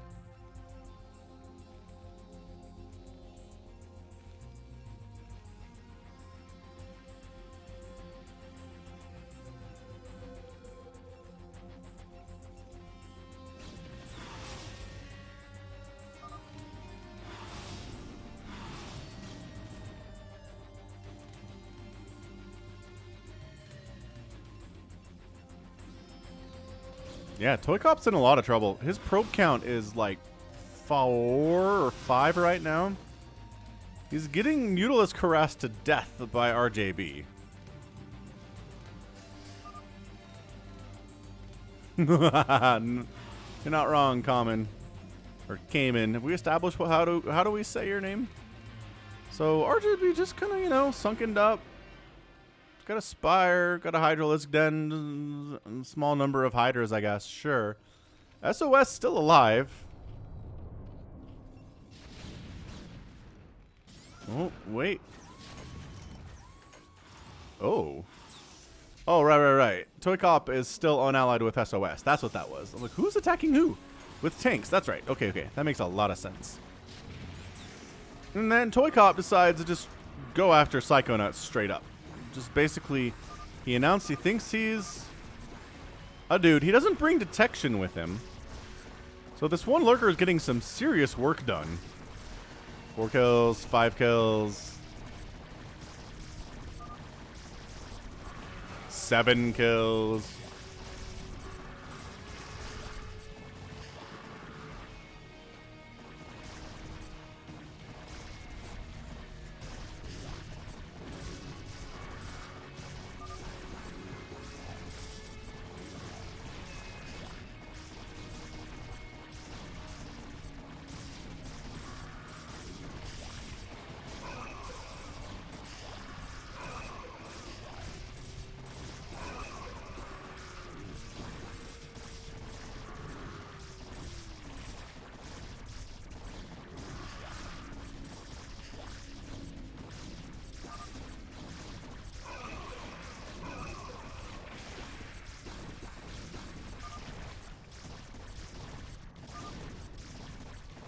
I'm killing a phantom, says Tuna, and I'm a paladin. Leave me alone.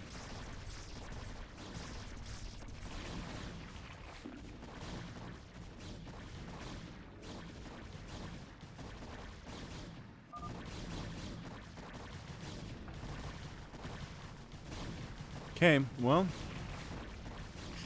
at this point, we'll see. This is a pretty quick way to determine who's a phantom and who's not. Psychonauts taps out, and Psychonauts was a phantom. Nice! We'd have snuffed that one out. Okay, very good. So Tuna, playing the paladin role perfectly here, executes a phantom.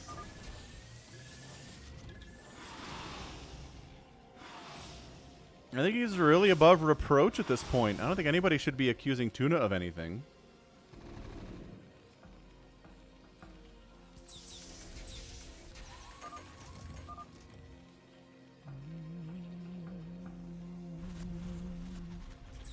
RJB just kind of casually harassing SOS. I don't know. SOS, Toycop, RJB can't decide who it is.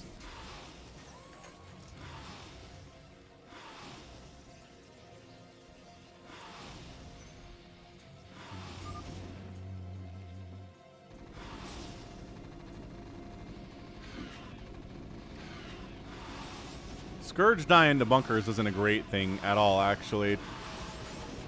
Getting the one bunker. Okay, wipes it out. A Goliath shows up. The mutas are like, must kill Goliaths. Must kill Goliaths. Dave doesn't believe it's SOS. He's a little suspicious to me. I have him like a 5 out of 10 on my suspicious radar.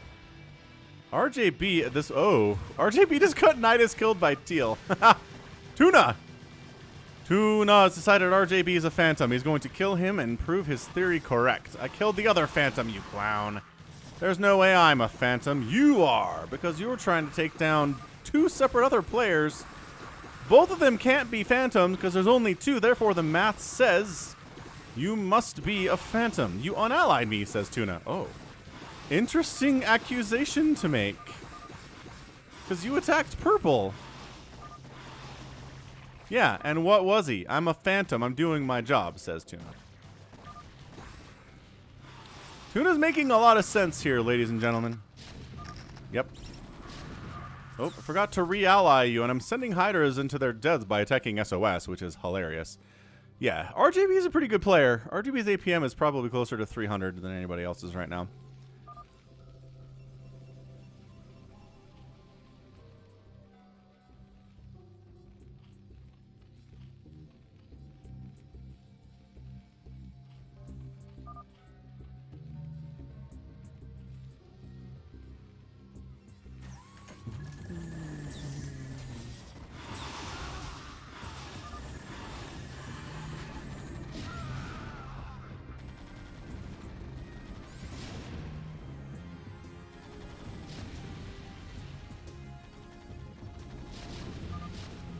Oh, Yellow's is okay. So Yellow's decided to attack SOS all of a sudden.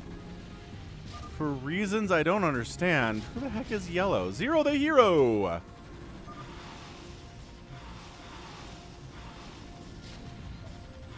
Alright, so SOS gets tacked out. Bam. And? You must live with your mistake. And he was a Slayer. Okay. So another Slayer down. SOS was not, in fact, a phantom, even though I had him like a 5.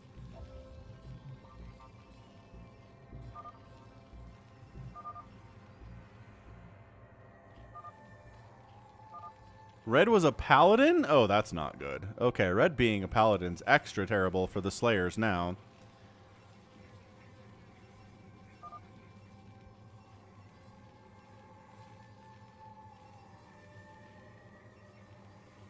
Not good.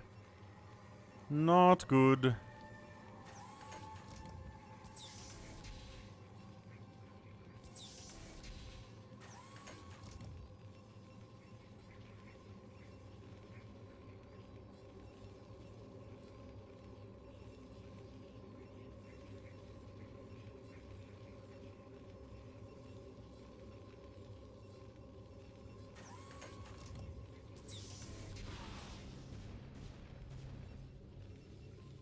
Mutas. Are you still going after Toycop? RJB is still going after Toycop.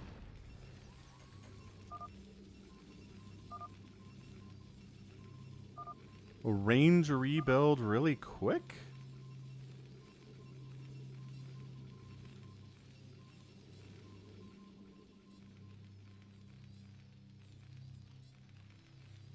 What does that mean? What range? Like Dragoon range rebuild? What are you talking about? I don't know, man. But Toycop is moving into potentially carrier play here. He does like his carrier play. A lot of Protoss players do. Got enough Zealots and Dragoons for now to move into that stuff. It's easier to deal with Mutalisks if you have carriers for sure.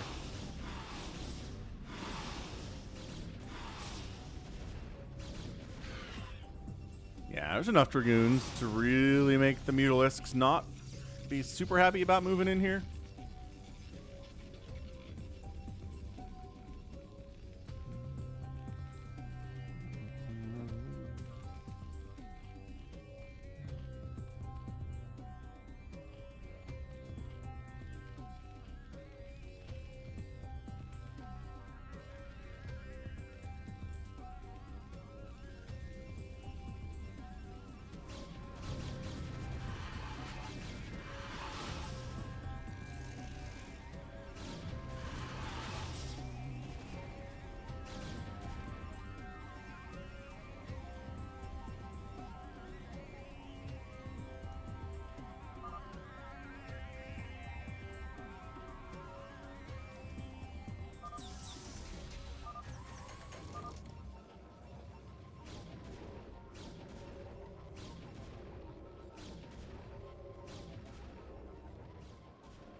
So what's RJB working on, right? He's got Hydras. That's pretty much it. He's really just microing these Mutalisks more than anything else. He can't win with Hydra Muta. Not if he's a Phantom anyway. Yeah, Soul Flame, for sure. They remastered the water too. The terrain. There's like actual fish in the water. Yeah, see?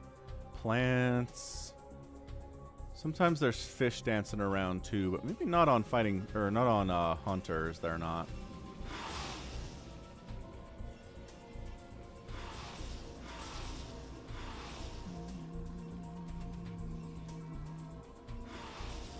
Yeah, makes sense, SOS. If you have extra resources, you can play StarCraft better.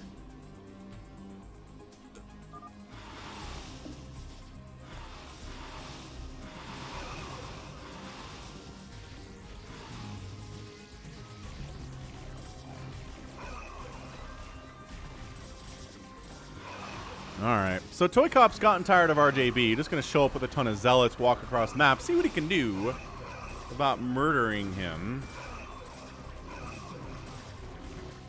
Pretty good Sim City here. The Hydra Lurker sunken stuff, exactly what you need. You know how this works.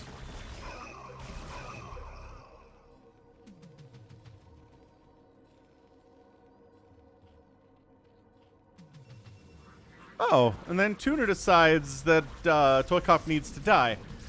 Okay, kind of just doesn't announce it at all. Just kind of wanders in and decides that if Toycop dies, it'd be good for him in some way.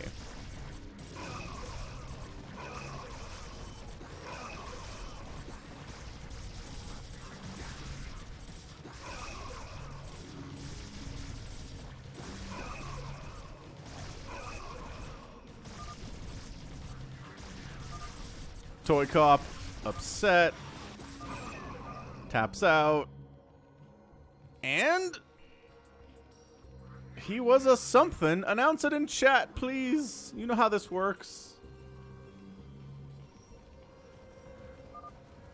And he was a Slayer. Brutal. Brutal. Dude, kill RJB. All he's done today is attack people that aren't phantoms and defend phantoms. Those are the two things that he's done today.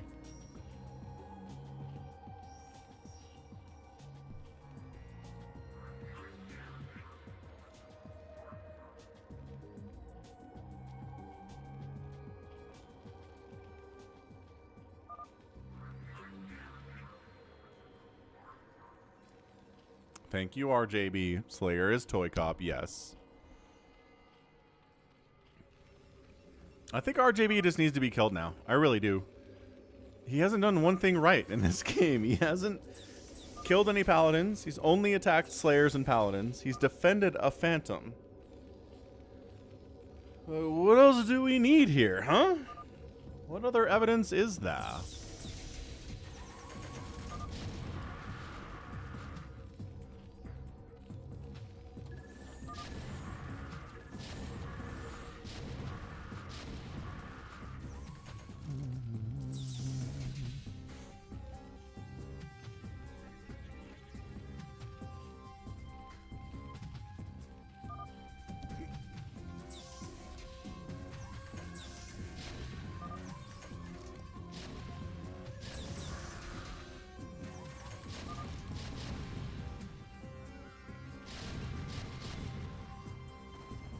Alright, so RJB being attacked by Zero the Hero.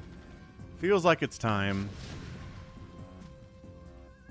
Like I said, Hydra Muta not amazing here. If RJB is a phantom, he's hiding it very well. But he's just causing too much wrong chaos to really be helpful to the Slayers, is what I think here.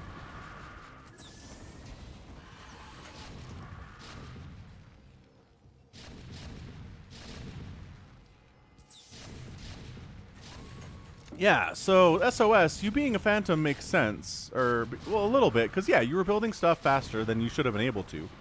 We sniffed that out.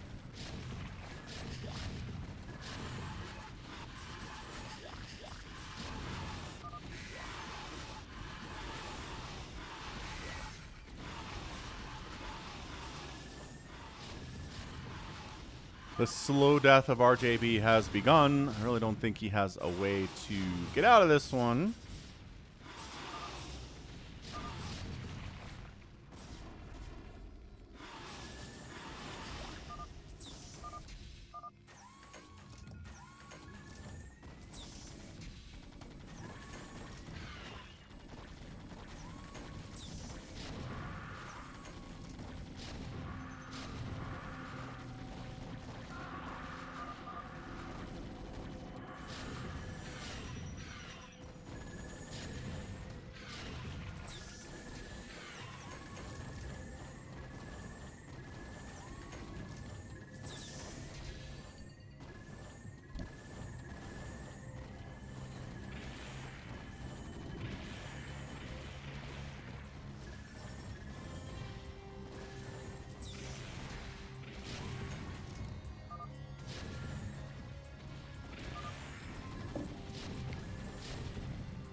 Why do you think it's RJB?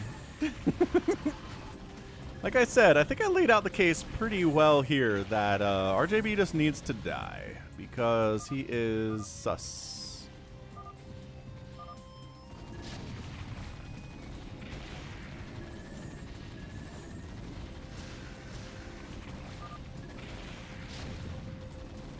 Yeah, but at 26 minutes, you could be max upgrades. Why not? Why'd you kill him for no reason? You are sus, says Danny Daniel. Heck yeah, because yellow is a phantom. Oh yeah, because he's attacking you. It's not good logic here, dude.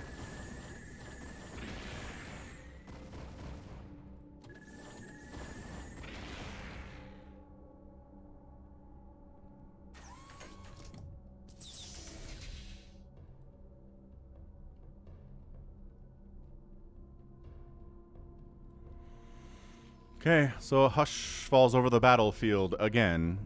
RJB... Okay, come on. Casually going hatch, hatch, hatch. You think RJB had 900 minerals in the bank?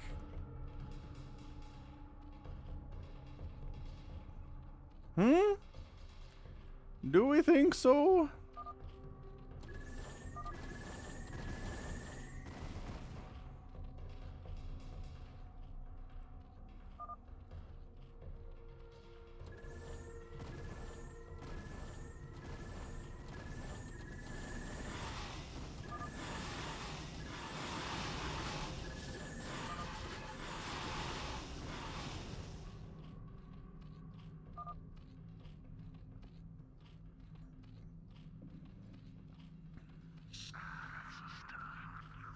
Stim?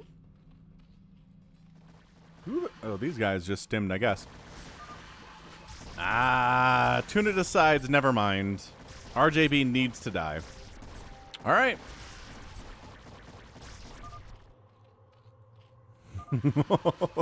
RJB. Salty. And he was a Slayer too. But yes, like I said, I think he's a Slayer, but he's just too much. He's helping Phantoms too much. And hurting Paladins too much. Fess up, says Zero the Hero. Who is it? That's funny. I like that a lot. Yellow's attacking blue. So Zero the Hero might just be our guy. He might have just announced with his 3-3 upgrades. I'm pretty sure that was Zero the Hero who unallied first, or maybe it was blue. Ah, see? John Doe says it's I mean, it's hard to say. Hard to say here. Blue doesn't have a lot of hatcheries. He's got 3, 4. He's got 4 hatcheries. He's not winning this battle. Go yellow. If it's teal, we're all dead.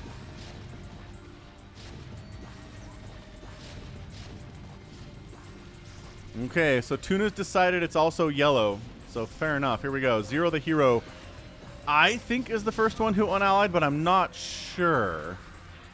It's just the Dark Swarm just doesn't help as much against the tanks as you want it to as a Zerg player, does it? Oh, Brown's in the play too, but they're Dark Swarm siege tanks!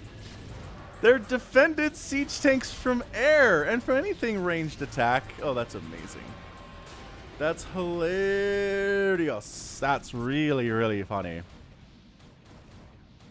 So the Dark Swarm not only doesn't kill the siege tanks, but it protects them from the carriers that come to kill them 2 minutes later. You can't make it up. You can't make this up at all. That's hilarious. So Tuna taking top left. Tuna, if he is a paladin, he's really important in wiping these tanks out. But the Dark Swarm wears off eventually. Don't go in there. John Doe, don't go in. You don't need to. Let the carriers wipe them out. It's only siege tanks. What is John Doe freaking out about? He's running into 1,000,000 siege tanks with +3/+3. Yeah, Ling Ultra, hold back, Zergs. Just wait until the tanks are dead and then start running in. Yeah, man. Danny Daniel has a ton of carriers.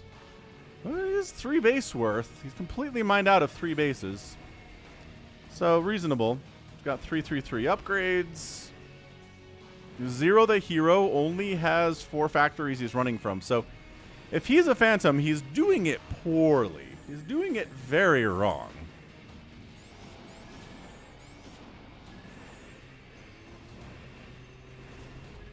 But yeah, so Zero the Hero is dead. There's just no way he's recovering from this one at all. Tuna holding back a little bit. He's ready to pounce on anyone that looks sus. John Doe, he's not remaxing at all. He remaxed on like 4 Hydralisks and 12 Lings. So yeah, John Doe, not our guy. Zero the Hero, I don't think is either.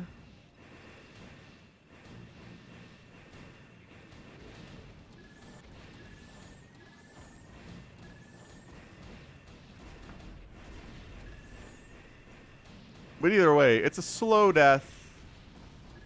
Danny Daniel says that, yeah, Tuna is very scary. I mean, if he is a paladin, he's doing what he's supposed to do. I killed the first Phantom. If you want to say that I'm the second Phantom, fine, but the evidence is not in your favor. And look, sometimes a Phantom wants to kill his teammate Phantom because then he gets a solo Phantom victory, which is kind of Kind of something you can brag about if you're into that sort of thing. Zero the Hero says, good luck killing that final Phantom. Because it's not me. Is what he's declaring. Declaring his innocence. To the last minute here.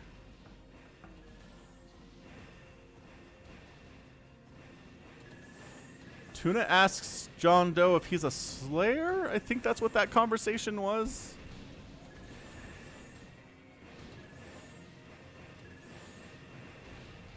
Man, carriers are so slow with their damage. They're so boringly slow with their damage sometimes.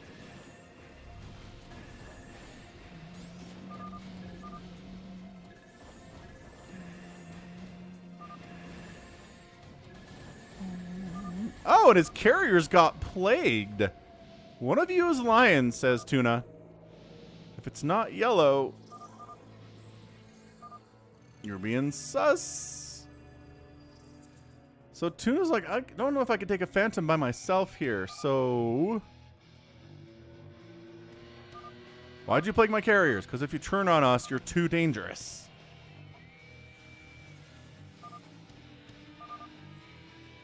I'm not fighting full health carriers, says Tuna. If they're full health and you Dark Swarm them, you're fine.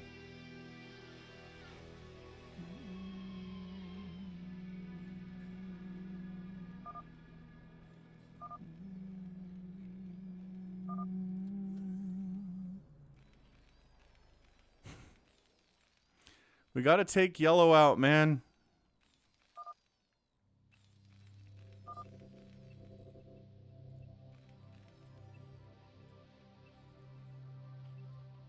Now it's a Mexican standoff. Now it's Tuna and Danny Daniel kind of eyeing each other a little bit here, being like, yo, yo, yo. Yo, yo, yo. I think you were microing your mutas pretty effectively, RJB. That wasn't bad. Critter's just mad at everybody who's a clown in Phantom. Can't necessarily say that I blame him for that, but you know, it's the nature of multiplayer games on the internet, right? If you run Call of Duty, if you run League of Legends, if you run anything, people are going to be clowning in team game situations on the internet. I think a carrier just died to missile turrets. That's not good. I got this, says Tuna. You don't have to waste any more interceptors on these stupid missile turrets. Let's go.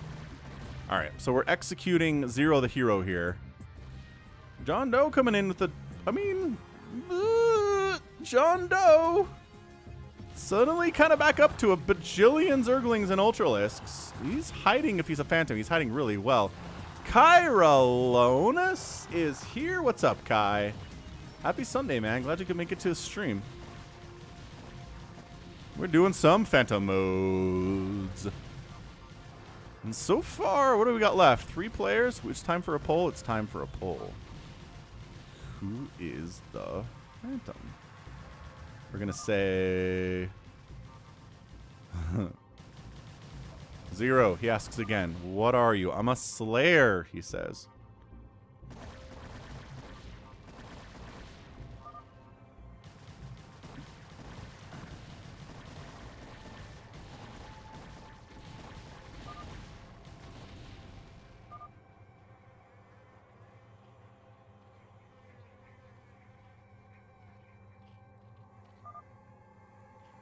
It's just the 3, right? Teal, blue, and brown. Yeah. I mean, Zero the Hero is still around, but...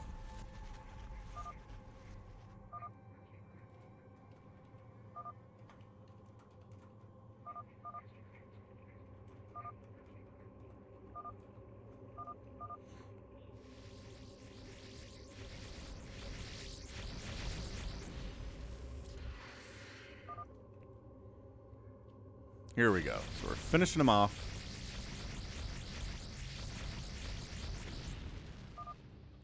John Doe's...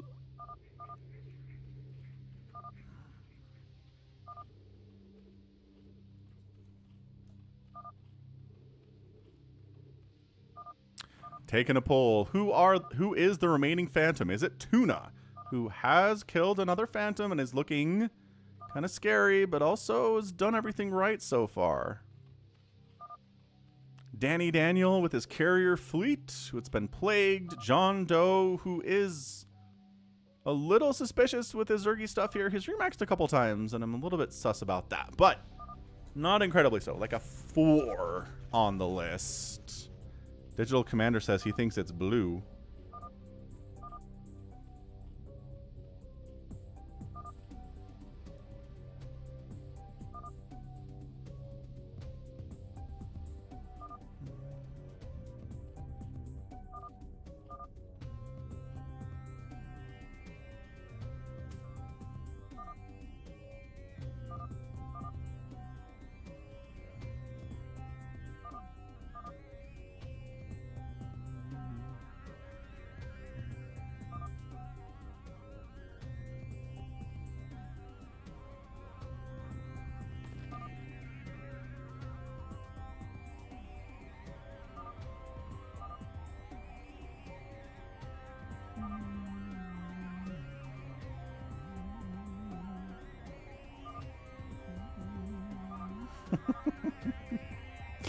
The chatting is real here, man.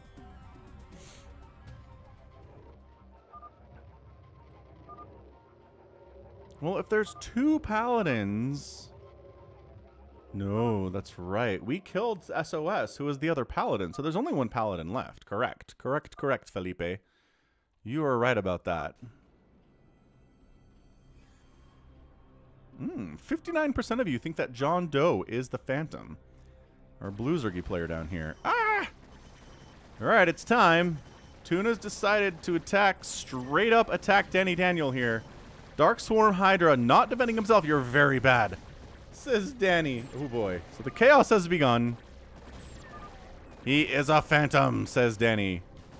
Me? Says John Doe. He's not even defending himself. Oh, Danny. Danny, you have such honor amongst StarCraft players.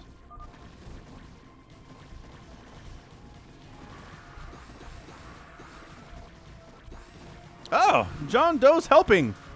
John Doe is attacking Tuna. Ah! He gets all of his units plagued, some of them otherwise.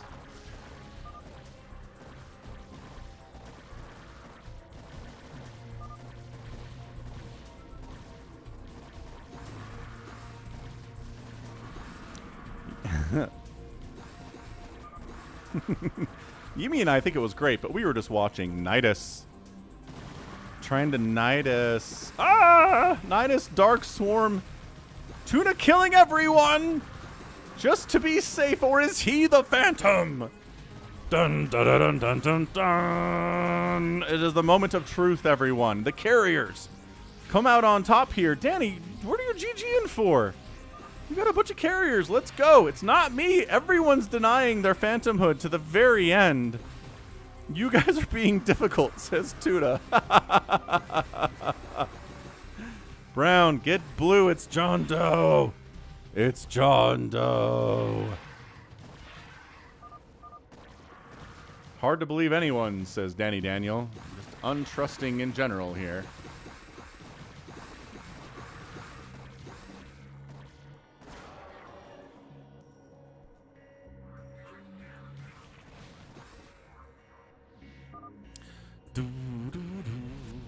Emil's on board here. Blue doesn't have a dozen hatcheries, says Zero the Hero. Oh my gosh, they're doing the thing. John Doe hiding. Really, really good job hiding if he is in fact a Phantom. Like I said, he's like a 4 out of 10 on my Phantom meter. My Susso-meter. But, hey. Yumi leaves he knows. Yumi knows who the Phantom is, so he just bails. He's like, whatever. I'm bored now. I'm the greatest of all time paladin, says Tuna. Alright, this is it. This is going to come down to if John Doe's our guy. We'll know soon enough. If it is him, it's over. If it's not... Ah! Tuna just plagued him again.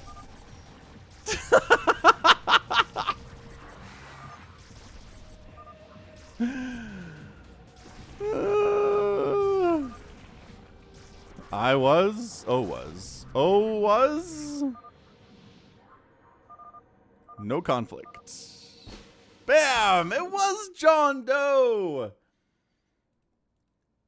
John Doe hiding too much.